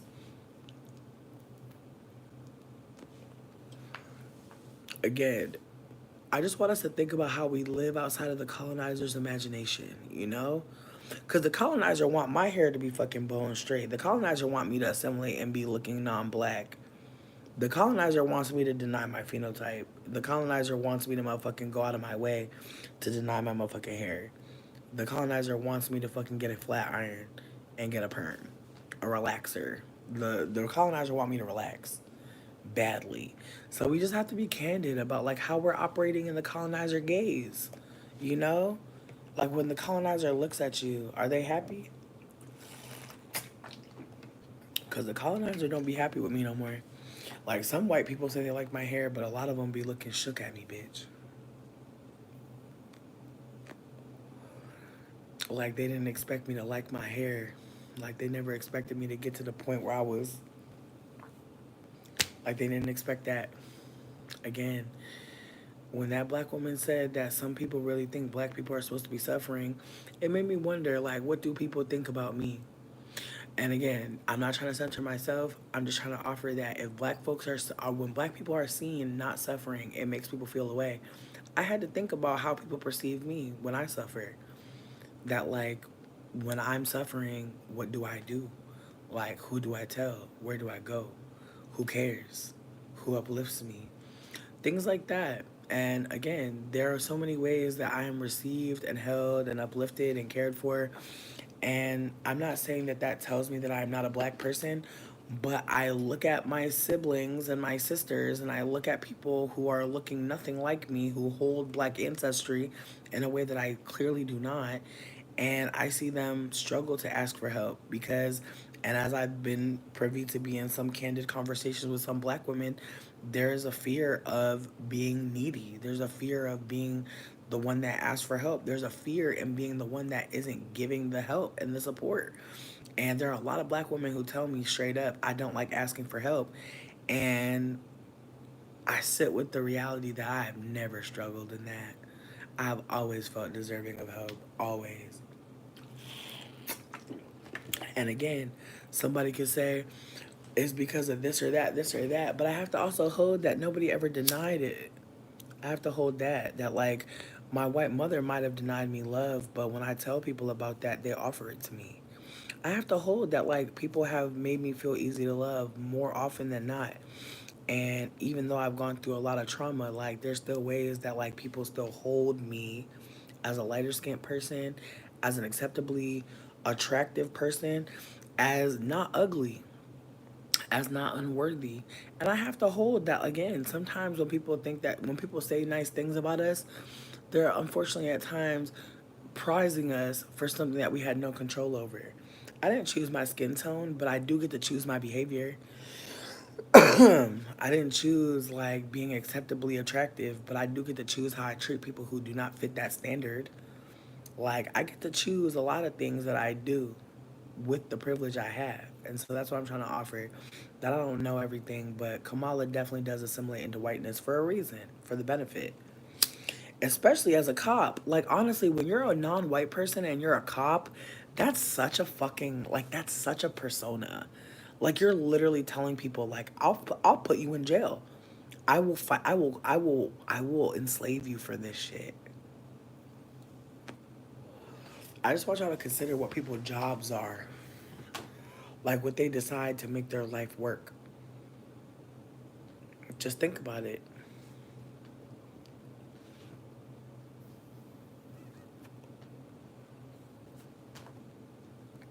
Not Kamala been looking old all her life. Newbie, you got me dead. Rain, have a good night. Thanks for being here. Um, Not you want to be back on unemployment. I'm crying. Oh, I'm crying. This is how a creepy Caribbean gets called the queen of Black American genre when Lil Kim is right there. Need lick, I love you. You was raised by a black man and only knew black family. I hear you. Again, I don't want anyone to feel like they gotta accept what I'm saying as their reality. I'm just trying to hold that as a mixed person who is not interested in trying to be divisive or being a weirdo in spaces that I'm in with black folk. And I know that there are black folk here. So again, I'm saying this from the perspective of someone who really was told for most of my life that I was a black person. And I believed what I was told, and I fought for what I was told. However, because I was born in the age of Pisces, what I believed is what I went on. In age of Aquarius, I can no longer rely on what I believed. I must rely on what I know. And knowing takes experience. I've experienced enough people calling me out for not being a black person to hold that there were people telling me I wasn't black. But I wasn't listening because I was believing what I was told. I was believing my elders. I was believing mixed people who were weaponizing their black ancestry. Again, I'm sharing what I'm sharing because there are some of y'all who may or may not have mixed people in your family who are harming you. Maybe dating a mixed person who's harming you. Maybe friends with a mixed person who've been harming you. And again, you didn't have the language for it, but now maybe you do. I'm glad because maybe if more people have language, there can be more unlearning by mixed people. There can be more getting away from mixed people who are harming people so that we have consequences for our behavior. Because that's another layer to this. It's like there's some deep dark skinned people, brown skinned people who are being harmed by being around mixed people who are wayward. And perhaps by getting this information, you can be like, oh, okay, like that person is a weirdo. Like, and not have to keep thinking about if you're being mean. Because there's a lot of people who will gaslight non mixed people, but specifically black people for being mean to us by being honest with us. And again, I feel like when Brielle was saying earlier, like, like, if I was your friend, like if I was your real friend, I would tell you the truth. And it's like, on one hand, I feel like because I'm so candid, I think it's easy to get a read on what's going on at times. And I feel like y'all be right a lot of times, like for real. With that being said, I do think that unfortunately we don't know what the future is going to hold. We don't know if the person that we love is going to turn out to be an op. Sometimes we just don't know. And so I feel like instead of like shaming somebody for like being like super into this person that's showing up and being authentic and they're doing the same, I think it's just better to just be like, that's nice. Or I don't have anything to offer. You know what I mean? And if you don't even have to tell anybody. You could just dip on out. That's just how I feel about it. But I do think that when we talk about, um, who is socialized this or that way, I think that's when the convo starts to get weird to me, because it's like I'm over here thinking about how my mom, if anybody were to meet my mom today, they would say that's a white lady.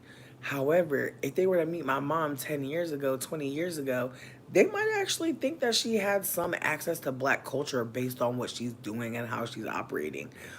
In reality, my mom was performing to get some black dick. And also was harmed by white people who knew she had black ancestry. And again, I want to be clear that like when people have black ancestry, the anti-blackness is not for them. It's not for us. It's not for us. It's for the black ancestor. And so I just want to put that out there as someone who has come to that conclusion that like people have been anti-black to me and I was confused because I didn't know that like that was what they were up to. I thought they were just being cruel people. Once I start getting language, I'm over here thinking, oh damn, I'm being harmed the most by anti-blackness. Once I'm pouring into understanding anti-blackness, understanding, or reading from whose lens, you know what I mean? Again, I feel like this conversation has so many fucking layers, and I'm not trying to be long winded, but I got caught up. Um, I love the combo about Missy and Lil Kim.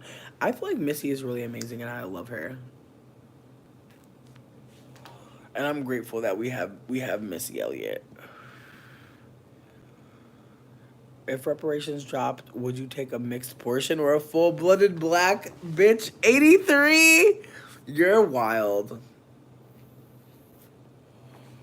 You're wild. Let's just be clear. If reparations ever came, I genuinely think it's gonna be based on if you've ever claimed yourself as black. And if I'm being real, I'm pretty sure my birth certificate says black. Like, I'm pretty sure. So, I live where you say as a light skinned person, you're not an op. Here's my thing. I feel like just like men could never know how much of a op they are unless they listen to women. I think us light skinned people will never know how much of a op we are unless we listen to deep dark skinned people. And so with that being said, like I just wanna give people I wanna offer people an invitation to not ask any deep dark skinned people how colorist we're being, because that's wild, but to be uplifting, when deep dark skinned people do lift up anti-blackness, colorism unfolding, uplifting those things. I have found in my own experiences, by uplifting anti-blackness and colorism content, there have been more deep dark skinned people willing to be candid with me about not only my behavior, but also just the ways that like colorism is unfolding in any given moment. So I truly believe at this point, like if you would like to be like invited into conversations about your behavior, you have to be willing to out yourself as a colorist. And I think some of us like light skinned people don't want to do that. I think some of us fucking non-black people don't want to do that. Like, some of us have to be willing to like say we are a part of the oppressor class for people we're harming, or maybe like are oppressed by our privilege, to be candid with us so that we don't be out here moving weird. And so that's my desire. Like, I'm not just saying all of this shit to say this shit. I'm talking candidly about my behavior so that people can get more comfortable with hearing colorist people be candid about how their behavior was bullshit, how they need to move better, how they are moving better, how they're attempting to be an ally, how they're desiring to recover, that like that may not be possible in some respects, that like I don't know everything, and that I don't know what to say, but I'm always glad to hear about my behavior, because that means that person might have felt a little safer, to just again live in their reality. I think that that's one thing I've learned as like a person who's marginalized in some respects, is like my reality is not like, no one's gonna know about it unless I talk about it. Like, if I don't talk about being a fat person, the thin people not gonna hear this. Like, I'm supposed to be ashamed. Like, I just want y'all to think about like the ways that our oppression really wants us to hold ourselves, right? Like, I'm supposed to be ashamed of myself for being fat. I'm supposed to feel bad about this or that thing with my body. I'm supposed to go to the store and feel like shit because they don't got my size. I'm supposed to feel like I might as well be naked if I can't get myself at the store. Like, think about the ways your self esteem is supposed to plummet because you can't do this or that. And I think about, again, just to uplift that, like, until I heard deep dark skinned people talking about makeup shades and things of that nature, I never noticed that there weren't deep dark skin shades. Why would I? I'm looking for the shades that are going to fit me. I'm not looking to see how many shades they have. But now that I'm aware, I don't shop where they don't have a more inclusive shade range. I'm not going to give them my money. Doesn't make sense to me, because I've always been able to be accommodated with makeup. I can afford to say no, fuck you. And I have more privilege to do more shit. Whereas a deep dark skinned person may only have 5 brands to work with. If I know that those 5 brands are also catering to light skinned people, supporting them is in allyship with my sibs and sisters. Again, these are things that I'm trying to think of as a person that desires allyship. But do I know that I'm an ally? Fuck no. People may call you that from time to time, but it's not linear. I truly believe it's static. I think it's really based on that person and what's going on and how you're operating.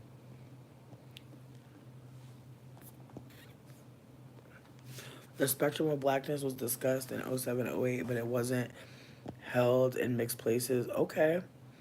Or mixed people are speaking. I believe as a light skinned person, you can be called an op. Yes, of course.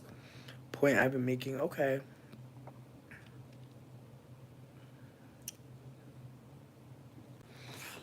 Yes, mixed race satisfies or answers whenever actual blackness is demanded.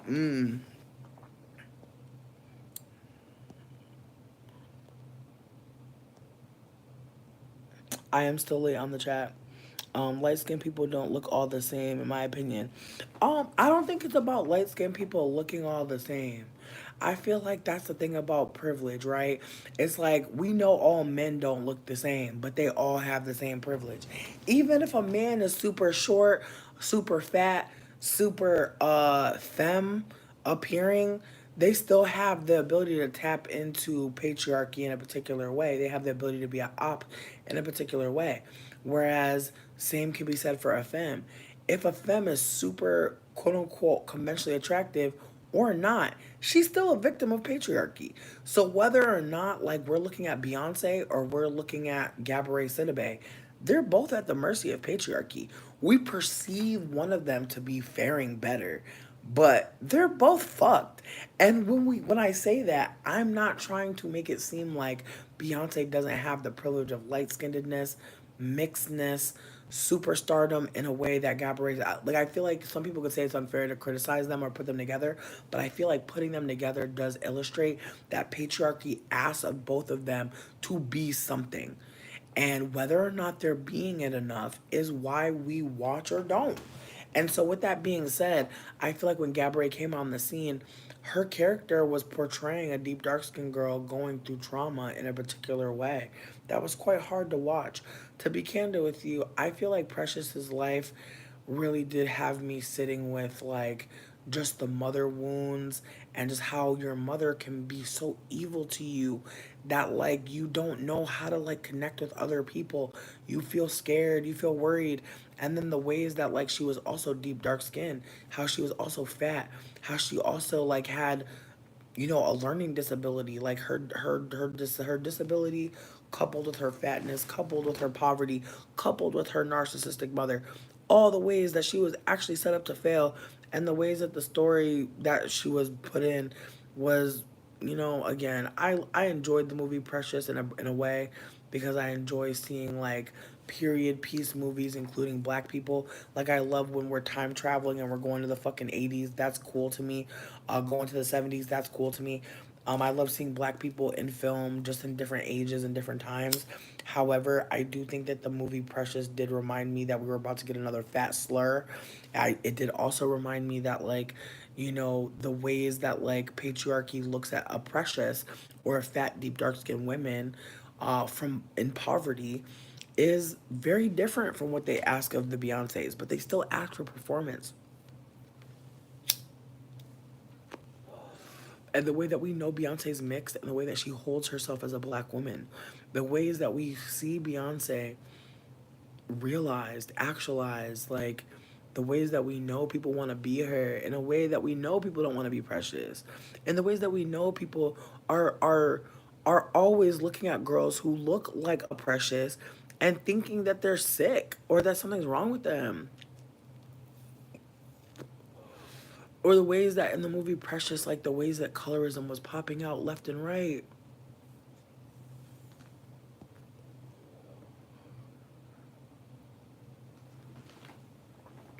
As far as like you saying that light skinned people don't all look the same, what I'll say is this: texturism, featureism, lengthism, colorism, and also racial ambiguity are all systems and functions that privilege people within uh, black spaces who are not black.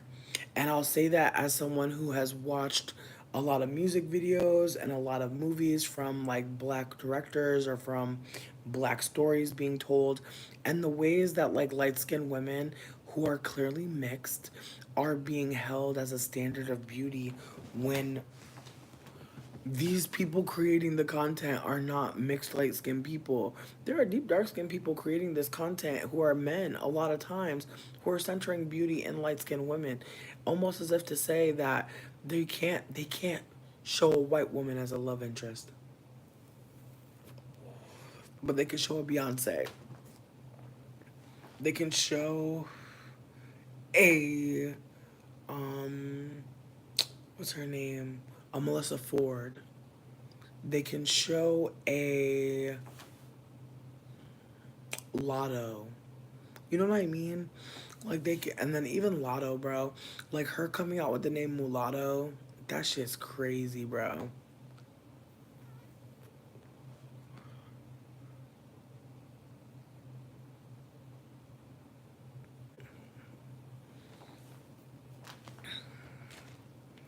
That was crazy as fuck. The fact that she be out here, like, bro. All I'm gonna say is the way that black men think that black fathers equal black person, and therefore there are a lot of mixed women in black spaces because of their black father, not for any other reason. And the ways that like people will fight for us to be in certain spaces, and the ways that I think some of us are just grateful to be wanted by the community that maybe our father didn't tell us about, didn't offer us at all. Like my father's from Jamaica. What was he about to tell me about black American culture? I just want to hold that like there are some of us out here who don't have a culture, and I think that that's a harder thing. And I think when people talk about mixed people being mixed up, I think that that might be part of it, is that like we're not raised in any kind of culture, that like we might be trying to borrow shit but it ain't ours. And you know the ways that we, you know, are in a nation that has a lot of mixed people trying to tribe up, and the tribalism of America, how America does run on white supremacy, and white supremacy is actively anti-black. And so there's always supposed to be subjugation here. That's par for the course. And so as long as everybody else is okay with being less subjugated than black people, it all works. And so unfortunately when mixed people get into office and they say I'm black, it changes the conversation. Barack Obama changed the conversation on blackness. It did, he did. People don't want to think about it, but he did. But he didn't do it alone. It's been happening for a while. He just pushed the needle a little bit more.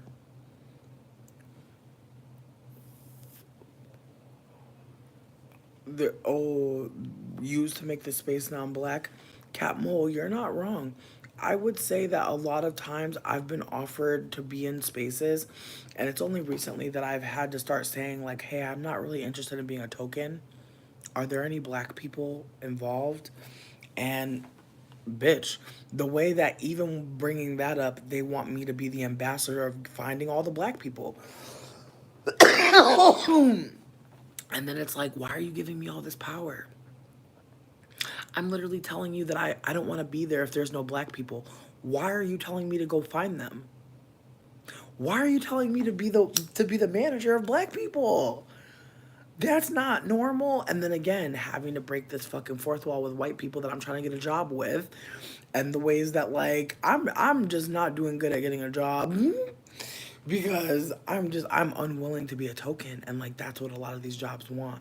They want me to be like that black person that they hire, and I'm trying to tell them like I'm not black, and they're like, "You sure?" Like that's what I'm getting a lot of.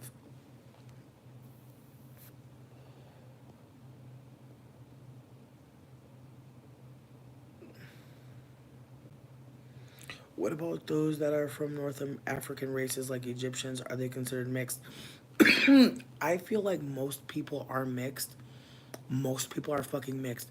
I'm not saying all, but like when you don't know, they're probably fucking mixed. Like honestly, like a lot of times when you don't know what people are, they're mixed. I feel like Cardi B is a great example. Cardi B is mixed, very obviously. There's probably a black or brown ancestor in there somewhere. But again, terms like multi-generationally mixed are new terms that I've just recently heard, but I think they apply to a lot of us. That some of us have a mixed person in every lineage or every generation, or at least the most recent two or three. And I think that's enough. I feel like with that being said, like if you don't have two black parents, four black grandparents, you're not a black person, and that's okay. But like, let's start to investigate. You know what I mean? Like, why did someone tell you you're black? Why did they need to have? Why did you need to be black? Why did that need to be your identity that you took on? Like, I'm just putting that out there. Oh, you fell asleep. Sweet dreams, baby. I'm gonna save the live. I will. I got you. But okay. But when we say most are Arabs in Egypt. Arab is not a race or a phenotype. I really feel like that's the thing. That's the thing. People be saying shit and they're just talking about culture, ethnicity, language, literally the nation motherfuckers is in. Like motherfuckers be saying Jamaican like it's not Douglas out there.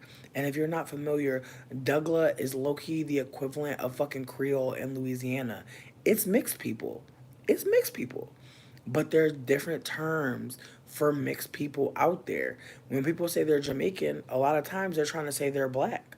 But there's Jamaican people, or there are people from Jamaica that are not black. And so I just wanted to put that out there that people will say Mexican, and what they really mean is mixed, or a lot of times white. But because we do not have, or because blackness is an American concept and invention, right? Outside of America. That's why Tyla, the girl who sang Water, she kept being like, I'm colored, I'm colored. She was trying to let y'all know she mixed. And that's why her team on the Breakfast Club was like, shut the fuck up. I'm so sorry, bitch. I know I'm late as fuck in the chat. I don't care. This live long as hell. But that's why Tyler team got her shutting the fuck up. Got Charlemagne, you know, like what's going on, because if she keeps on talking about being mixed, she's going to turn off her black base. And it's unfortunate because the reality is her black base, no, she black, no, she not black. Like most black people know she's not black. It's very obvious she's not a black woman. And yet, because of white supremacy, the one drop rule, and because of the weaponization of mixed women in black spaces in America, because look at Beyonce and how her career flourished in particular ways. And she's been mixed the whole time. It didn't matter at that time. But at this point, even Tyler being browner skinned does not take away from the fact that she has mixed ancestry. And that means something, especially in South Africa. And we must talk about how, like, mixedness and non-black people, because that's what we're talking about, non-black people, we have privilege. And so just putting that out there that, it's not anything to be ashamed of. It's something to be aware of. And I want us to just hold that like you being a privileged person or having the ability to oppress people is not your fault. But if you choose to oppress, if you choose to tap in, like, yeah, you deserve to be held accountable. Again, a man existing is not a problem. A man tapping into patriarchy to harm us, yeah, we got a problem with that man, don't we? And we have a problem with the system first and foremost. But fuck the ops. That's what I'm trying to offer. Like, yeah, I'm a light skinned person and I have the ability to weaponize my I have the ability to weaponize colorism, ambiguously racial privilege. I can, cause mischief with white people. I can collude with white people. I can collude with non-black people at black folk detriment. It's a lot of things that I can tap into. Now, does that mean that if I tap into it, I should be held accountable? Absolutely. Whether or not I'm aware of my behavior, even acknowledging my behavior while holding me accountable is still doing me a service.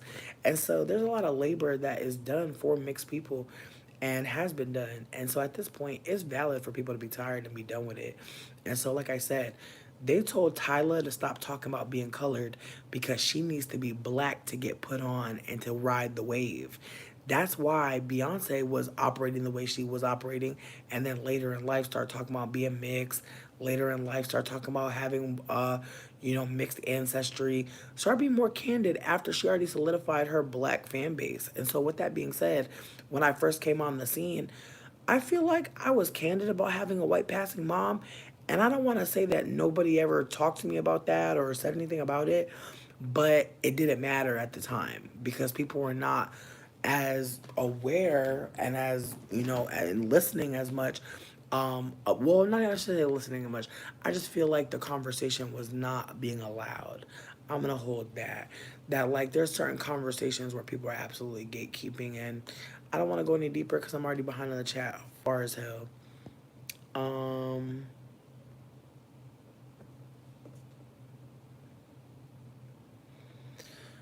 I am Sammy Denise. Are you talking about people from North Africa not being able to have the same privilege as white people?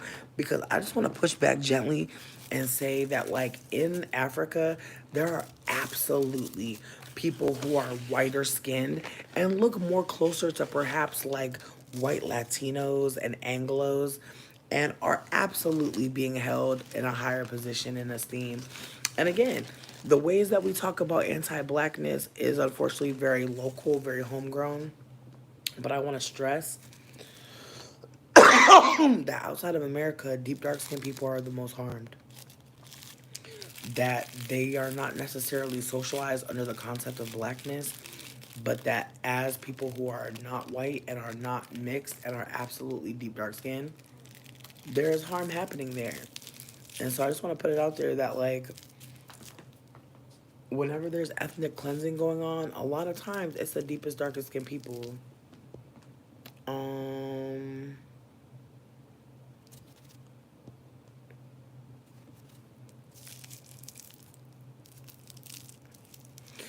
okay, you said a few years ago the government said they were going to introduce Mandarin in the public schools. People came out and rioted, so that was scrapped right quick. And see, think about the point of people in America learning Mandarin. What is that telling us?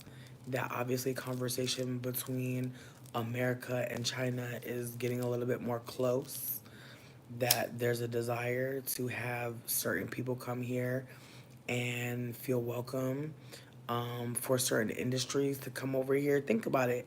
If you learn to speak Mandarin and you live in a certain city, especially on the West Coast, you may be able to get a position somewhere. Just like if you speak Spanish here.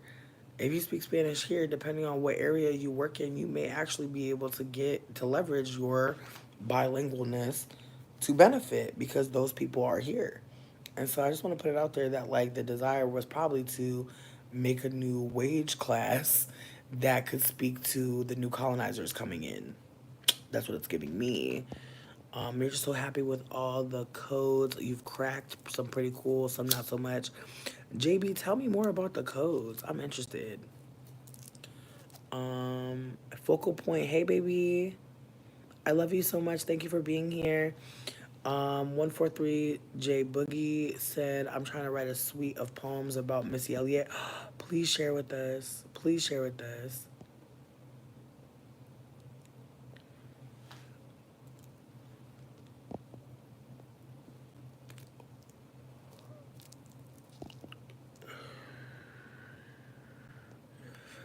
That's really fucking cool. Catmull, that's really cool. Thank you for joining us from South Africa. That is really cool. JB Superstar, please talk more about privilege being subjective.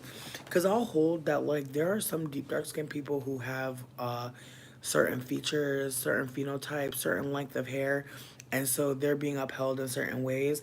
And so, yeah, there are some deep dark skinned people who genuinely think the conversation around colorism is a joke. And it's really wild to think about because when people have privilege and, like, or rather, when people have some privilege, and they deny like their marginalization, it really does cause harm to the people who are also marginalized because those people think, well, yeah, well, if I could just straighten my hair or get contacts or do this or that thing, I could also get that beauty privilege. And I think about how even as a lighter skinned person, like I've absolutely done things to alter my look to maintain and not even just maintain, because that's bullshit, to fucking capitalize off of the privilege I already fucking had.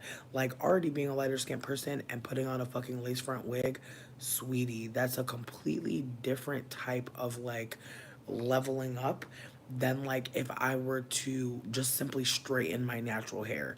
Like, me literally changing my texture, my length, the color, like those things being able to be changed immediately and without much thought, that is huge. Because if you think about it, like when we're born, we all are born with some kind of hair, right? And so if your hair is being devalued actively to the point where you're comfortable wearing a different texture of hair, and this is me talking about my own experiences, I'm definitely not trying to drag anybody else, but just knowing that like if you put on a wig, people will talk to you, people will treat you better, that is a fucking psychological trauma. And that is also a mind fuck because again, if you could spend $50 and know that without a shadow of a doubt that your life would change for the better, wouldn't you spend the 50? And I feel like that's literally where we're at when it comes to desirability. It's like if I know if I buy this hair hat, people are gonna treat me with respect. I might get a job. Like I've been going to all these jobs with my natural hair, and I'm terrified to put on a wig and confirm what I already fucking feel a lot of times. That like these jobs just want me to look a little bit more ambiguous, just a little bit more non-black, so that I can like give welcoming, as if to say that my hair is like unwelcoming. Like I really do feel like and then I had one experience where I wore my wig and I felt like I should have worn my natural hair, and that was a mind fuck. But at the same time, I do think that like showing up exactly how you look isn't always like the best move in a white supremacist nation. Like we not home, bitch. And for mixed people, where's home? You feel me? So there's times where it's like, will I ever have peace, bitch? Because again, as much as I can like buy something to be desirable, I also have to hold that like in certain spaces I already am it. I already am desired. And again, that's part of being privileged, knowing that I have some access and not buying into it too much to where I shit on people for not just going out and buying the shit and just going to be privileged like me. That's bizarre. The fact that I was doing it for so long is bizarre, but it's also a larger issue that like there is reward. Like privilege is reward. And if we looked at it like that, that there's a reward in operating a particular way with the privilege you have. And it goes back to Kamala. There's a reward for her being a cop, president. It's a huge bat signal to all people in the law enforcement. Your time is up. You could be a president. Work your way up the ranks just like her. I'm telling y'all, this is a signal. Biden getting the presidency was funny as fuck. That felt like a throwaway, personally. And for Kamala to be the best thing that came out of it, people were really excited about Kamala. Identity politics, that's what they were excited about. Did you hear they got a blendian? That's what I feel like the vibes are. Did you hear they got a light skin? That's what it's giving.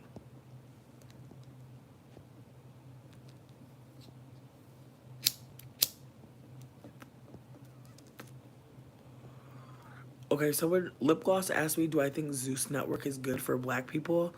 I'll say this. I feel like Zeus and Tubi are giving black folks some money, perhaps, for doing, some silly stuff.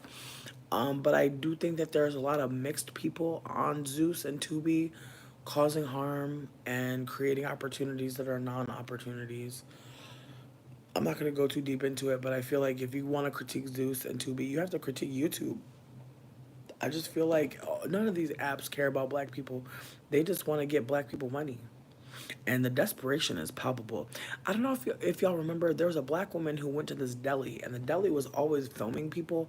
But that day, they filmed this black woman who was getting a chicken salad, and the way that she said it was just so emphatic.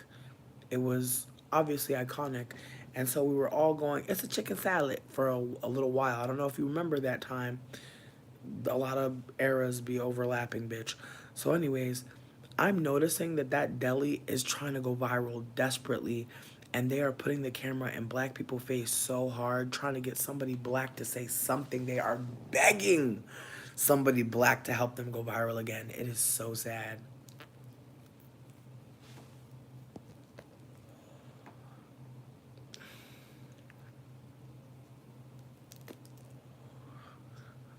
Elisa, Elisa said, I find people want change. They want equality and etc. until it's time to leverage their own privileges to build something new. That's when we start to see people excusing and making allowances for harm. Go in. Go the fuck in. Go the fuck in. Thank you, Elisa, for popping in. There's a lot of layers to this conversation, and I appreciate all of y'all for sticking with it. Genuinely, I know we've been here for a while. If anybody would like to do a wellness break, I need to go pee very badly. Actually, do I really have to go pee? No, I need to drink water very badly. But if anyone has to use the bathroom, please take a bathroom break. I will leave this live up. I got you.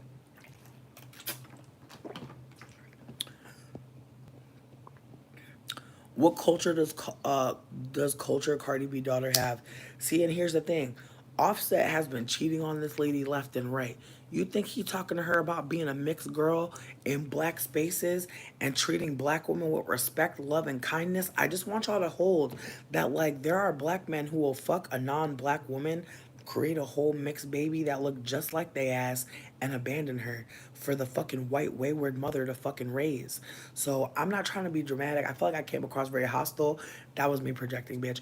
I just feel like, again, these black men do not be staying around long enough to tell they mixed babies how to fucking behave. And they mixed mama or they white mama or they non-black mama.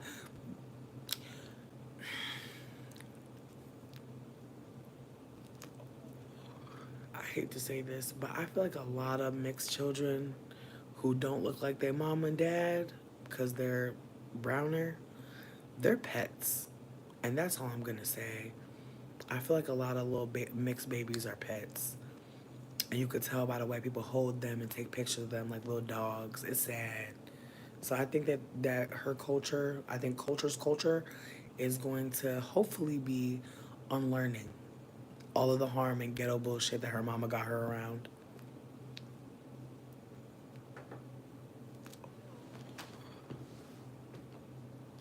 Here's the thing. The privilege behind being a light skinned person, it really does hinge on white supremacy.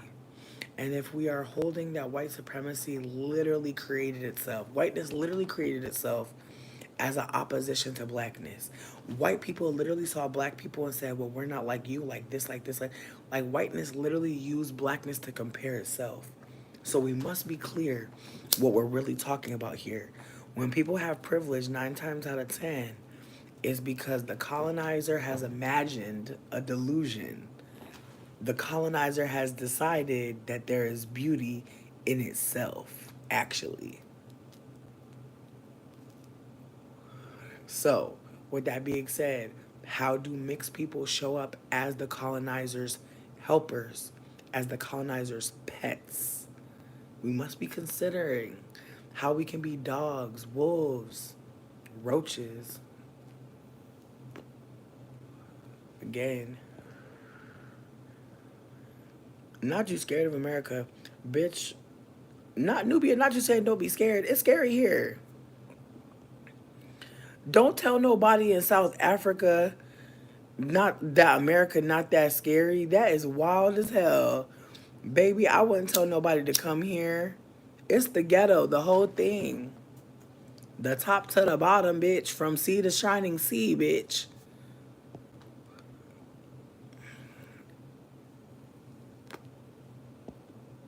Privilege is subjective is one code. Others have cracked that privilege is subjective. It clearly depends on your location. I mean, what do you mean by location?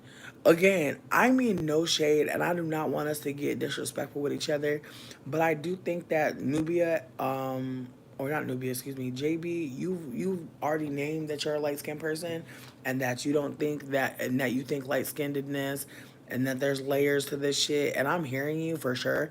I definitely was there at some point where, like, I remember I read a comment recently where someone was there as well. And they were like, we can't be comparing the Storm Reeds and the Solanges and the Beyoncés and the Georgia Smiths and the, like, they were naming a range of light skinned people who all have the same privilege. Like, phenotype can change, but we're still not deep dark skin. And so with that being said, there is marginalization happening, right? If we know whiteness is the privileged, the most privileged, right? If we know that without a shadow of a doubt, if we know we live in a white supremacist world, right? If we know we live in a male dominated world, if we know we live in a colorist society that privileges people based on skin tone, if we know these things, then we must also be able to hold that the intelligence rests in the oppressed. Hear me out. How would we know we're in a white supremacist world? How would any of us know? Think about it. There are black people who were born and found out because other black people told them. Other black people named it. It's been named, right? So how will we know about colorism, right? Because we've been listening to deep dark skinned people. And that's all I'm trying to offer. That there are some of us light skinned people who, again, we may have brown skinned people in our family, deep dark skinned people in our family. That's not us though. And because we don't have that privilege of whiteness, we may think that we are being harmed just like deep dark skinned people, but we're not. And I'm not saying that to make us compete with who's being harmed the most. It's more that I want us to consider that we can be ops and not think that we are, because in black spaces we are being held. And we must do overtly anti-black things to be unheld. Think about Raven Simone. Raven Simone very clearly mixed. Very clearly mixed. Think about how many people she turned off with her white wife worship and the weird shit she would be doing. Some people still fuck with her. I don't care. But I'm just saying, there's ways that us mixed people can alienate ourselves, but it takes time.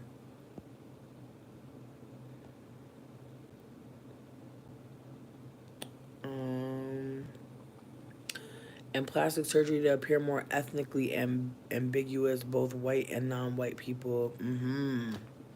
Yes. JB, you have the privilege of being light skinned, looking more white, being closer to whiteness. You don't have to worry about a lot of things. However, personality, character, and how you was raised does play a part. Okay, Elisa said, I don't like how black is treated as edgy. Like we're the mysterious cool kid at school with all these particulars. When in reality, we have to be jack of all trades just to survive. Elisa, that's a word. That's a word. And that's something that I've been hearing lifted up from other deep dark skinned folk and folks that are being candid about the ways blackness is being held as a sequence of operations, like the ways that like black folks are being held as attack dogs. I think Sonata said that earlier in the chat, that like there's a way that like black people get called to like fight for this or that cause, and it does not work both ways. It's a one-way coconut radio. When black folks try to call, the phone don't work. And so again, like the ways that like blackness is seen as the fighter, the one that will be contrarian, the one that will disrupt, intervene, save the day. People saw a black woman. I remember at like the Occupy Wall Street. I don't know if people remember all of that, but Occupy Wall Street, there was a black woman named Bree Newsom. There was a white supremacist, I believe, trying to take the flag and do something with the flag, and this black woman grabbed it and was able to restore it to its rightful place. But in that moment, I didn't see it at the time, but it's the way that that black woman was used as propaganda for like some new world that like don't exist, and like honestly was still operating like the same old world that needs black women to save it. um Brave Bird, no, but real shit is is acknowledging that it's privilege happening. You're real for that. I mean, I appreciate you for uplifting, but again, I'm trying to be more candid about the ways I did not see my privilege, the ways I did not see my harm. I'm not trying to be sitting up here being like, guys, I know so much. Guys, be like me. Guys, unlearn faster. Guys, decolonize today. Like, no, I feel like unfortunately we must decolonize together. And there are so many of us trying to do it alone. And it's unfortunate because, again, decolonizing is a forever thing. I don't think decolonized is real. I think decolonizing, like, it's an action.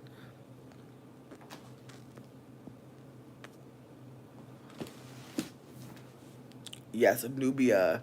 Anubia said, it is true, deep dark skinned people will be looked at as scary or uneducated or even dirty just because we have deep dark skin. Uplift that, because I've definitely seen some deep dark skinned people talking about just not feeling clean or feeling like their skin is being attached to dirt or uncleanliness, or that even like being a deep dark skinned person is like some other like even when people are like liking deep dark skinned people, because I've been hearing from deep dark skinned women who say, you know, I am seen as a desirable deep dark skinned woman, but I still feel like I am an object. And the ways that like there are deep dark skinned women who are saying that like they're pretty, but they feel like their prettiness doesn't really matter because they're just being consumed. See, JB Superstar, I actually have to like push back on you, and I actually think I'm gonna like demod you. Not because like I don't fuck with you, but because I feel like it's not safe for you to be a light skinned person and being this wayward and having this much power. And I just wanted to explain that before I took away the mod, and to like just let you know it has nothing to do. Well, that's not true. I also feel like the way you're addressing Nubia is wayward because again, Nubia is a deep dark skinned person. They do have the range to be sharing with you in a way that again only you'll benefit. Like that's the fucked up thing about being privileged is like once we get access to like how we're being harmful, we can really like start writing books and shit. Like bitch, I low-key wanted to write a book at one point. I low-key want to do so many things. At this point, I just want to uplift whatever I can. I want to help out however I can. I don't want to be centering myself. But again, even the fact that I thought to myself, I can use this information to do something that'll benefit me.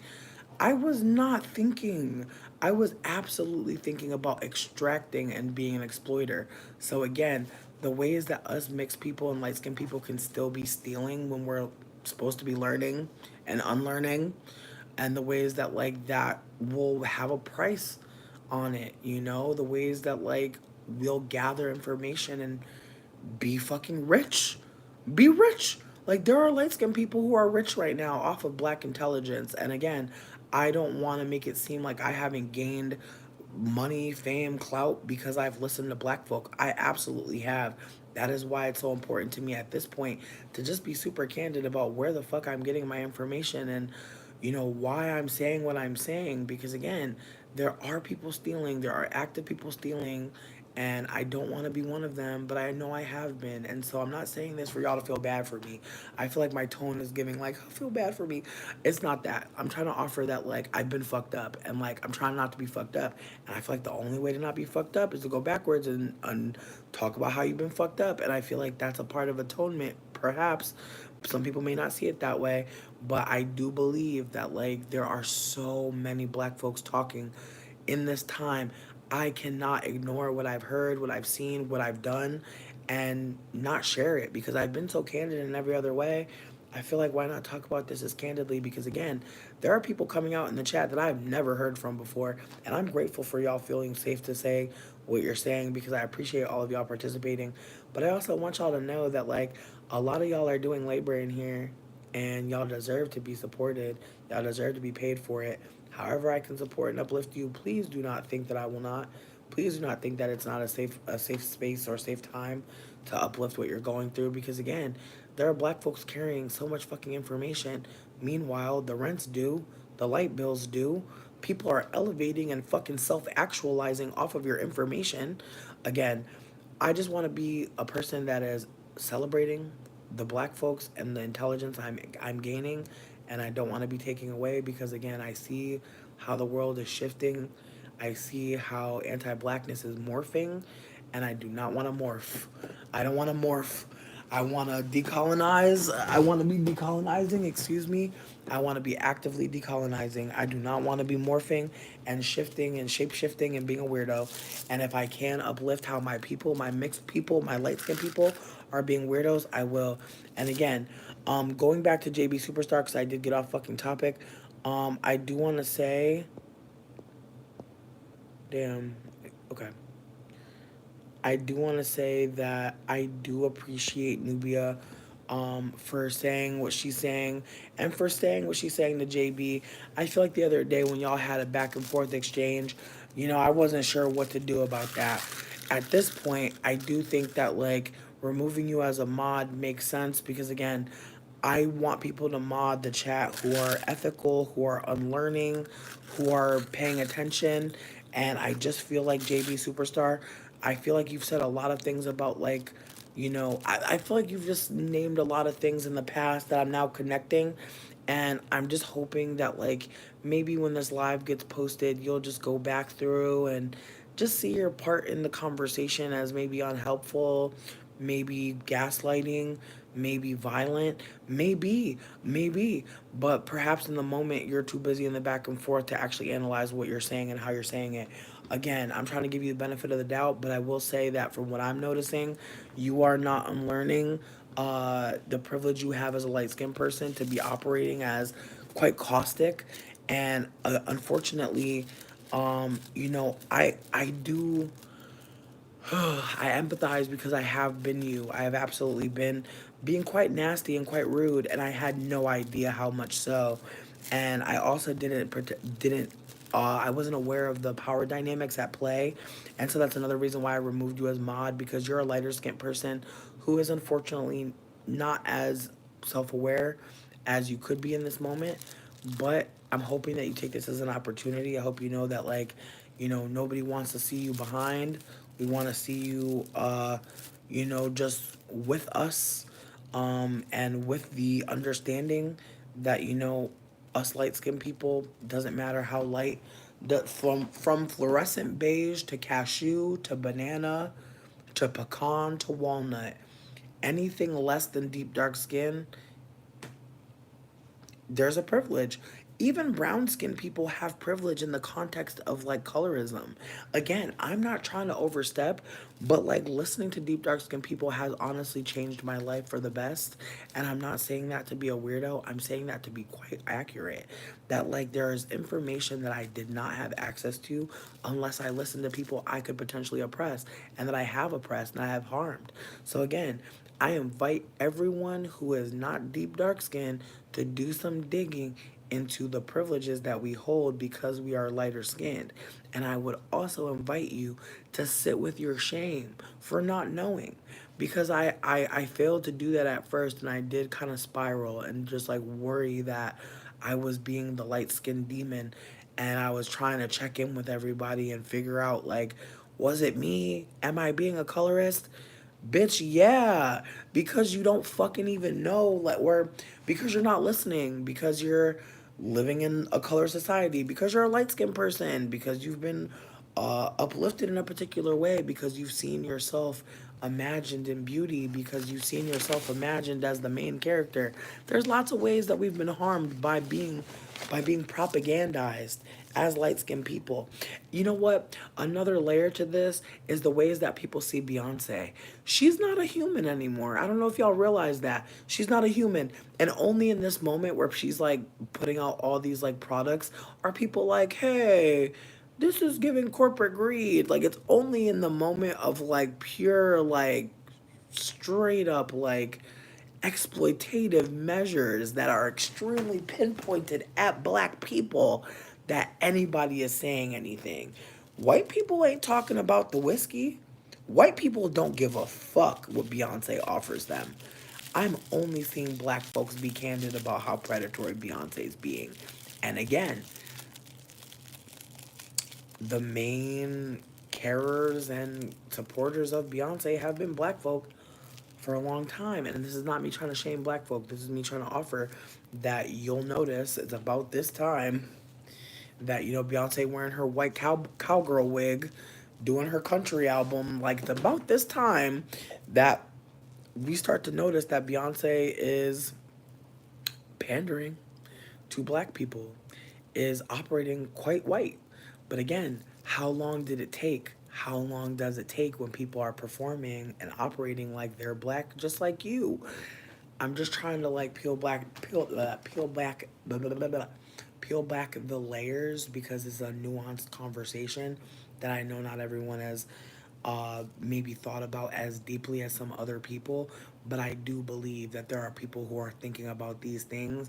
And one other thing that I'll leave you with is that, you know, the idea of being a black girl is many different lifestyles and different looks. Like, there are so many black girls of so many different walks of life. And yet, when we see black girls on TV, and when I say black girls, I mean brown skin, deep dark skin girlies. Like, when we see the girlies, you know, a lot of times they're trying to tell us things about these black girls without telling us things about these black girls. And at the same time, simultaneously, Coming to America, fucking Euphoria, fucking damn, I'm trying to think. I'm sorry, I'm blanking on everything, babe. I'm blanking on everything. But literally, you can turn to a lot of black movies and notice that the woman is always significantly lighter than the man. Almost as if to say that deep dark skinned black men are the black man. But the black woman is always mixed or has ambiguous features in some respect, or at least has a silk press to indicate that, you know, her natural hair is not necessary, that for this environment, she must alter her looks to capitalize on beauty.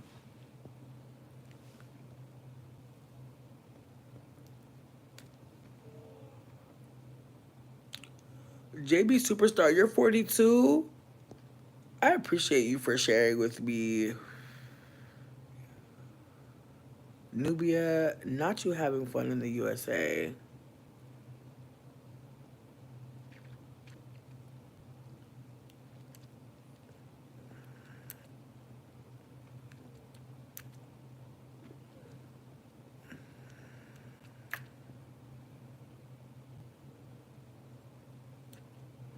Okay. JB Superstar, being older doesn't mean that younger people don't have anything to offer. Yes, Brave Bird, talk about that. Like, hearing that there are people who skin bleach, like, I've heard about people bleaching their skin my whole life, and I never really thought deeply about it. But then, obviously, as I start listening more to deep dark skinned people and I hear about the system of colorism, I start to really put together the pieces that, like, we're living in a world that is actively harming deep dark skinned people while simultaneously uplifting light skinned people, while simultaneously creating products to teach deep dark skinned people how to lighten their skin. And then when they do, there's so many people who will shame them and will tell them that they're ugly now. And there's so many disfigurements that happen because of people using these products. Like, it's really a sick and twisted cycle that is literally being pushed through the images of the West. Like, the Western global media is constantly purporting light skin as the right skin. Even to the point where I've noticed that, like, when I see projects roll out, or even products roll out, I'm seeing a lot of mixed people. I don't know if people are noticing this, but I'm seeing way more ambiguously racial people. And I'm not saying that as like I'm upset. I'm saying that to note that, like, there's been this push past like one deep dark skin model. Now it's a bunch of light skin models and maybe one brown skin model. Almost as if to say, like, we're gonna still include like one white girl, maybe two, but we'll let the rest of y'all, like, motherfucking Olive and fucking Olive Tamponade head ass. Like, we'll let some of y'all Fig. You know what I mean? Motherfucking almond skin.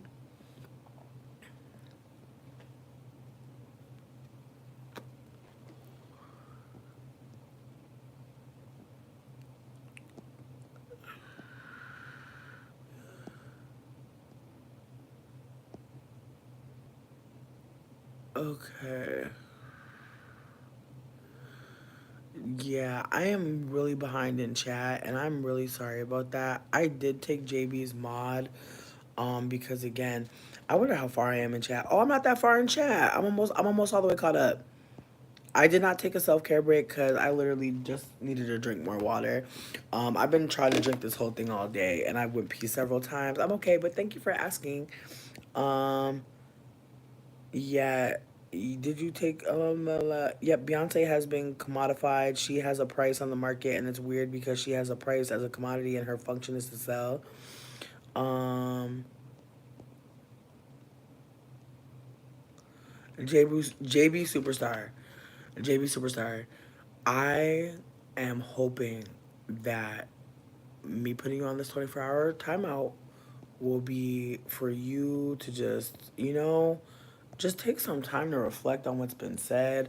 I feel like you're lashing out for some reason, and it's really frustrating because I don't feel like anyone said anything to you really. So again, one thing that I want to stress is that like as a lighter skinned person and as we know JB Superstar is lighter skinned, like we will at times have to sit with the fact that like we have been upheld to a delusional degree that like there are times where us light skinned people are just being left to run amok, and it's not because we're children that need mothering or parenting, but sometimes we do be performing like it. So I just want to offer that I love y'all for real, but I do want to be a harm reductionist, and truly do believe JB was causing harm. If folks don't mind, I'm gonna put up another poll. I just ended the last one. I'm dying at people still commenting on it, but I just want to just check in. What do we feel about the JB timeout? And like, do we think that it made sense? I think it did. So that's really all that matters to me, really. But I just want to check in. Um, yeah, because again, if people don't think a 24-hour timeout is the right thing to have done, please give me your ideas. If people are being harmful in the chat, what should be done?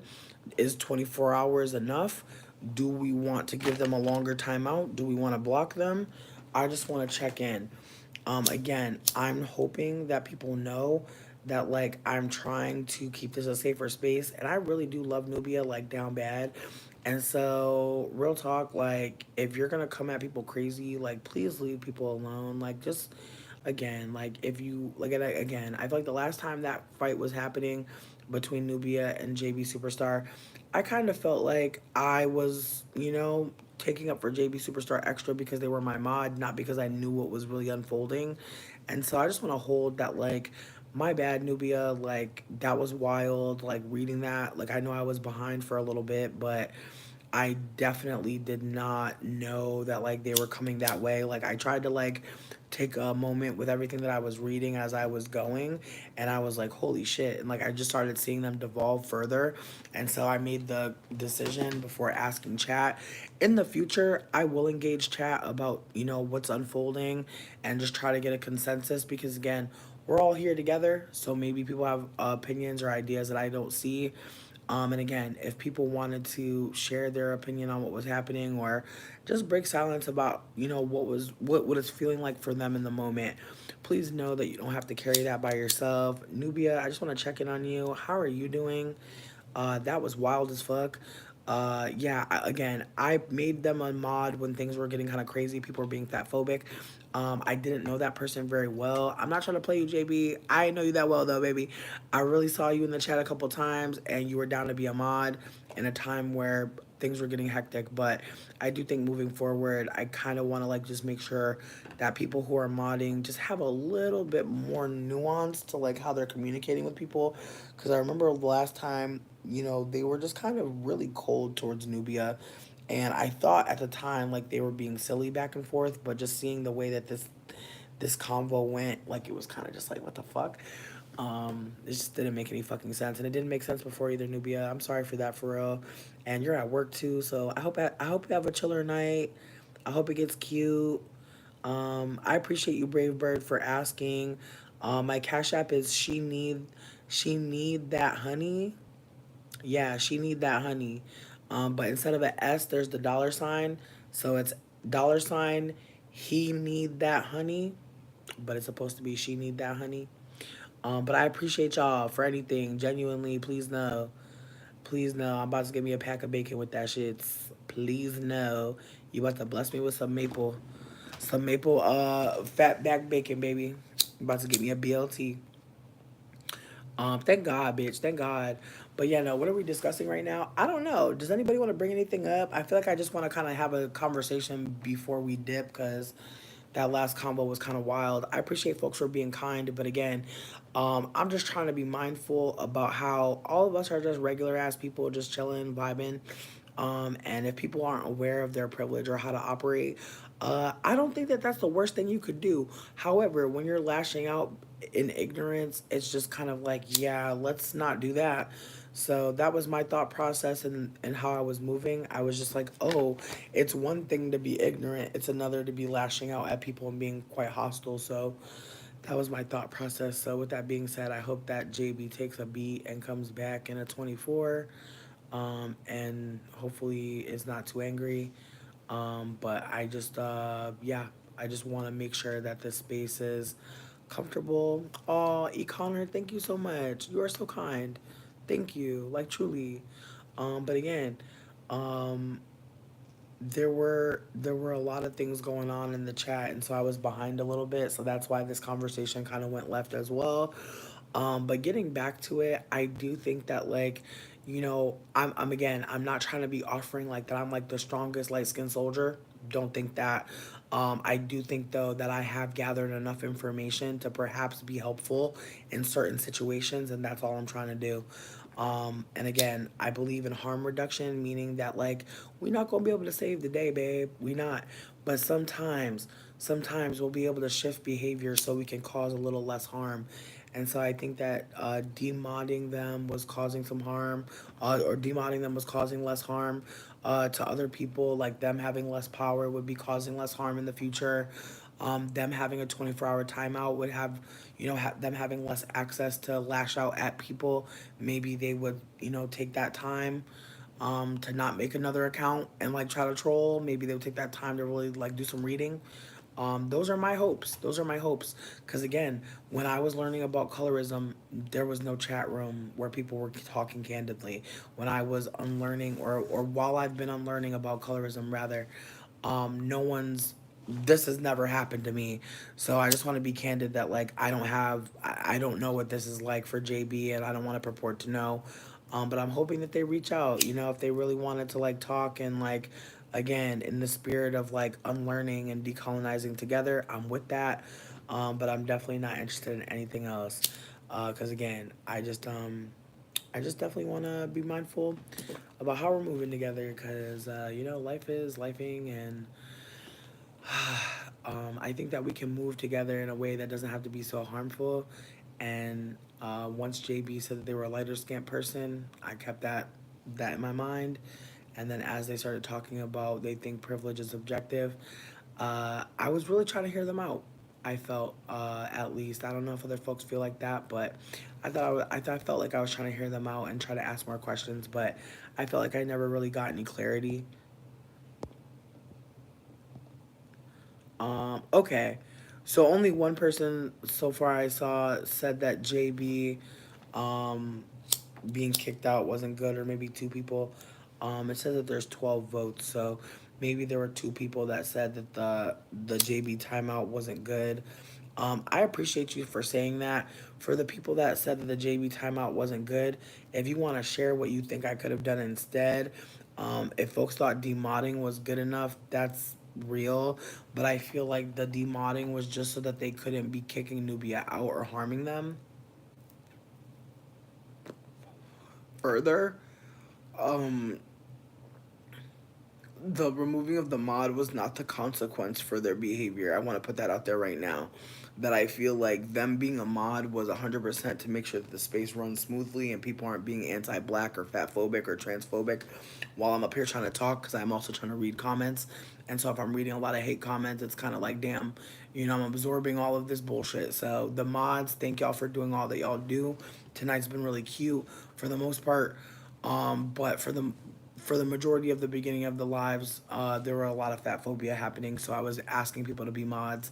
I wasn't really vetting people. So I think moving forward, if anybody does want to be a mod, like, just keep in mind that, like, I'm looking for people that actually have some bandwidth to hold that, like, they're privileged and someone may tap that, clock that. And that's not like a moment of like, that's not a gotcha. But again, can I say that I've never been like that light skinned person hearing that I've been privileged and like didn't like have a moment of like, what do you mean? Or just go into my shame? Absolutely. Yeah, I am Sammy Denise. Thank you so much for being candid. Yes, breaking down privilege within white supremacy is hectic. It is. And again, I'm someone who experiences um uh I'm experiencing oppression based on anti-blackness. I am no longer believing that I'm experiencing anti-blackness. However, I believe that anti-blackness is the root of all oppression, and therefore some anti-black things may occur and again be most harmful to my black ancestor who is back there, or my father who is nowhere. So again, the ways that I have to hold like the oppression that happens to me is with the reality that like I am not the most marginalized. And so I'm just trying to hold that like my experience. Um Absolutely, Nubia. Thank you so much for being candid. I'm definitely, again, I'm definitely not trying to overstep. I'm trying to be mindful, but again, I will get things wrong, and I'm trying to have empathy and grace so that not only do people feel safe to like push back or even just like check in if they feel like they want to do that labor, but other light skinned people could maybe start to notice that like, hey, like I don't have to be sitting here like hating on myself or shitting on myself for everything that I've ever done. I can actually start to listen and start to move better. And so that's really my energy is like I'm trying to model behavior that I feel good about and that I can stand behind and not feel anxiety about treating people in a way that I don't feel is the way that I deserve to be operating or that anyone deserves to receive from me. So, with that being said, I'm hoping that we can all consider that we may not want to be someone that people have to recover from. We may want to be someone that is like empathetic, helpful, kind, and when we don't know what to say, we bother to tell the person, I'm not sure how to respond. I wish I had the words, but I don't. But I'm so glad that you told me. I'm hoping that we can find a way to be more gentle about not knowing what the fuck is being said. Because again, like, I don't expect all of y'all to get everything. That would be so cruel, wouldn't it? I say 1,000 things.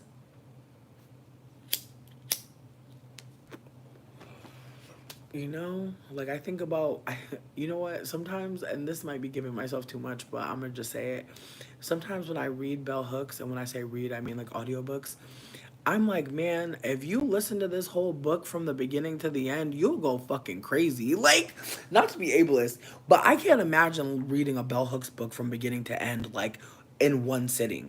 I truly believe that some people, the way they communicate is like dark chocolate or fucking very expensive wine. Like, you will die if you eat too much. And I personally feel like that is what I'm offering to you. I feel like I'm offering you a buffet of information, and whether or not you have the ability to hold all of it, cool. But I don't expect that. Like, I feel like, some of these videos, I'll watch my own videos and I'll be like, damn, that was a wild thing that you shared there.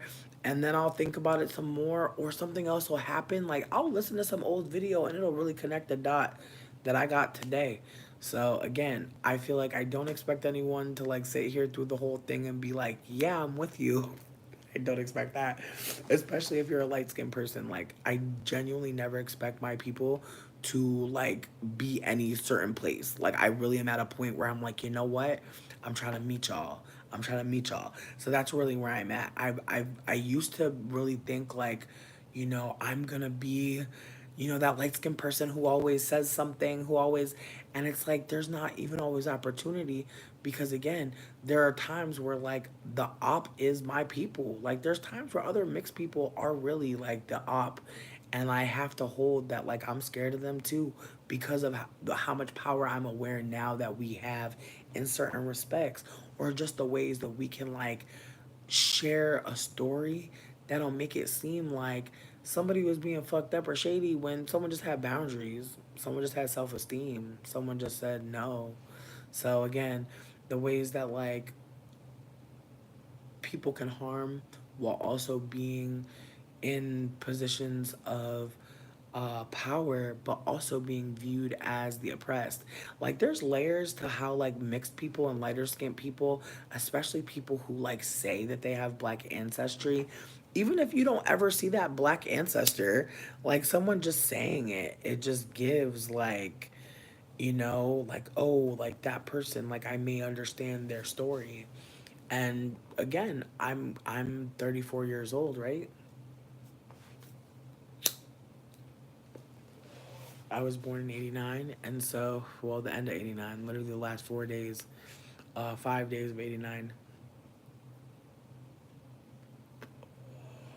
And so with that being said, there are ways that like I'm gonna see the world, I'm gonna think about the world that maybe some of y'all won't. I also was raised by a white woman who told me she was black. That's a different life, bro. And there's a lot of people like me.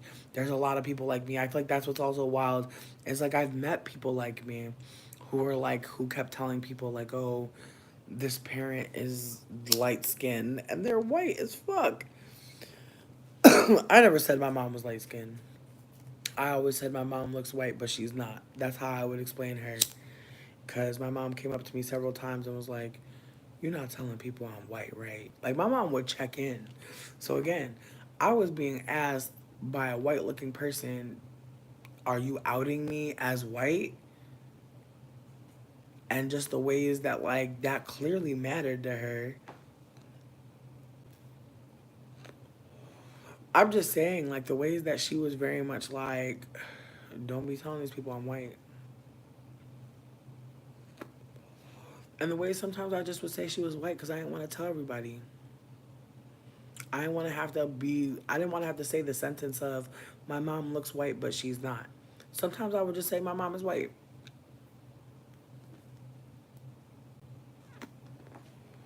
Not the, to be fair, the quadroons, the standard has changed. I'm crying. I just, again, I feel like the one drop rule coupled with black cis men saying that any baby that comes from their dick is black too is, and again, I feel like it's not just black men, like white men definitely were like, you know what? That's a black child, but that they didn't even say that. Like, again, the invention of quadroon, octoroon, all that shit comes from back there. So that's why I'm sitting here like,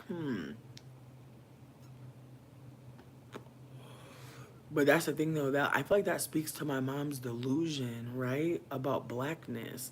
And I feel like there are a lot of delusional mixed people who are not looking white, who think that blackness is transferable in a particular way. And again, I used to think that absolutely. And I'm saying what I'm saying so y'all get what I'm trying to offer. Like, I'm saying what I'm saying so that people know, like, we wayward ass shit. Because again, I was over here counting up all these black and brown people in my lineage, adding up fractions, trying to get a whole black person. It was crazy. It was crazy as fuck. But I'm over here fighting for my mom to not be white. Why wouldn't I fight to be included in blackness? Like, again, the delusional path was set for me.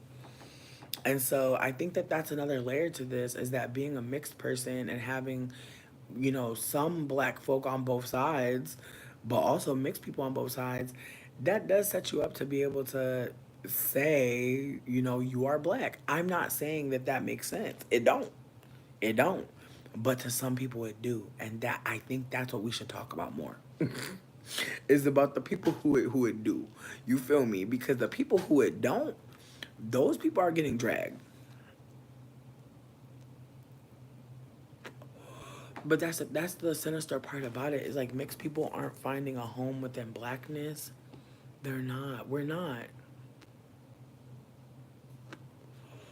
It's like I understand that you're trying to offer that that's the motivation that we're trying to belong, which again is how we get away with it. Like low key, I thank you for saying that because that's how we get away with it because people feel bad for us for not having a culture. And so I truly believe that like when you're in a trauma bond, because that's what it is, ain't it? And I didn't even expect for us to go this deep, but I appreciate you, Alexandria, for saying what you said because you're literally explaining a trauma bond. You're literally explaining a trauma bond, and again, I am here. Here's the thing. Here's the thing. Some mixed people do find a home in black spaces. Some do. Some do. Right. Baby Ethernet. Ben. Ben. There are so many black people that have made a home for mixed people. I have felt at home in black spaces and I should not have. And this is not me trying to say that like black people should be denying spaces to mixed people.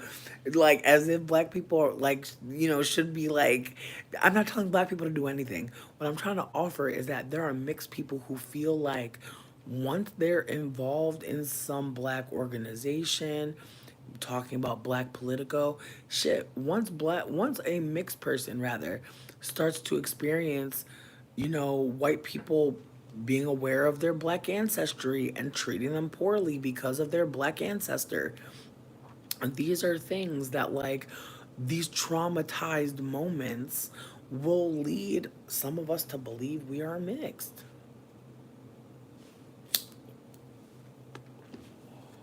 Again, I appreciate Nubia for staying in the chat. No, and that's the thing. That's the thing.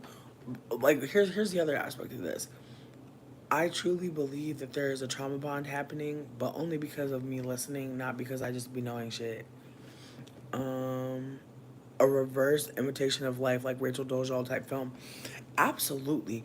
No, I've been thinking about this, about how like there needs to be a conversation about the ways that like white passing people are operating, because there's this idea that like white passing people are only suffering, and I truly believe that we should push back on that, because if you watch Imitation of Life, the true sufferer was the black mother. The true person who suffered was the woman whose child was never accepted, seemingly because she was tainted by her black mother. Let's be fucking clear about what we're talking about. She was accepted enough, but the last little bit of acceptance was not possible. Like, that's why a lot of quadroons move towns. A lot of mixed people moved out their hometown to be white. And it's not talked about enough. Exactly.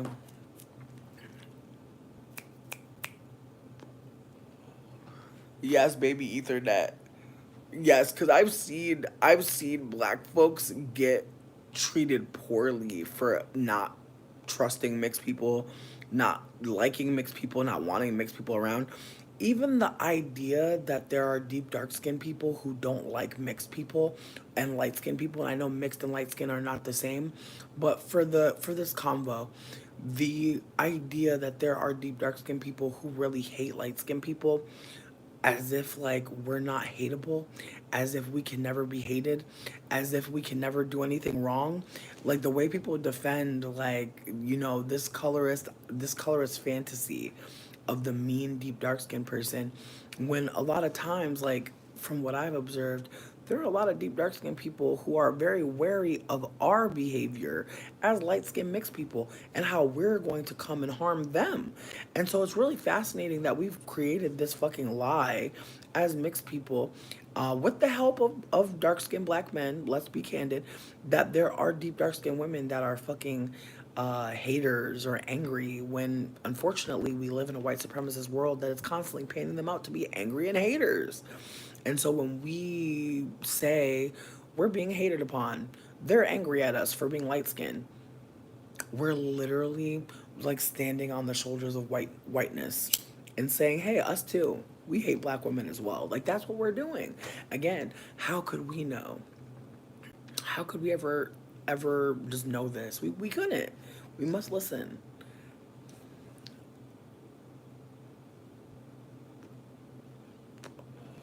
Baby Ethernet, I appreciate you for saying that. Like your blackness being questioned when you say mixed people are biracial is not just gaslighting, but it's pure narcissistic attack. Because how are you the bad person for seeing what you see? Like how could you be causing harm when you're naming the harm? I feel you on not giving Rachel Dolezal more shine. Here's my thing. I feel like Rachel Dolezal is just like the most recent person that we know of that was blackfishing. I feel like Amber Rose could be named as well. But I do think that there's like a conversation that could be had in general about white passing people and their function in our society. Like there's white passing people with many different stories. I personally feel like it should be like a anthology series where you follow different white passings and like their journey, because I do believe that there's white passings who again assimilate into black culture, try to be everywhere where black people are, go out of their way to let people know I have a brown or black father, mother, whatever the hell, like going out of their way to like bring up, like I said, there was a time where I was like looking at my lineage like, well, there's this many black people, this many white people, so I must like, or even looking at my mom and my dad and being like, well, I must be at least mostly black, and 60% is mostly, but I am biracial basically. Like I'm holding that like I have much more in common with the biracials than other people of black ancestry, that like even multi-generationally mixed, like I think that might not even be like what I should even be calling myself, but I feel like I was there for a time. But at this point, I feel like I'm most comfortable just calling myself a whole mixed person, you know? And again, I feel like when we talk about Rachel and we talk about the walks of life of mixed white passing people, I think about my mother and how like she has said to me before, you know, I don't know how you date white people, and her breaking like the fourth wall as a white, saying like I don't fuck with them, and her my mom telling me that white people are not for her, and having to hold that like the ways that like my mom is operating is to repel whites, that she's operating in a way that is like, you know, fuck white people. But at the same time, it wasn't until I dated white people that my mom ever was like talking about whiteness outside of naming that she wasn't white. And so I have to also hold that like until I showed that like I was comfortable with a white person romantically, my mother was never worried about warning me about whiteness. And so again, the ways that like I've been hearing black folks are growing up, they're taught about white people very quickly. I was never discouraged from being around white people until I started dating one very seriously. And that's when my mother broke silence about white supremacy to me, when she thought I may be engaging in a relationship with a white person that could end in marriage or child. And again, my mother worships black men. She does. She just does. And there's a part of me that feels like I think that she worships black men who I think worship whiteness or choose whiteness, or at least choose her, and maybe choose her in a way that make her feel special. Like there's a part of me that feels like there are maybe black men that like get with her and she's flexing so hard like she's a POC, that they're like fuck it.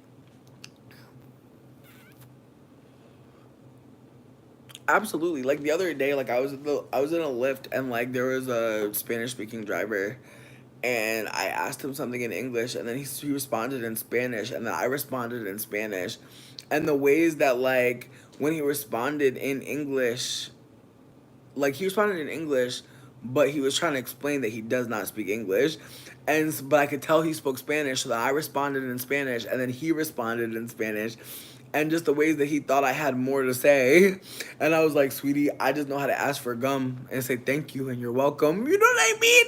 Like I got a couple tings, not much, and like I felt bad because I was like, damn, like he was really about to say something, and I feel like I told y'all that before.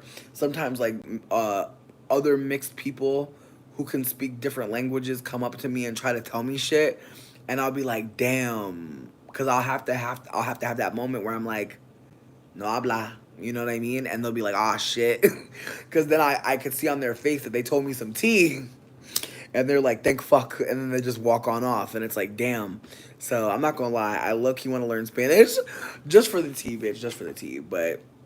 I also think it would be helpful because I just feel like we're continuously being put in situations where a lot of times like there will be no English speaking folk, and I'm not hating on that. I just feel like, sweetie, I want to make sure I'm getting it. Yeah,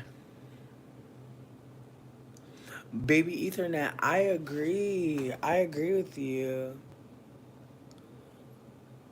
Right. You said Puerto Rican that can't speak Spanish. I'm crying. Listen, some people have the. You know what? I have a group on Lex, Lex. I can't remember which tag it's under, but if you find me on Lex, I'm 100 Bs on X, on Lex. But basically, the group is called Whole Mixed People, and I'm basically trying to get other mixed people to be like talking candidly about how they're holding themselves, how they're operating. Okay, Keisha, thank you for the tea. We appreciate you. I do need to get back on my Duolingo.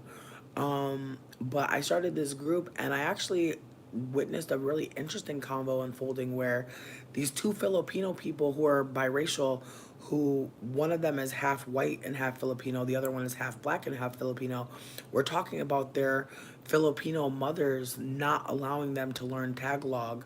And I'm not sure if I'm saying that right. I think it's Tagalog, but I could be wrong. But apparently, that's like what people who are from the Philippines speak is a language called Tagalog. And them not being able to speak that language, but be around Filipino people who can, has made them feel uncultured. But it was more so the black and Filipino person who said that, you know, there is no culture that I have. Like, they're like, I'm not a black person. And even the black people here have had to create something for themselves that I am not a part of. And the Filipino people can't speak to me, so I can't even talk to my people. So the ways that like she feels isolated is like, oh damn. Like I never thought about that. Like I like sure I've been sad I can't speak patois, but I've never felt like damn I can't talk to nobody. But again, the ways that like I assumed I had black American experience or could ever understand, and the ways that like, you know, as I listen to more deep dark skinned people, as I listen to black people from America, who, you know, whose people have been here, whose people built this country, the ways that like I am sitting with the fact that like I don't want to say that I feel like I'm without a culture, but I want to say that I I think about like what it takes to survive in America when you're not white. I think about ways that I grew up in a household where, you know, my friends would say that my mom was black. Like my black friends would like laugh about how my mom is black as fuck. And it would be a moment where like I would sit with the fact that yeah, my mom's gaslighting me about being black, but other black people are telling me like my mom's behavior is giving black. And having to sit with the fact that like some people see blackness as behavior, as sonic, as uh yeah, like the fact that people think that they can hear blackness or see a behavior that is black.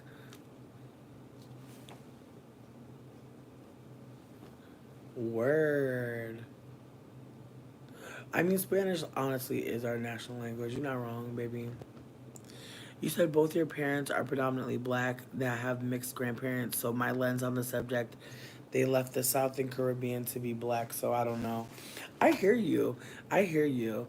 I do think about just the conversations happening today about like foundational black American and foreign black, you know, Caribbean, just all the ways that like people are in the diaspora and like the ways that people are still being held here, the way that like, you know, black American people go to the Jamaican spot, go to the Haitian spot, go to the African spot, the ways that like Black Americans in America appreciate the diaspora. Like, let's just be candid. But the way is that people in the diaspora come here and take on black identity in a way that, is problematic. But again, I don't want to speak too much on it because that's not my people, and like I don't know that many folks who are not from America who are taking on Black American anything. However, my father is a Jamaican immigrant who came to America with his father when he was 18, and since my grandfather worked the sugar plantations, because that's the thing, a lot of people, I don't want to say a lot, there are many Jamaican people, many Caribbean people who were working the plantations after chattel slavery fell. After chattel slavery, a lot of Caribbean people were brought to Florida, were brought to Connecticut, were brought to places where there were big harvests.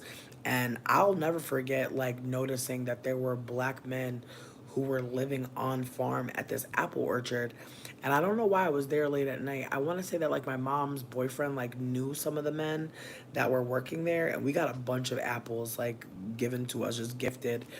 But there was just this moment where I was like, what in the chattel plantation? Because it just didn't make any sense. And they were wearing like clothes like a prisoner.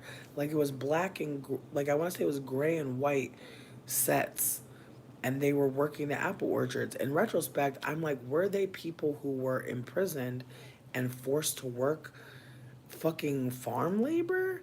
Probably so, bitch. America really do run on fucking enslavement.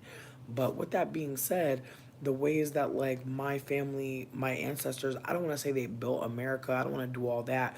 But my grandfather was on a plantation in Florida, and that's how he made money to even be able to start his life in Connecticut. I'm not going to hold you.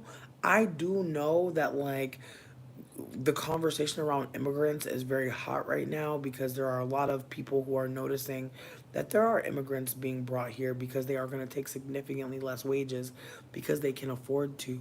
When immigrants come here, they never come alone. When my grandfather came here with my brother, or excuse me, my brother, my dad, there were other Jamaican people who were here who were part of his family. There was already a Jamaican community to go and eat and go and hang out and go and play music and shit like that. Like there were black folks who were a part of those communities as well. And so I just want to put it out there that there are so many of us whose like family came here and literally filled the shoes that white supremacy took from motherfucking black folks and had them free, but was really disenfranchising them and bussing in new black people. And so I just want to put it out there that my father never called himself black. He calls himself Jamaican. There's no concept of blackness. I'm not saying that there's no difference between a Jamaican person who's not Douglas, which is like the mixed people there. They're like black and Indian, which I think is like Kamala Harris's people. But again, with that being said, like there's layers to like identity in Jamaica for sure.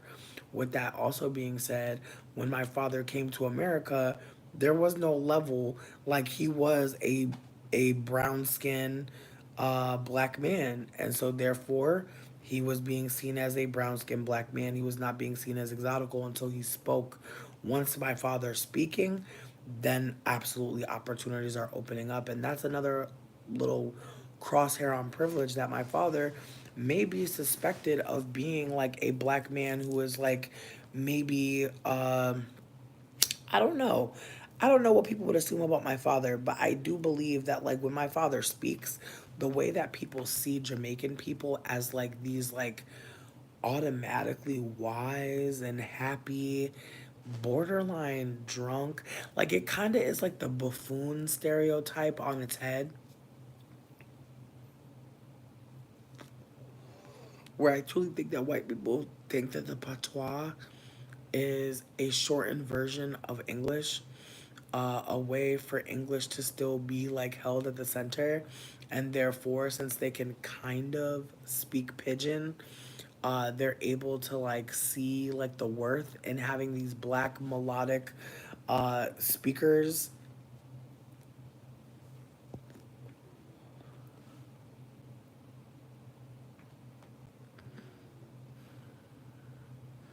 focal point with Elisa said, it's disheartening because it just creates a shame that turns into both external and internalized hate. That part,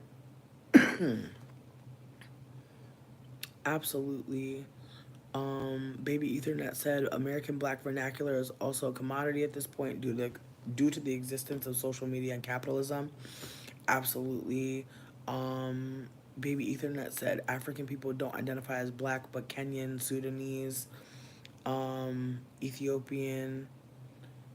Yes. Mm. Mm. Alexandria, yes.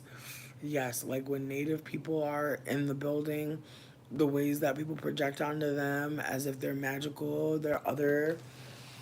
And again, like when I tell people I'm Jamaican, um, people make jokes. Like I remember growing up, like people being like, "Oh, were you born near the beach?" Or people ask me just weird questions that are related to like living on the island, which I never did. And so just the ways that like me saying I have a Caribbean father does privilege me in certain conversation because people then believe that I have some fucking Bob Marley ass dad experience, which I never have had. My father is a conservative Jamaican.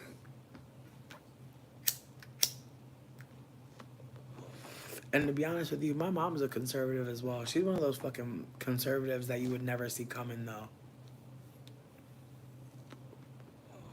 Like, she will never tell you she's voting for Trump, but I bet you that bitch is voting for Trump.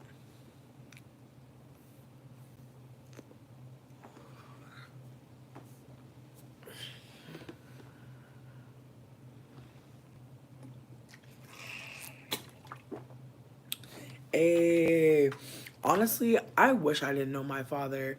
Like, I feel like there's just something about, like, knowing your dad and knowing that he's a deadbeat, like, knowing he's shitty, knowing he's a narc. It's just too much. Like, I really wish that my dad could have been anybody. Like, I really wish that I just believed my dad was a nice Amazon driver. Genuinely. I wish I could just believe that my dad, like, even if someone, like, bitch, this is gonna sound so terrible. I'm not gonna say it.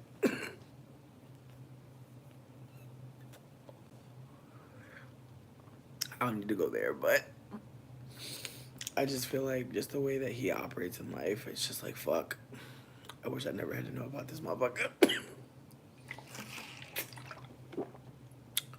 Kamala's Jamaican father said that when Kamala's mother was battling for custody for the kids, she would rely on the lazy trope as if he was an unfit father, even though he was a Harvard graduate. Oh.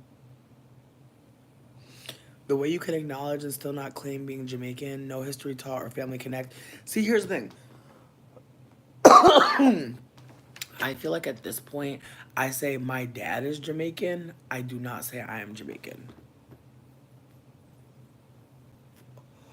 However, because that is the only culture that I actually know about and I've actually been a part of my family system. Like again, like if I wouldn't have grown up with my Jamaican aunties and like the ways that I was eating the food, listening to the music and just again being brought up in a certain culture when I was with them, I would not know about that part of my ancestry. And so with that being said, I honor the fact that I have a Jamaican ancestor, that my aunties when they were with me when I was younger, they loved on me and they shared delicious things with me, but at the same time I feel like outside of food I don't have much cultural significance, and in ways I'm grateful because I feel like had I been more of like a good kid, like in terms of like following all the directions, going to church and like just behaving a particular way, I really think that I would not be me. Like, bitch, I can't even tell you, like, when I came to the conclusion that I was being gaslit about the existence of the Christian God, that was a moment. Oh my God, bitch, I was so angry. I wanted to fight so bad. Because, bitch, I was one of those people that used to be like, God, please don't be mad at me, but I'm about to go do this thingy. Like, I would literally talk to God like he was like my bestie. I'm like, look, I'm about to go do this little jug, but It's not because I'm a bad person. Like, I would literally be talking to myself in my head about a move I was about to make because I just knew God was watching me and I just ain't want to go to hell. And now, baby, I sleep so good. I sleep so good, bitch. Oh my God. It's the way religion be giving people anxiety, bitch. Whew, like I said, I'm grateful to not have ever really believed in that shit. Like I believed in it enough to be asking if it was cool if I did some stuff. But I know elders who still tell me that they do that shit. Like I know some elders that be like, "Oh, I still be doing that," and I'm like, "Oh, damn, for real? Fuck, yeah." Exactly. Focal point. I feel like I know some people are not going to hear me when I say this because, again, if you're invested in Christianity in a particular way, I sound crazy as hell. I'll hold that. Because, again, when I was caught up in the church, I used to think I seen demonic shit and it was just people one fucking living their life and not worried about me or Skyfather. And again, thinking that shit is demonic, thinking shit is demonistical, thinking that you're seeing some fucking, excuse me, evil shit. I just feel like it's so easy to think that that's what we're seeing when we're coming from a colonized mindset. I'm crying. Not mustard seed. You're silly. I'm just saying though, like low key, somebody posted a video the other day, and the meme was like me. When I finally get to heaven asking God stupid questions and the shit had me screaming. The bitch was like it was one of those pictures, it was a picture of God like this, and her face was like where God was holding. And she's like, "So when you had made that fish, did you fry it or did you bake it?"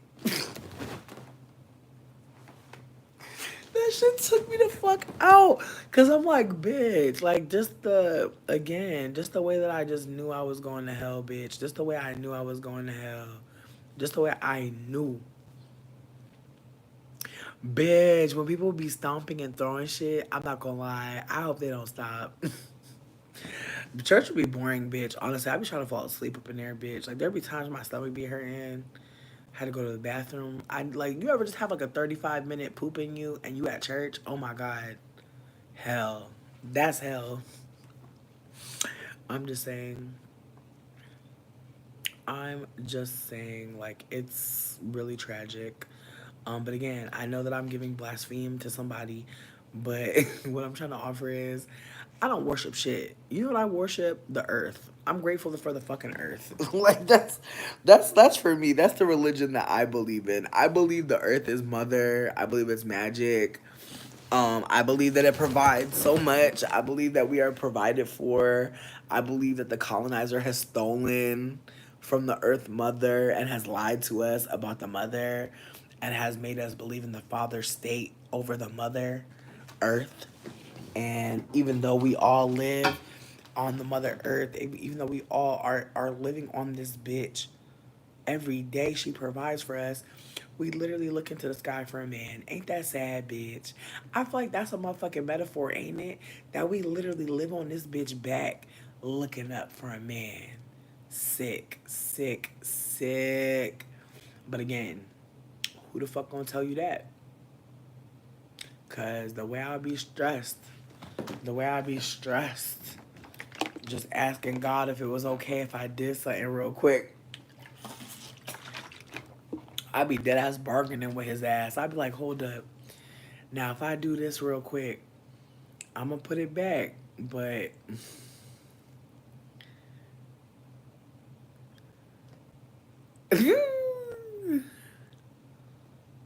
not the Quran.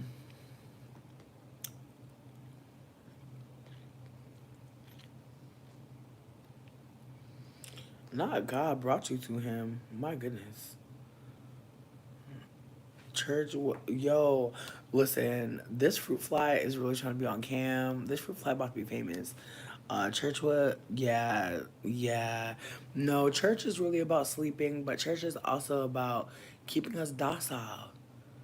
Okay? Because think about it. Church is on Sunday for a reason, bitch. It's to give you a little bit of celebration before you get your ass back to work. I'm telling you, bitch. Everything we can perceive and do here has a function. And it's all to keep it going. That's why certain shit don't exist. That's why we don't have no class on self love. Because if you really loved yourself, you would not want to fucking keep on living in this, like, at all. And that's the thing. Like, the more we love ourselves, like, that's the other thing of this. The more we self actualize, the more we start to love ourselves, the more the state is going to punish us for that reality.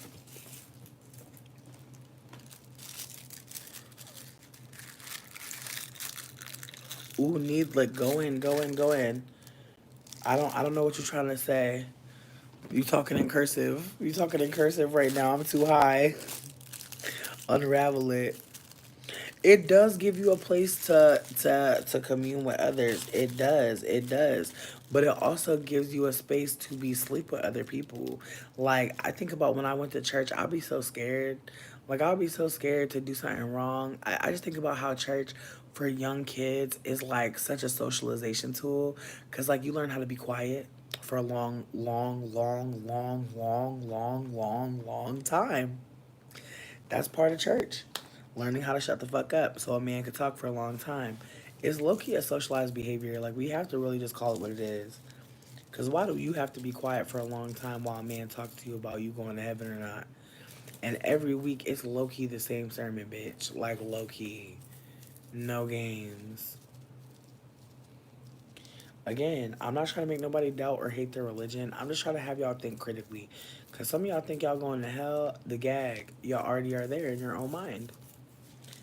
Like, I feel like even the act of asking a man in my mind that I believe lives in the sky if it's cool if I do this thing that I want to go do. Because I'm afraid if I don't ask him that he'll think I deserve to burn in hell. I'm so sorry, but the whole lore is crazy as fuck. Like, it's actually worse than Twilight. Like, I really feel like if the Bible was released today, it would go dust. Who want to read that shit? Like, I mean, no shame, bitch. Bitch, I know I'm giving blaspheme, but I just feel like if they really dropped the Bible today, motherfuckers would be like, girl, all this red shit. Like, this motherfucker was talking a lot. Like, what's he saying? Eternal damnation. Whoa. Again, I feel like Twilight is better than the Bible, and I don't care. You could quote me. You could put me on your prayer list. That's okay. I don't care. But I truly believe that. I truly believe, like, I would rather someone read Twilight to me before bed every night forever than ever read one sentence of the Bible to me. Ever. Ever.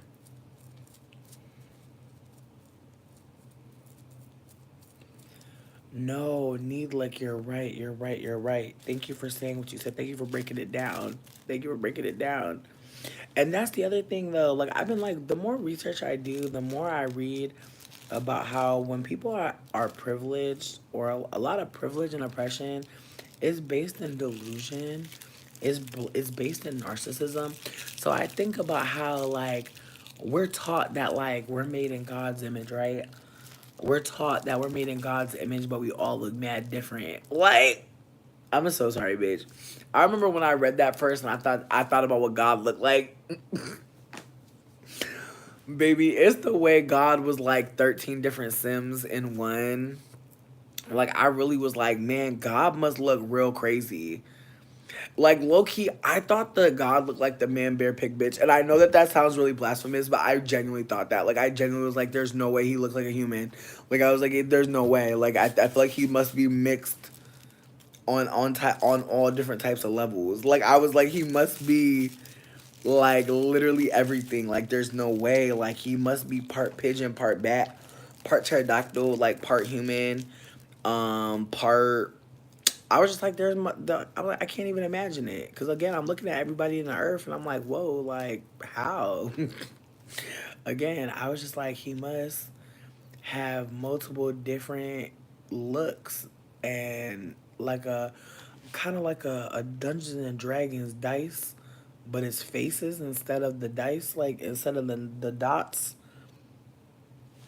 Again, I was a child. I just feel like they shouldn't be telling kids this shit because it's just like it's too much open to the interpretation. It's like they telling me that he made shrimps. He it said that he did a bottomless shrimp plate for people. He had bread and some drawn butter, and they was in the desert, and it's like, dog, like, I'm sorry, but it's giving they was high when they wrote it, and like people just took it for what it like. I just feel like it's giving like if you released a Harry Potter during like the fucking Salem witch trials, like bitch, if you like depending on what's going on and you release some shit, it could hit. I really just feel like if they would have released Harry Potter around the Salem witch trials, it wouldn't be no J.K. Rowling. They would have been like, she literally came up with the whole concept. She is clearly the demon. She's the reason why my daughter felt a prick. Like, it's clearly her. Like, they would have taken her ass. In this day and age, people are like, she's amazing, even though she's being a demon. A dungeon master, indeed. Anthony, not you thought God looked like Morgan Freeman.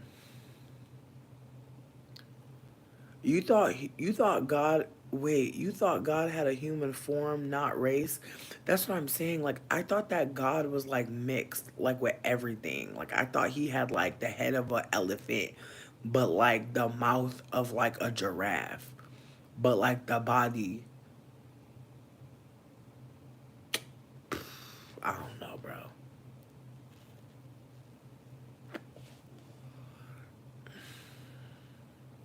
An orangutan with titties, like honestly. And then like the booty of a zebra. But like the legs of an ostrich. You know what I mean? Like I just like what is he? Exactly, Sammy Denise. Not release the book in a different century. Again. What I'm saying is, if somebody told you the Bible was about to drop, like if someone was dead ass, like yo, that new King James, like, and you already like, and if you're a Christian person, like, let's pretend you don't know what's in it, but someone's telling you like this the path to salvation. I'm so sorry, bitch. I'm so sorry. Like, I just could not imagine like people reading like the Bible, being like, yeah, girl, I'm about to get this hot new drop from Jesus. Like, I just can't even imagine, because it's just like, girl. Again, I just feel like if God wrote y'all a book before, how come he not at least giving y'all zines? Like, where's God's blog? Like, I just feel like that's where I'm at with it. Like, I feel like, listen, I know it's so silly, but it's just like, girl, he wrote y'all a whole, all manifesto. It's giving Hitler. Like, it's giving Hitler. Again, I just feel like in retrospect, it's like, girl, y'all did all that to come up with a book, and the most y'all really did was be like, and shellfish is not good. Like we really think about what the Bible be saying, like the Bible is so basic. It's like, please don't be gay. Don't eat too many shrimps. If motherfuckers put Polly and Esther together, don't wear it.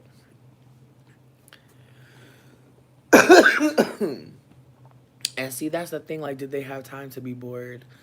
Hmm, maybe not. Maybe not. But I just think about how, like, when you go to church, like, you gotta sit there for a long time and be quiet, and then you're supposed to talk when they tell you to talk only, and then maybe it's a snack at the end, but it's a bunch of fake. Hey, how you doing, brother? How you doing, brother?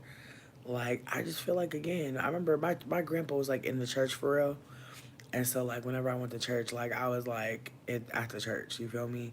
Like my grandpa was like the person that would go to the church early as fuck and leave late as hell. So I'll be at the church a lot. And I'm not gonna lie, I only like the church for the singing part. And I feel like because I would be going crazy when I would be singing at the church, I feel like a lot of people would be like giving my grandpa a lot of love. They'd be like, "Oh, like your grandbaby be singing." Da, da, da. Like they really was giving him a lot. I could tell he was liking that shit. Cause my grandpa, I'm not gonna go into him, but he definitely a big narc. And I think he only goes to church so that he can feel better than people. Cause my mom told me my grandpa used to smoke weed and be drinking and looking crazy. And then randomly he just started going to church and just start being a deacon. And his father was a pastor in the South. So there's a part of me that feels like my grandpa like went to the north to be a hoe and then was like, you know what? Let me get right within. And I think that like you know, when my grandpa got right with it and he wanted to make sure the whole family was pious. And I think about that, how my grandpa was like, now that I love God, now all of you must love God. You know, because he couldn't, like, when he was a drunk, he couldn't share that with everyone. So now he's going to share his addiction to Jesus. And I feel like that's another thing, too. I do think that, like, religion can be an addiction. Like, I think about how, like, you know, I'm over here getting caught up thinking about how I want to do, like, a ritual for the goddesses and, like, all these things that I want to do. Hey, we on 80%. I love it because I'm about to go prep my motherfucking oatmeal for the week, bitch. But like I said, I genuinely think that religion does make people feel like they're better than people sometimes. And sometimes that's what people really be needing. Like more than religion, people just want to feel superior. And so I do think that like when I say like I don't believe in God, I don't say that to be like fuck what you believe. I'm just saying like it feels destructive to me at this point. It feels like something that's not really bringing people more joy and more happiness. Like, you know what, fruit fly, you bitch? Yeah, get the fuck out of here, bitch. Yeah, I do verbally harass bugs. I don't care. But yeah, no. Like I was saying, the ways that like people like love religion and like or the way people be acting at church, I'd be like, damn. You know, like sometimes it feels like they feel consumed. Not no lights, no radio. I just feel like I don't know, cause it's like you gotta wake up early as fuck in the morning. Motherfuckers gotta make the bread, and then by the time you eat your meal, you gotta go out to the motherfucking work, and then maybe you might get a break in the middle of the day when it's hot as fuck, and then you gotta go right back to work, and then at the end of the night, like maybe you get to eat a snack or eat some dinner by the fucking firelight. But I don't know. Bored? I don't know if bored is what they was experiencing like that. Oh yeah. Damn, I didn't bring the fucking. Fine, I'm gonna prep them hamburgers then. Cause that's probably why my ass is even up in here, bitch. Cause if that meat go bad, I'm gonna feel terrible.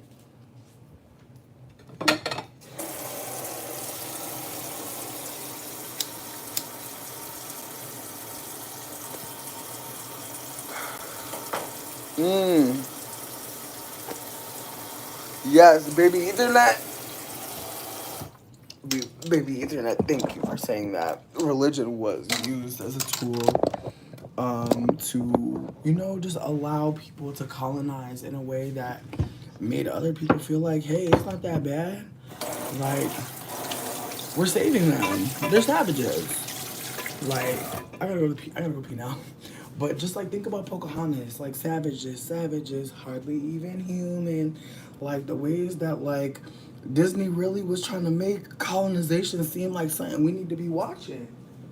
Like, girl, like y'all got money in the budget to depict this as a cartoon? The fuck?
My bad, y'all. I got caught up. There was two fruit flies in my bathroom. I got their asses. They got. Now the bitches out here, they fast. The crazy part of Pocahontas is that I was originally supposed to tell the actual truth with the actual native language, but they changed it to sell toys.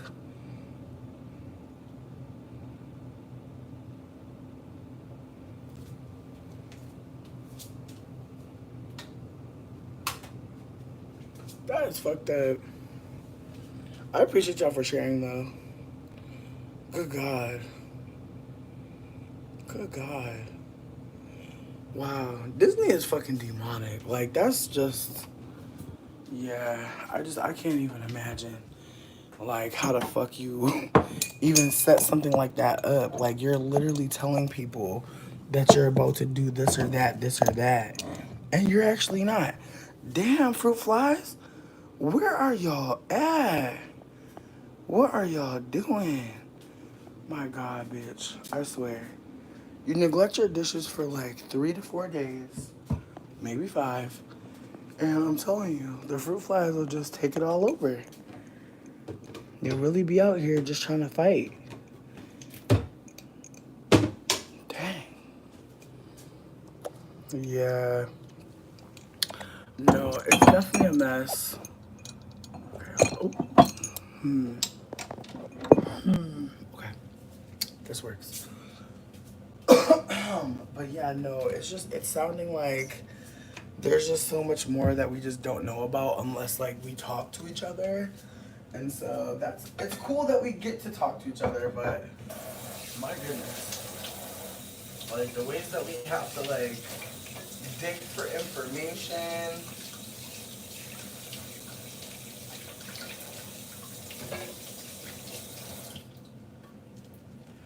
Just the ways that we're not able to like just know all of this, cause like how would any of us know that?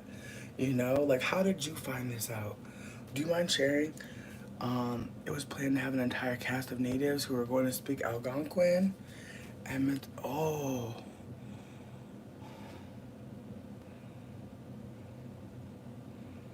wow, whoa. And see, with that being said, like just hearing that they prioritize commodity over the natives, like that's what they've always done. They've done nothing different.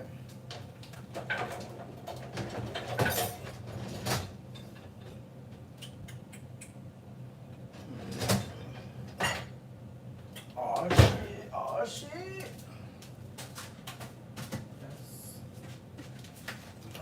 God. I think I'm gonna make a cornbread, y'all. Just because I feel like it's been a minute since I've had cornbread. I haven't made it in a long time. So, I think I'm gonna do it.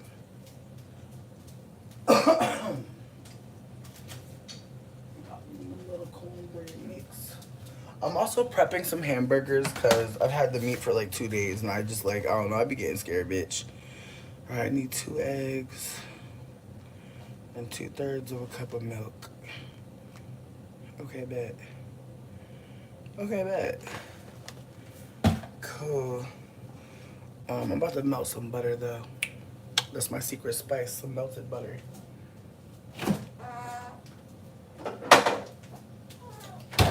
Not too much, just a little bit.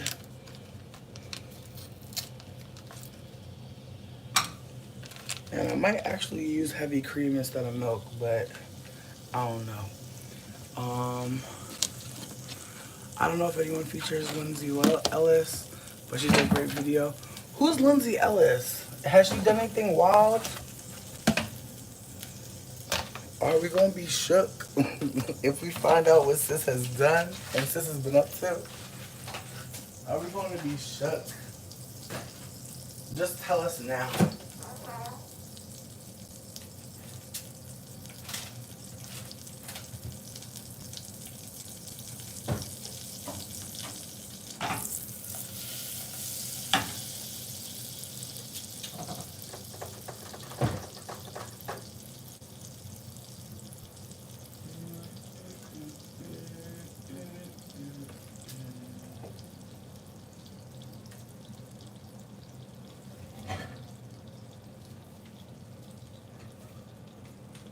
This is unrelated to everything, but I feel like I've been telling y'all.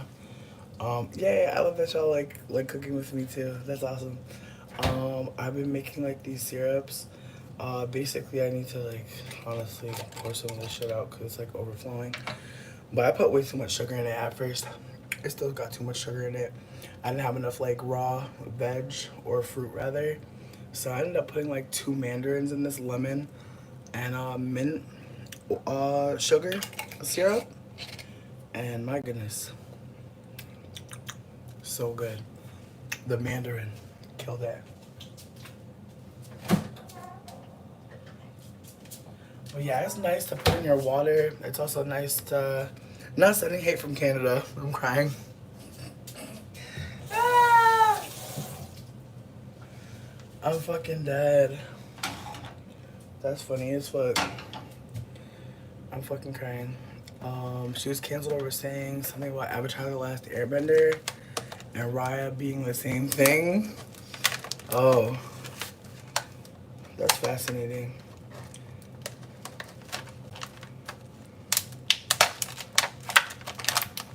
Right, quantum.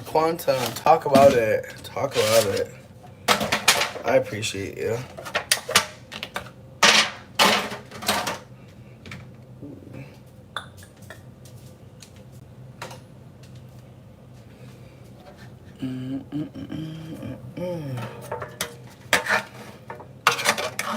Buttering my pan. I'm sorry if this noise is stressing anyone out. I'm sorry in advance, because I know it's kind of a wild noise. But I want to make sure that my fucking cornbread don't stick to the bottom. I want to make sure that shit rises right out.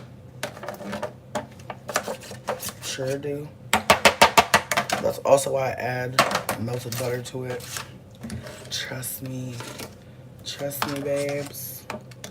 The melted butter is a move.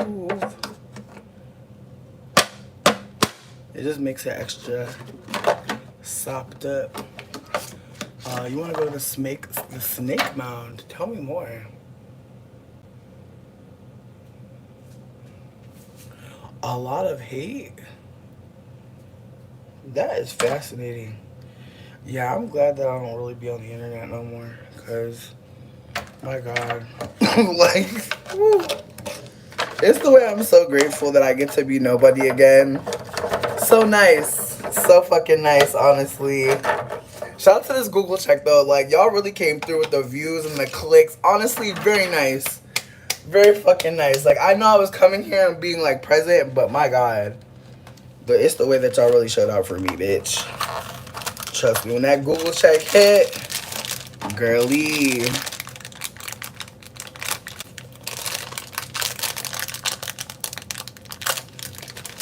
Yeah, I have scissors like sitting next to me, but you know.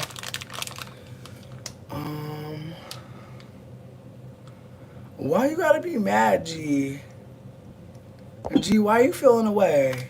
Why you feeling away? I can't be happy for my Google check. I can't be grateful.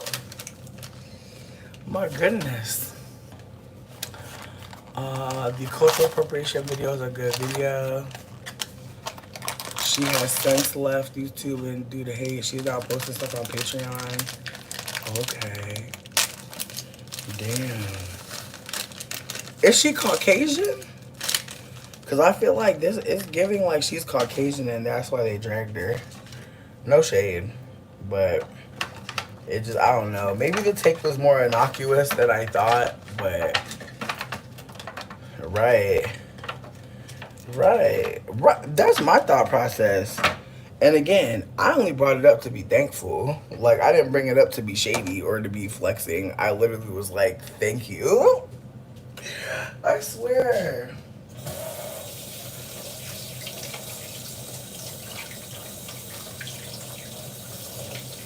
But that's okay, bitch. That's really okay.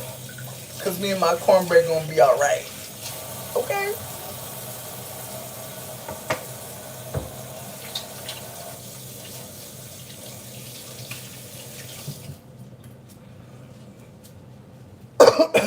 Yeah, she's white. Oh, okay.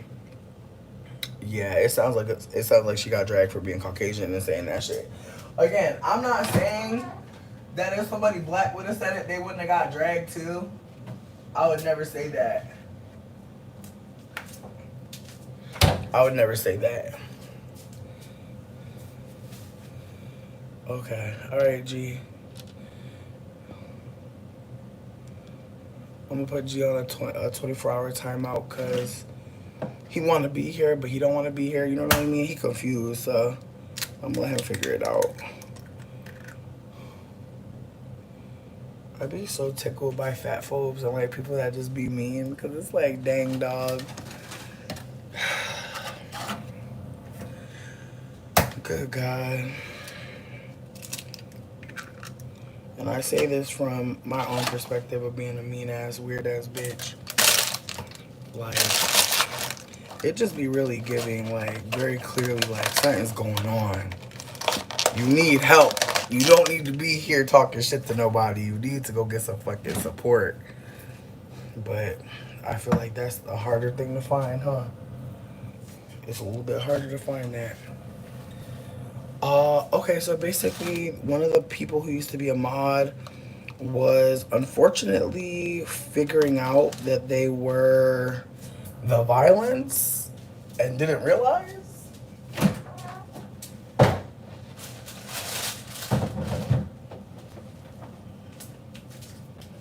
So, also my other secret weapon, I don't use milk. I only use sour cream. I know you're gonna be like, bitch, that's your white ancestor popping out. Maybe so. Maybe so. But I'm telling you, a good squeeze. A nice good squeeze, bitch. I'm telling you, shit about to be good as hell. Yeah, I know you looking at me crazy as fuck. I know. I know. I promise you the sour cream is a move. The sour cream with the egg, babe. I promise you. And low key, bitch, you do not want to overmix it. You want to mix it slow as fuck.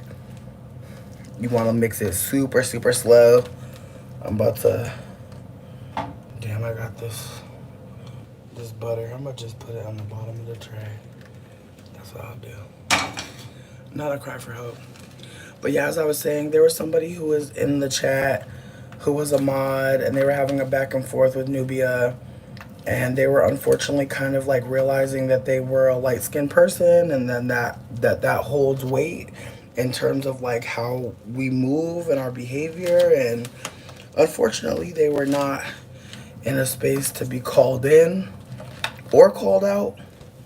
So, kind of had to make a quick decision. At least that's what I felt, because it felt like their behavior was getting abusive.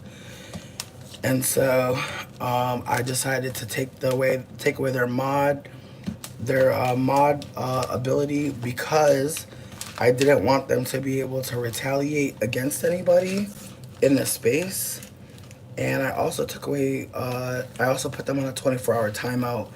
And I just wanted people to check in about if the timeout seemed like appropriate.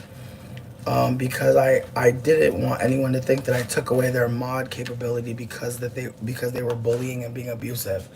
I do believe that was part of it, but I also wanted them to not retaliate. Like, I felt like that was my first thought, was like, I don't want them to do anything with their mod capability to Nubia.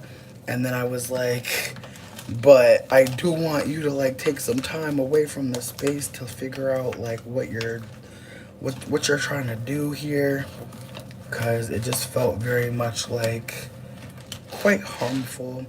And again, I thought JB was a femme person too, so the fact that they're not, it was kind of like, oh shit.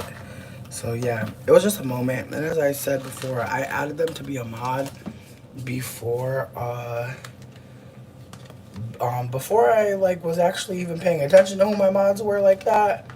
I added them to be a mod when like people were being fat phobic and I needed some mod support.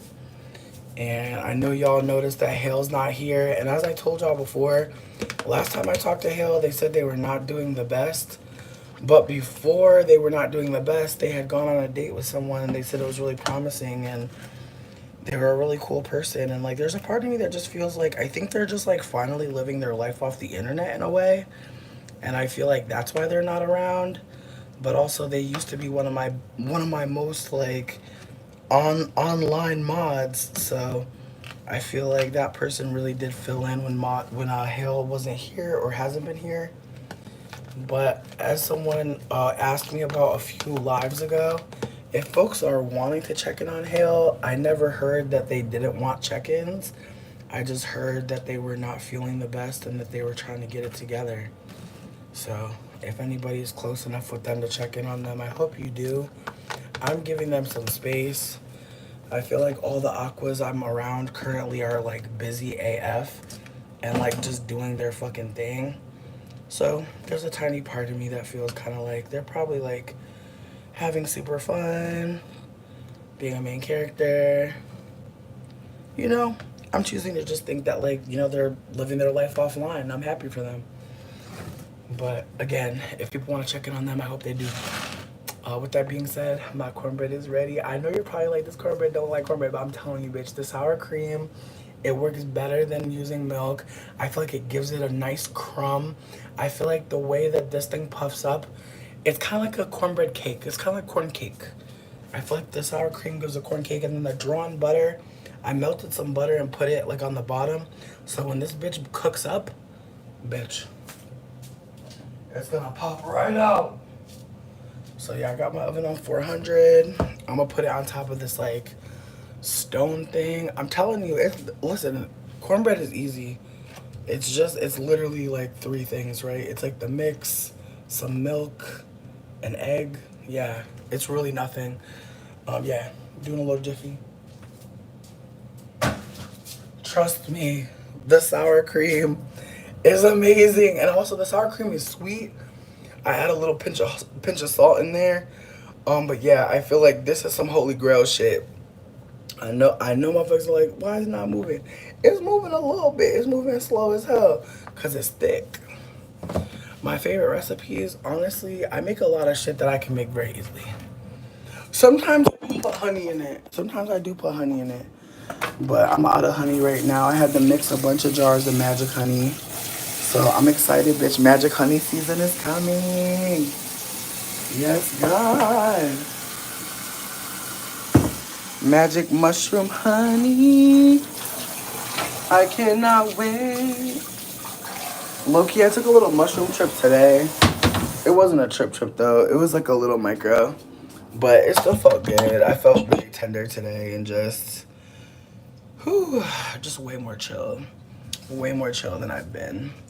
While my oven's preheating, I'm about to actually start prepping my hamburgers, cause bitch, if this meat go bad, I'm gonna be hurt. I'm so excited. But yeah, I feel like for the hamburgers, I'm about to just use this spicy Italian seasoning and some cracked black pepper and some salt. I'm about to keep it super fucking basic, bitch, cause honestly, I low-key don't care about this hamburger situation. Lowest of keys. Like, we got the hamburger meat because it was on sale, but we ain't really have no plan. And then my fucking upstairs neighbor, she kind of never gave me her grill. I didn't want to do nothing but grill these. But no, I guess what I'm going to actually do is do them in the cast iron. That might still be nice. But yeah, I'm going to add me a little salt.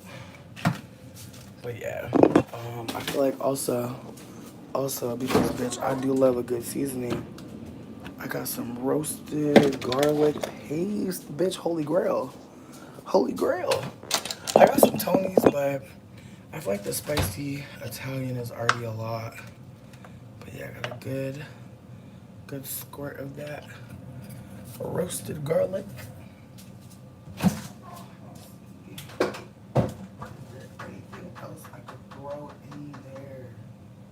I've thrown it all. I don't think there's no more. Yeah. Damn, I'm trying to see though, cause damn, I think I might need some more seasoning. She invited me to the pool party, but here's the thing. By the time we got up over there, it was kind of dying down, and Yeah, Dane has been kind of like not sleeping enough. Like he just has not been prioritizing sleep. So I felt kind of bad, but yo, honestly, bitch, instead of going to the pool party, we got caught up in a bunch of shit. Absolutely, absolutely. Basically, we went to go get, oh, yes, Grill Master. What you trying to grill, though? What you trying to grill? Um, but what I was gonna say is, we went to go to this burrito spot, and then we got caught up because the burrito spot was motherfucking being weird. And they weren't really being weird. They were motherfucking booked as hell. They was booked and busy. They was not worried about us. They were like, anyways, bitch. So that was tragic because we really were excited about those burritos.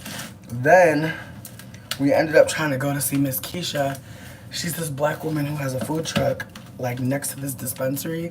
It's like a Dairy Queen, a dispensary, a Shell station, and inside this Shell station parking lot, there's a black woman named Miss Keisha who makes the most delicious food. My God. And I found her randomly. Like one night, me and my friend we was just going out. And we ran out of weed, and the dispensary was literally next to us. But it closed right when we found out we was out of weed. Babe. So we ended up walking maybe half a mile. Ooh, my friend wanted to beat my ass. She was like, bitch, I didn't bring my walking shoes. She's like, bitch, when we get this weed, I'm about to sit down. Like, she was just over me. And I understood, honestly. I definitely understood. With that being said, though, when we finally got to the dispensary and got the weed, she went inside and I started smelling Miss Keisha's delicious ass food. And now I started lurking around the motherfucking food truck, and Miss Keisha was just packing her shit up. And so when she finally seen me, I was like, "Are you closed?" And she was like, "Yeah, baby." And I was like, "Okay." I was like, "When do you be here?" Like I was just trying to get more info because like the food smells so good. And she's like, "Hold up." And so she ran back in and came out with a plate and had 2 chickens on it. And I think maybe a side of some sweet potatoes or some shit. But bitch, those chickens. And the thing is, she only gave me 2 pieces of chicken. I ate the first one, and I'm gonna be so for real. I almost wanted to hurry up and eat that second one before my friend came out the dispensary, bitch. I'm gonna be so fucking for real. I was like, damn, this shit good as fuck. So I thought about it, but then I was like, no, because my friend just walked, like, low-key, the way I had my friend walking, I know she wanted to beat my ass already, so I gave her a chicken wing as a peace offering. And the bitch, the bitch was like, God damn, Miss Keisha. I was like, for real. So the next time I seen her, I bought a plate. It was good. But then this last time when I went, literally yesterday, we thought we was going to catch her. And she was fucking leaving. She was literally gassing up her food truck to go home. I wanted to cry, bitch. Because I was starving, bitch, honestly, at that point. Because we had already went to 2 different restaurants and they had both been like, fuck y'all. And so that was kind of crazy. So yeah, that's happening in the earth. Restaurants just ain't getting their money like they used to no more. They'll really be like, fuck you, ho. For no reason. But anyways, we get to Miss Keisha. And I was like, are you closed? And she was like, yeah. And I was like, oh. I was like, okay. I was like, well, just so you know. I was like, I love you. I appreciate you. I was like, when are you here? Because, like, low-key, I always be forgetting when she be there. So she told me when she was coming back. But before she could finish, she's like, come here. I got something for you. And I was like, okay. And so I went back to the car before I ran over to her. Because I was like, Dan, give me some fucking money. I was like, because she about to hook me up. I just felt a blessing. I was like, you got $10? He's like, yeah, I got $10. I was like, give it to me.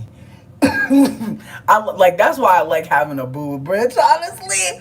Because you can be like, baby, give me some money. I live. Honestly, I know I ain't shit. For that. But bitch, it's the truth, my God. Like, let him pay for it. The fuck? He has male privilege. My God. But it was his pleasure though. He's not a hater. He was like, absolutely. So anyways, so I gave her the $10, bitch. She was trying to fight me about the $10. She was really trying not to take it. I was like, girl, what's wrong? We in a recession. We in a fucking recession. So, yes, bitch, and my motherfucking hamburgers. I got them all done. I'm proud of me. But yeah. So then, I literally am waiting outside of her little. I'm waiting outside of her food truck, and she in there struggling, like she doing a lot, and I'm kind of like, damn. Yo, question: will someone set me a timer for 15 minutes? I would appreciate that. Shaboop. Okay, thank you. Okay, so look, so she starts. She didn't even know about the $10. She didn't even know about the 10. She did not know about the 10. I went to go get the 10, and she was already over there. So I get over there, and I'm trying to give her the 10. She over here like, no, no. She over here fighting me. Keep in mind, she holding a bag. I'm looking at the bag like, what is this? Bitch, it was a bag this big. The size of a bitch head. Babe. Full of motherfucking baked mac and cheese. And it was hot. And it was steaming. And bitch, I know you're like, damn bitch, how you fucking balancing this? I got a big head, bitch. Anyways, so with that being said, so yeah, so she gave me a giant bag. Like Grinch Who Stole Christmas, Santa Claus bag full of baked mac and cheese. On top of that, she gave me 2 containers of fucking greens. Greens, bitch, collards. Collards. I know. So I made her take the $10 because I was like, bitch, you're bugging. Me and Dane had the motherfucking bag bust open on the console. Just, bitch. And it was hot, like piping hot. Like delicious. We was eating up the greens, bitch. We was singing, we was chewing them, we was singing, bitch. It was so fucking good. And so then we was like, bitch, let's go try to find some chicken. The chicken spot was closed. Everything was fucking closed. Right. No, she did not play. She really hooked us up. And here's the thing, bitch. Here's the thing. On some motherfucking blessing on blessings, keep in mind, the pool party situation had pretty much wrapped the fuck up. Because, like, she kind of reminded us about the pool party, like, on our way out. And as I said, like, Dane's sleeping situation has been kind of shitty. Like, he had to work overtime this week. I know, my man. But he had to work overtime this week. So I was like, baby, whatever you want to do, we're going to do. Like, if you want to go to the party, go to the party. If not, not. But it ended up being a situation where we did not go to the fucking party. But when we popped back up on the party, we gave them the rest of the bag of the motherfucking mac and cheese. And we gave them a piece of the greens. You know what I mean? Because she gave us 2 containers of the greens. I gave her the other container. But, bitch, I don't even know how many people ate off that bag, bitch. It was just too big. Honestly, the bag was so big. And we had ate a lot, bitch. We had ate a lot. And I just started thinking about how if that bag stays in our house, just how much trouble we gonna be in. Cause bitch, the way I was about to make some fried mac and cheese balls, the way I was about to make me a motherfucking country sandwich with fucking greens on it and motherfucking mac and cheese and hams. Like the way I was really about to just, you know what I mean? It was just really about to be a mess. I could just see me really losing my mind with that shit and just staying up all night making all types of crazy meals. I was like, I gotta get this out the house, bitch. Cause honestly, again, I love food. Food is delicious, but that way that mac and cheese was busting, I just knew I was gonna eat the whole thing. I was just gonna eat the whole fucking thing. And there's nothing wrong with eating a large quantity of food. There's nothing wrong with that. But I'm lactose intolerant. So what I had already done was enough. You feel me? If the old bitches know, the old lactose intolerant girls know. The old girls know. They know. They know. We know. We know. With that being said, bitch, I know it's gonna sound random as fuck, but I'm about to make some oatmeal. I know that shit don't even add up, but sometimes, bitch, I just be getting a craving for oatmeal. I really do. But yeah, no, it's, again, it was just so much. It was just so delicious. Lactose intolerant this whole time, bitch. I didn't care. You think I cared? Not at all. Not even a motherfucking little bit.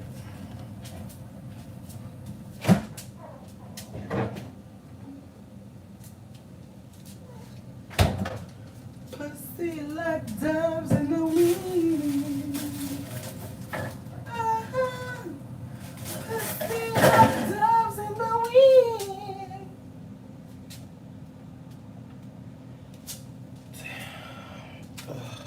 No. No, that's not random. I'm fucking crying. Ah! I don't know what kind of laugh that was, but that's what I had.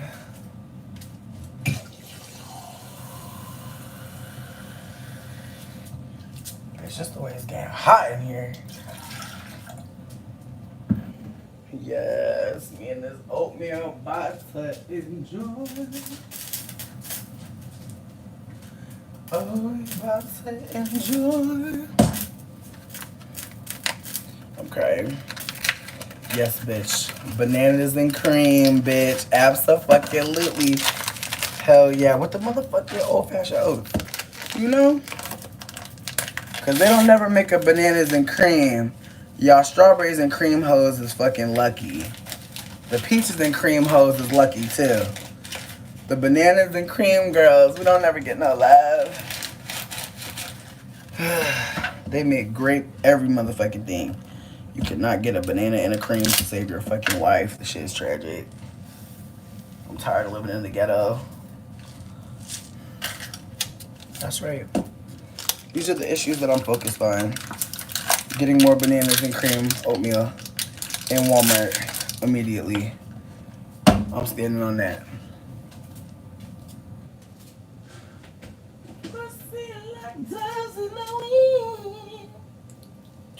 Yes. And a pinch of vanilla. Well, yeah, no, it's getting hot as fuck up in here, bitch, honestly. I'm about to go smoke for my mental health. Let me go check my fucking cornbread, though, for my shit burn that. Oh, bitch, why is you burning? Bitch, why is you fucking burning like this? Yes, immediately. I need y'all on the docket. I need y'all to help. It's a good cause. I'm still dying at my ex coming in here talking about $1,000. It's too much. Bitch, my life don't make no fucking sense. Like, it really don't. Like, I cannot call it.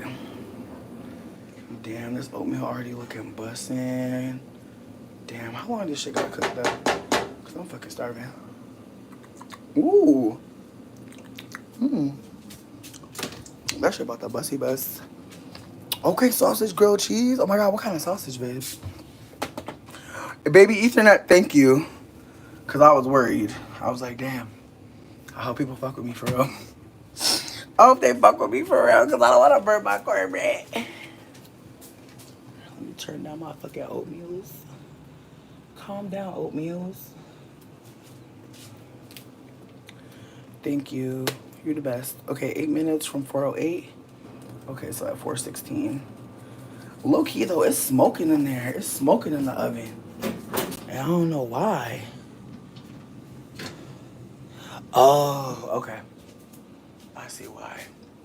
So a little bit ago, I started doing this thing where I put like a glass jar with some water in the oven.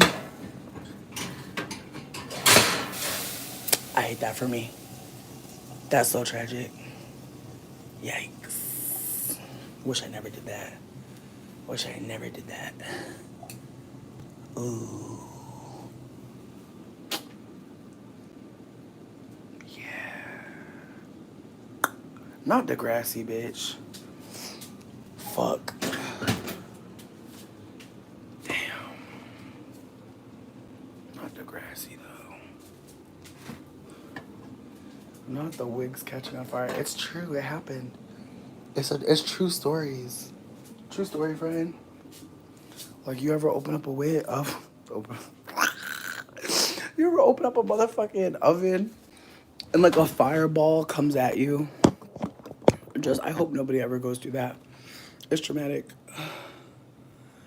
Sabra, what time is it?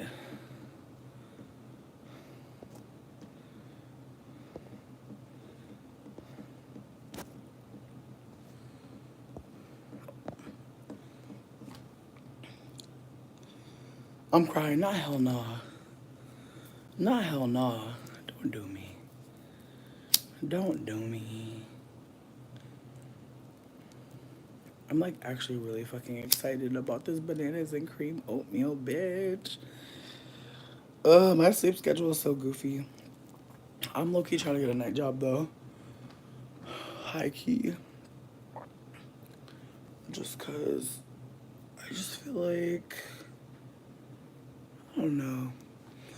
I feel like I keep applying for all types of jobs, but I really do want a night job bad as fuck. There's just something about being up at the night. I just like there's less people. Not that I don't want to work with people, but I just like I want to work somewhere where it's kind of like quiet.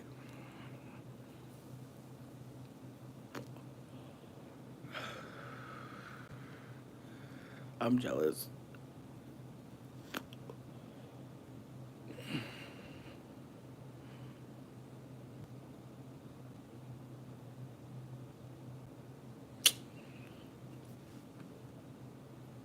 Oh, you're at a hospital? That's cute. Sleeping until 11:15? Okay. Yeah, no, I don't know what all is about to happen. In terms of like my work schedule. Y'all, I hope I get this job, bitch. Also, tomorrow night I'm going to read tarot cards outside. I'm really just hoping everything works out for me, honestly. I got a lot of fucking things that I want to do this week to improve my life. And I really hope I make time for all of them. Like, I got so much shit to do tomorrow. But my plan is to eat my oatmeals and take a good shower and go the fuck to sleep and wake up in time to do my thing. Working at a park district, that sounds really cool. Yo, have y'all heard there's like a new, like, I don't know if y'all ever heard of AmeriCorps, but they have this new like AmeriCorps type Job Corps type thing where basically you go to different places in America and like clean up like clean up the beaches and the forest. Like you basically are like a climate uh worker, a climate something Tuesday. So yeah, tomorrow. But yeah, no, they said they wanted someone to work the night shift at the hospital, and I'm kind of just like, that sounds perfect. Like, I actually would love that. And from what I noticed, like, it's a quiet little nook in the hospital. It's not too crazy, and it sounds chill. You know, it sounds like a chill spot. But I don't know. I really don't know. Ooh, my shit is gonna be done in fucking 3 minutes. I'm gonna go check it now, bitch, cause that oven is popping. So, yeah. Gas stove don't play. Come on, oatmeal. Are you oating? Ooh. Ooh, my cornbread. I think it's about to cook. Like, I think it's gonna be perfect, actually. I low-key want to turn the oven off because there's stuff in the oven. But my oatmeal about to be so good. I cannot wait. Yes. My oatmeal about to be so good. Sleep till 5, my goodness.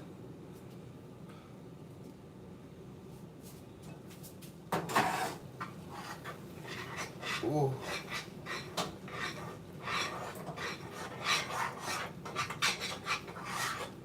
Ooh. Oh my god, this just smells so fucking good. Oh my gosh. I'm so fucking excited for this. I fucking love oatmeal. Like, that is like my one true old lady pleasure. Like, please give me some oatmeals. Mmm. Mmm. Me and my oatmeal.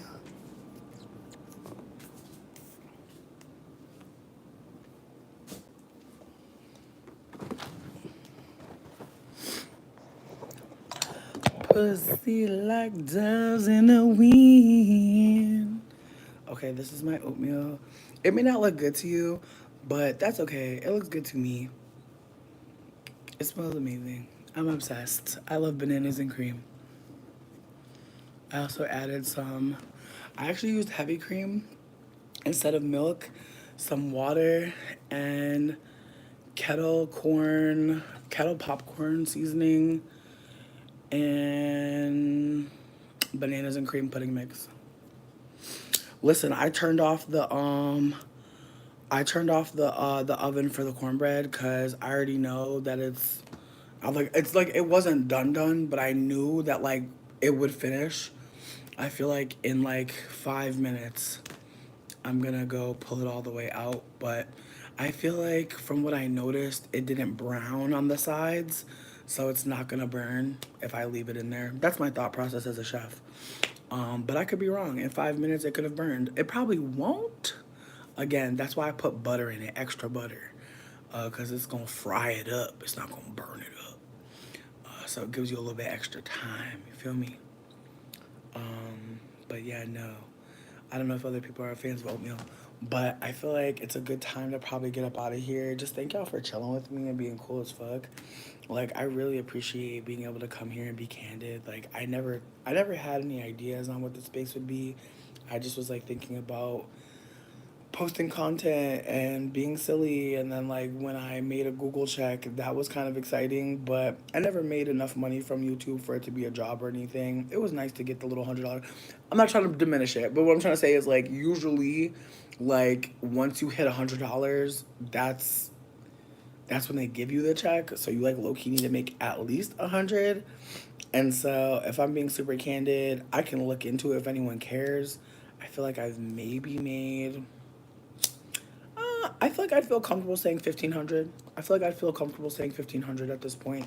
It could be more, it could be less, but I feel like that's a good number to just acknowledge that like I've definitely gotten enough $100 Google checks to feel like I definitely got at least $1,000. More than 2,000, I don't think so. Less than 1,500, maybe not. So just want to put that out there that like I definitely am getting my Google check this month for or in September for everything that was happening in July and part of August. So that's been really cool. But yeah, I'm not relying on it. I'm grateful for it for sure, but I don't know what the frequency of lives are going to be this week coming. I think that it's going to be a situation where I'm trying to just like be more present and like also pack up my stuff. I'm also trying to meet up with somebody this week about housing. I'm just like in the middle of like doing like 13 different things to try to see what my next move is going to be. And honestly, one cool thing is Dane bought me a bed, which is really cool. And I know. Someone's like, bitch, you need housing, not a bed. And it's like, no, that's true. But I've been sleeping on a couch for 2 months.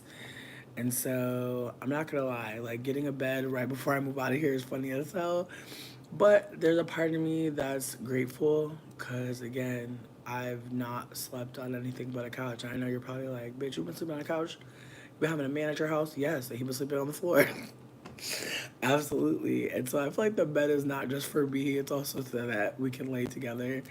But if I'm being super candid, I feel like the bed is like one of the nicest beds I've ever had. Like I'm kind of shook.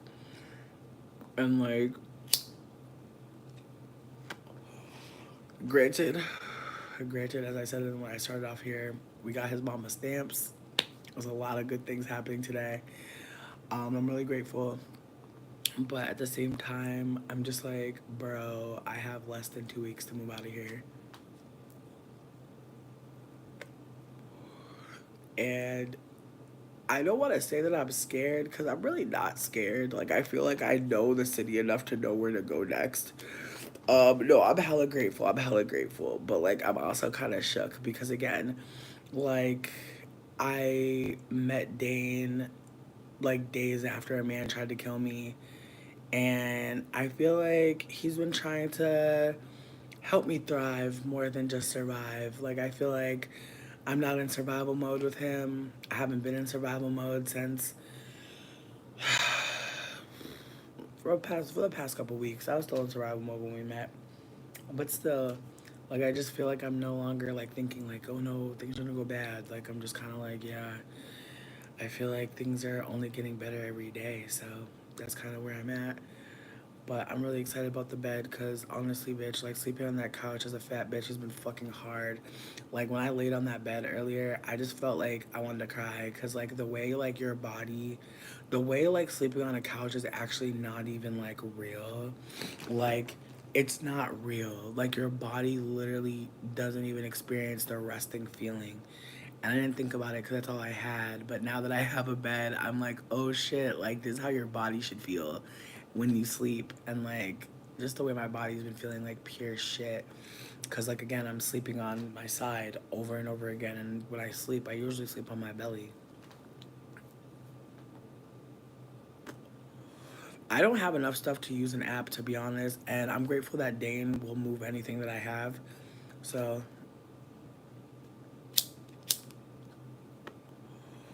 honestly, like that's the vibe. Like Dane has been nothing but the sweetest, most tenderest person, and I think that one thing I really like about them is that like when they don't know something, they go look, they go Google, like they are bothered by ignorance and they want to be curious, and I think that that's one thing that I think is telling me to keep moving forward with them is that I can tell that they're like in this relationship with me, that I'm not like just thinking about us alone. And I've felt that in relationships in the past. I felt like I was alone in a relationship or thinking that somebody loved me, but not like how I loved them.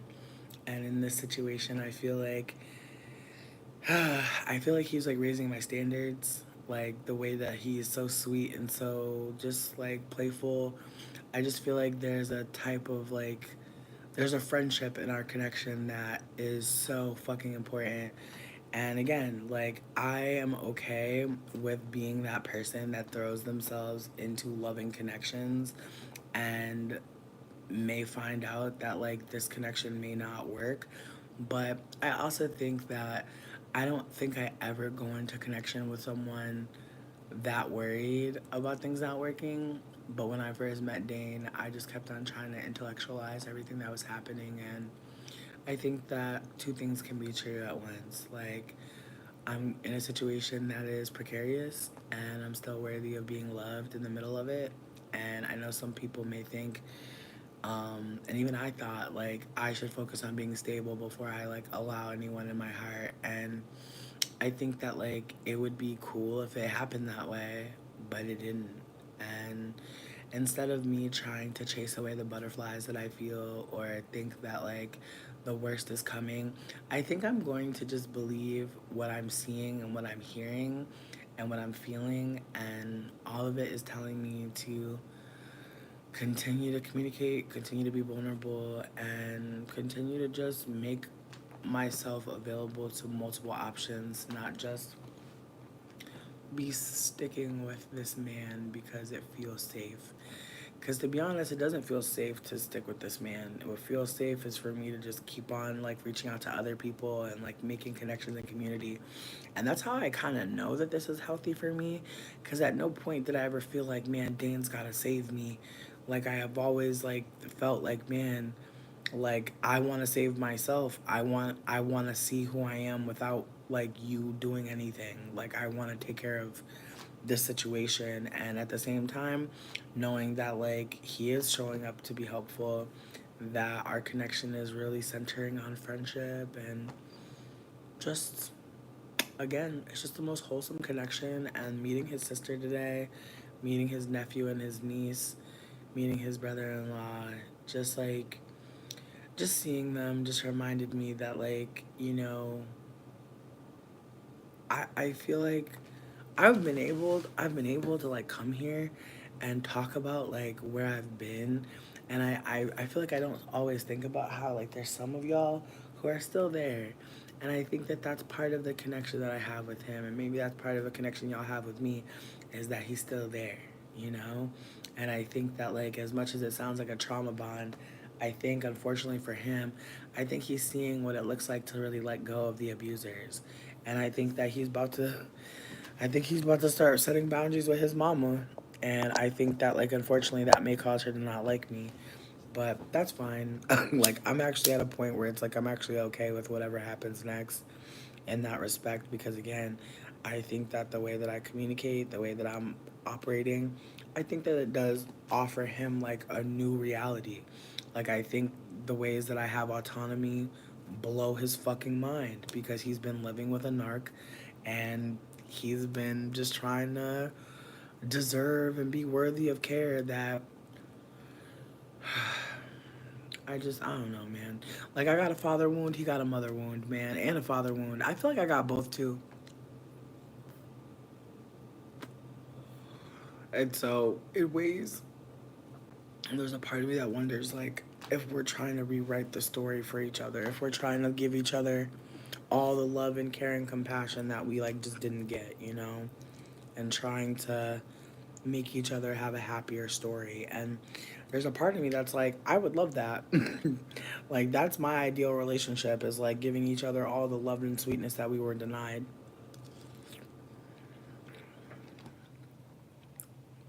Damn. Okay.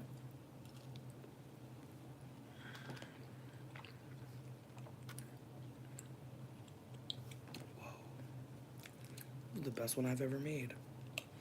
Anyways, but yeah, no, I think uh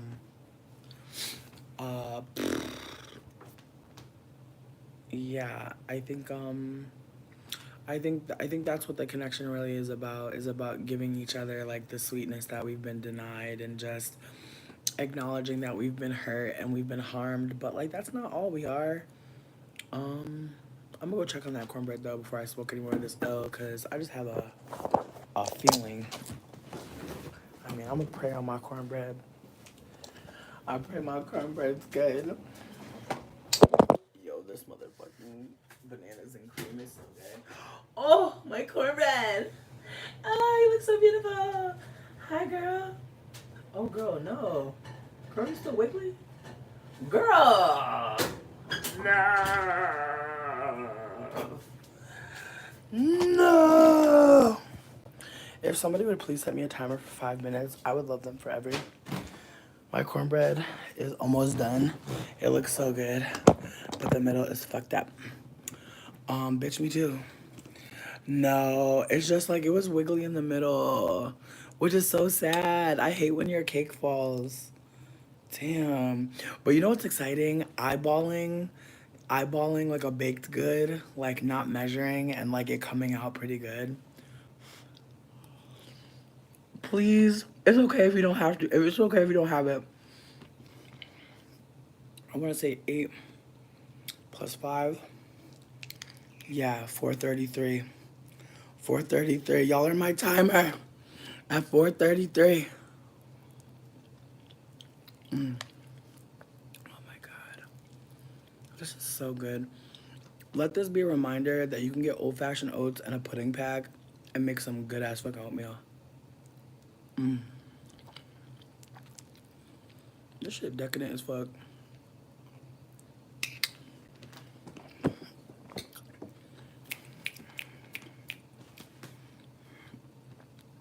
Yeah, the oven's back on. Right, no, I can't wait, honestly. I'm hella excited. Bitch, why fucking Nat gonna tell me I'm a psychopath? And you know what sucks?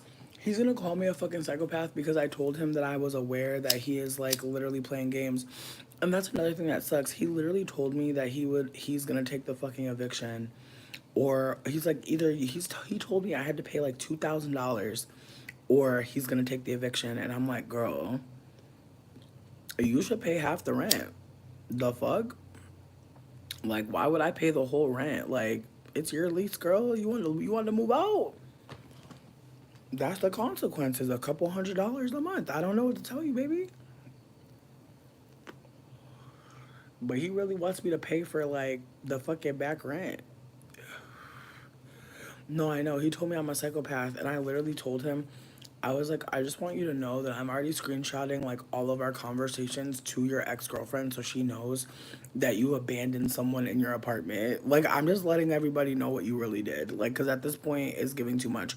Because it's like, girl, Not I offered to take the lease over from you, and now days away, you're like, fuck that.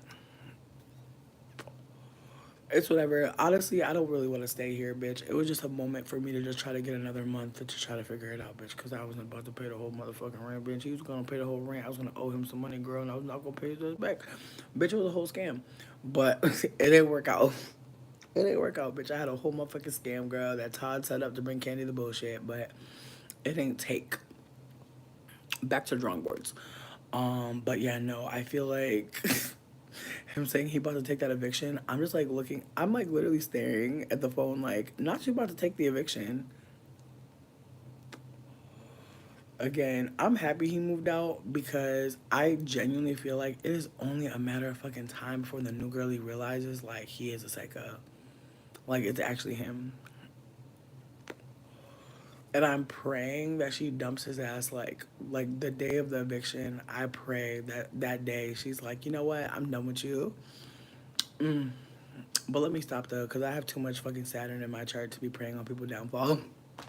Low key, like I feel like every other sign, y'all could really plot on a bitch. I feel like let me plot on the bitch. I'm basically plotting on myself. It's tragic.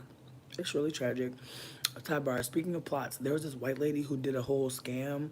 Well, not a scam, but basically her husband was cheating on her and she found out. And so she booked a trip to where they were staying, went into the bedroom that they was gonna be in for the fucking whole trip, and put all the evidence of the cheating all over the room with divorce papers signed by her. And get this, the woman he was cheating on her with, or yeah, the woman he was cheating on her with was married too, and so she got the husband to sign the divorce papers as well, and then she used his credit card to book herself a vacation at the same resort, and then at the last minute, the husband of the wife of the woman that the husband was cheating on was like, "Bitch, hold up, cause I want to come too. Take me on vacation with you." So the woman I'm telling you about went to pop up on her husband, who was with another man's wife. They was coworkers, and they ended up leaving the vacation at some point. But yeah, no, white people be having a lot of time, bro. But apparently, she had in their marriage a cheating clause that if he cheats, he owes her like several $1,000s and the house. Like apparently, if anybody cheats in their relationship, they had a whole thing in their prenups about how if you cheat, you lose out on like the house. Yeah, no. Nat was the person that was living here who was like slowly taking his stuff out of the apartment, and then gave me his new address, and then told me never to come there, but to forward his mail there. Then the next day he's like, "I'm moving out." It's like, girl, we knew.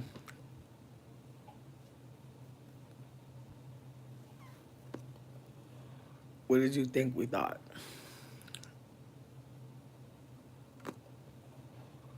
What? Again, I don't know anyone that could just move out of their apartment in this economy, but that's how much the new girlie is taking care of him. Ooh, the censor came back, bitches. All right, I think we're Gucci now. I think we made it. Thank you so much, boo. Um, but yeah, like I said though, it gave like this my new bitch is gonna take care of me no matter what. And so I really think that's what's happening. I just don't think he's thinking about the future, which I don't I'm not surprised. Like I really feel like he's in a very delusional, caucastic mindset. I have never experienced this in my life. Like I've never lived with somebody. I've never had someone invite me to live with them, invite me to be their roommate, their lover, part-time child care worker. Because there was definitely a moment where he tried to pressure me to watch his baby. And I said no. Because by that point, he hadn't even asked me He just told me he's going to take a shower, and I was like, okay, well, I'm going outside. I'm free, ho. But to let him tell it, I was his nanny. And the thing is, I had no problem helping him with his child. The issue was that he had woken up and just was telling me what to do.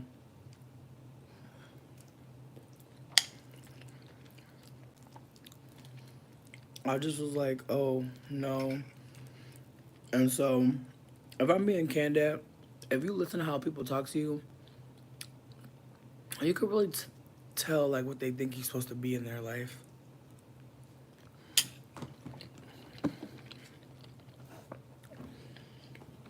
And until I moved in with him, his energy was like, no, like you're a goddess, you're a queen, do do do do do.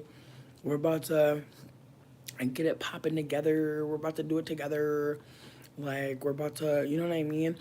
And just like how I am with Dane, like I wasn't like, oh, you're my man. You know what I mean? I was like, I'm enjoying you. I'm enjoying your company. Thank you for spending time with me. Like there was no like, you're my man, you're my person. There was none of that.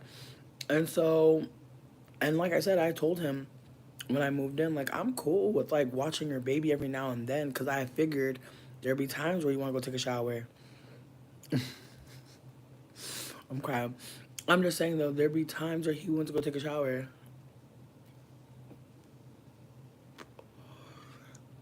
I just feel like being called a goddess, not my favorite.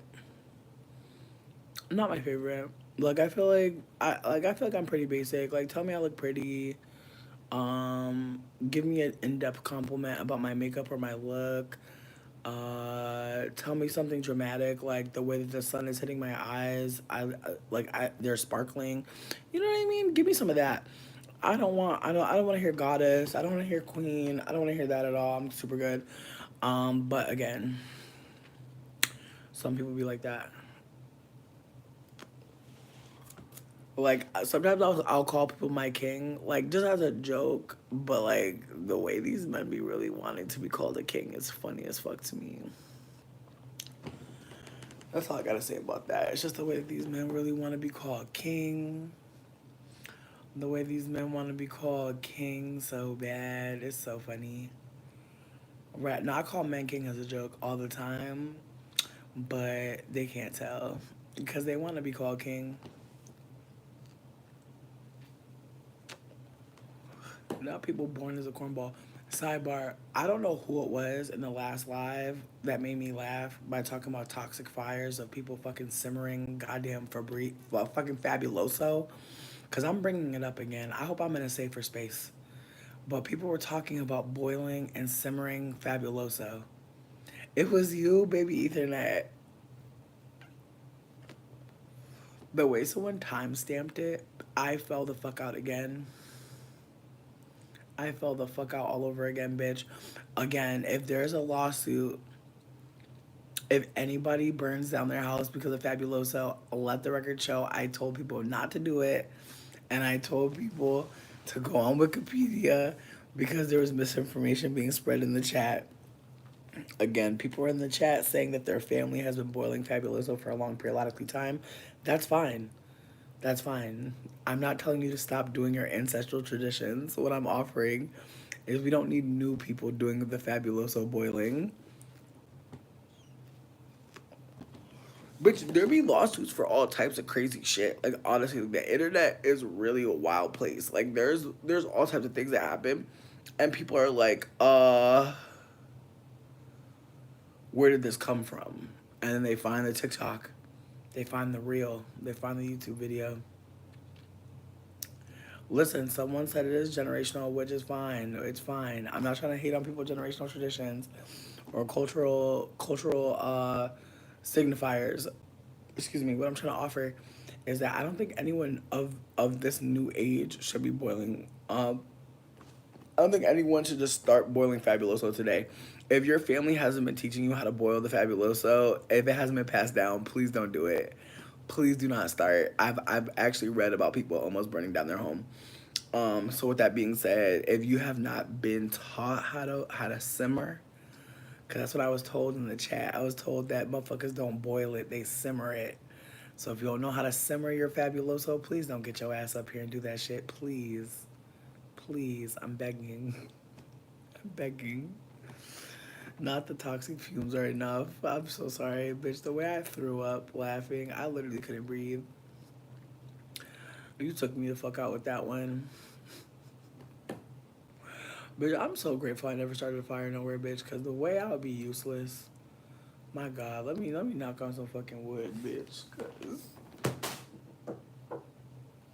Cause for real, I need to get a fire blanket or some shit. Low key, you know what? Me and Dan, I be so scared. I'm gonna call Dane a crazy name, and here I am calling him Dan. But we're talking about going camping, and I just am really excited because I get this vibe like I just feel like he's such a fucking Libra. Like he really wants to like do everything together. And I love it. It's so cute. Like everything. Like he loves to like learn how to cook. Like we cooked together the other day and like he did really good. I don't know. I just feel like sometimes I can tell that he's trying so hard to like just be amazing and just be perfect. And it's like, take a deep breath, buddy. Take a deep breath. Like, I just feel like he automatically is great. And like, it fucks me up because it's like, damn. Like, I know he's trying really hard to like be like everything that he's being. Like, the attentiveness, all of that. Like, I know that that's not just something everybody does. And I feel like that's another reason why I like him because like, he doesn't make me have to guess what he's thinking or feeling. Like he just says it or he just like does something that shows it. Like there's no I don't have time to guess. Like I just know. The knowing is everywhere. And just the little surprises, just the way that he's always surprising me. It's really exciting. Like I just feel like I don't think I've ever dated Venus in Virgo ever. I've dated a Scorpio stellium before. And I feel like what I noticed in common is like there's a really intense stare, but I feel like that's just Scorpio in general. But like the stare is like, whew. But with Dane, it's just like, ugh. I like him so much, honestly. I like him so much. I just feel like he's so easy to like. Like it's just so easy. Like we got as soon as we got back, he was like washing my water bottle out and like deep cleaning it. And it's like that's what I want. It's so bad. Like I want someone that knows like there's things to do. Like help. There's so much stuff and I think about how like there are men that walk around and they act like they can't see the dirt or they act like they don't know like what to do and they expect a woman to guide them to walk them through everything and I just feel like I could never like I could never and I'm just grateful that I don't have to. Oh, my cornbread came out so cute. I can't wait to show y'all. I love buttering the top of the cornbread. It's my favorite part. Oh, little cornbread. How you doing in there? I don't know why I tried to touch you. Oh my God, cornbread. Get into my hand. Oh. Okay, I'm gonna pull y'all down. Pull up. Oh, look my cornbread. Oh, it smells so good. So exciting. Getting a cornbread.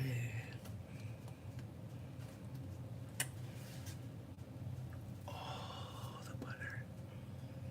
The butters.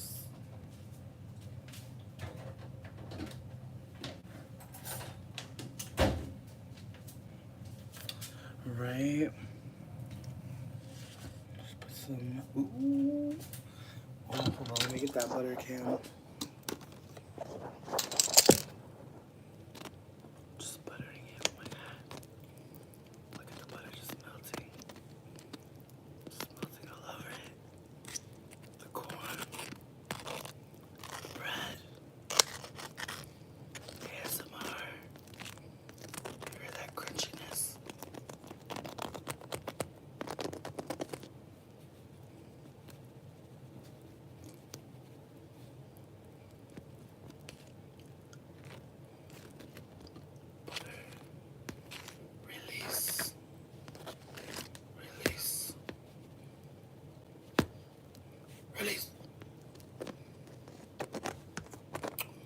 Yeah, I'm very impatient at buttering. I'm gonna be so for real. Very impatient. Right. Right, with the crushed tomato, bitch. Damn, yeah, I don't know what I'm all gonna eat with the cornbread. I can't call it, but I'm definitely gonna make something. Maybe some baked chicken or something. Oh, you know what I've been wanting to make? Some brown stew chicken.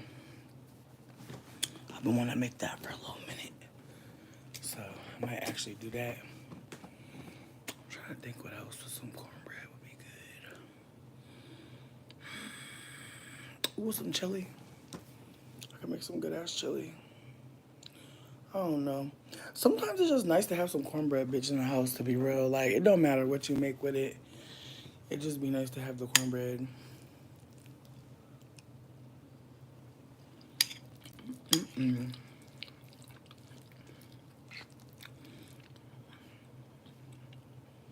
Like, bitch, now I just prep the hamburgers. I got fucking oatmeal for the morning or later today. And I got cornbread.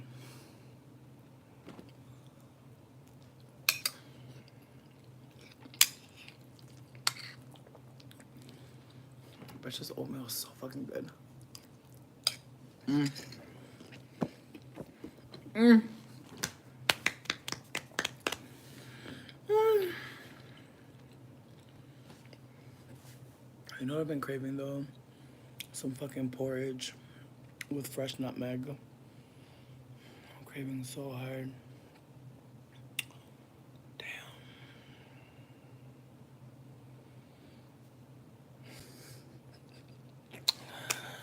I think I'm gonna go wash my face and dip on out of here.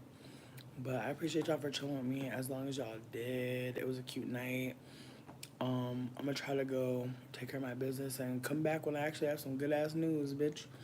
But if I don't have some good news, I might still come back. But definitely trying to come back and be like, we got the bike holiday. You feel me? I'm trying to come through on that type of time. Rest in peace, though. Rest in peace to Wanda. Anyways, I love you. I'll talk to y'all later. Just thank y'all for just being here and hanging out and keeping me company. It was so fun. I'll see y'all later.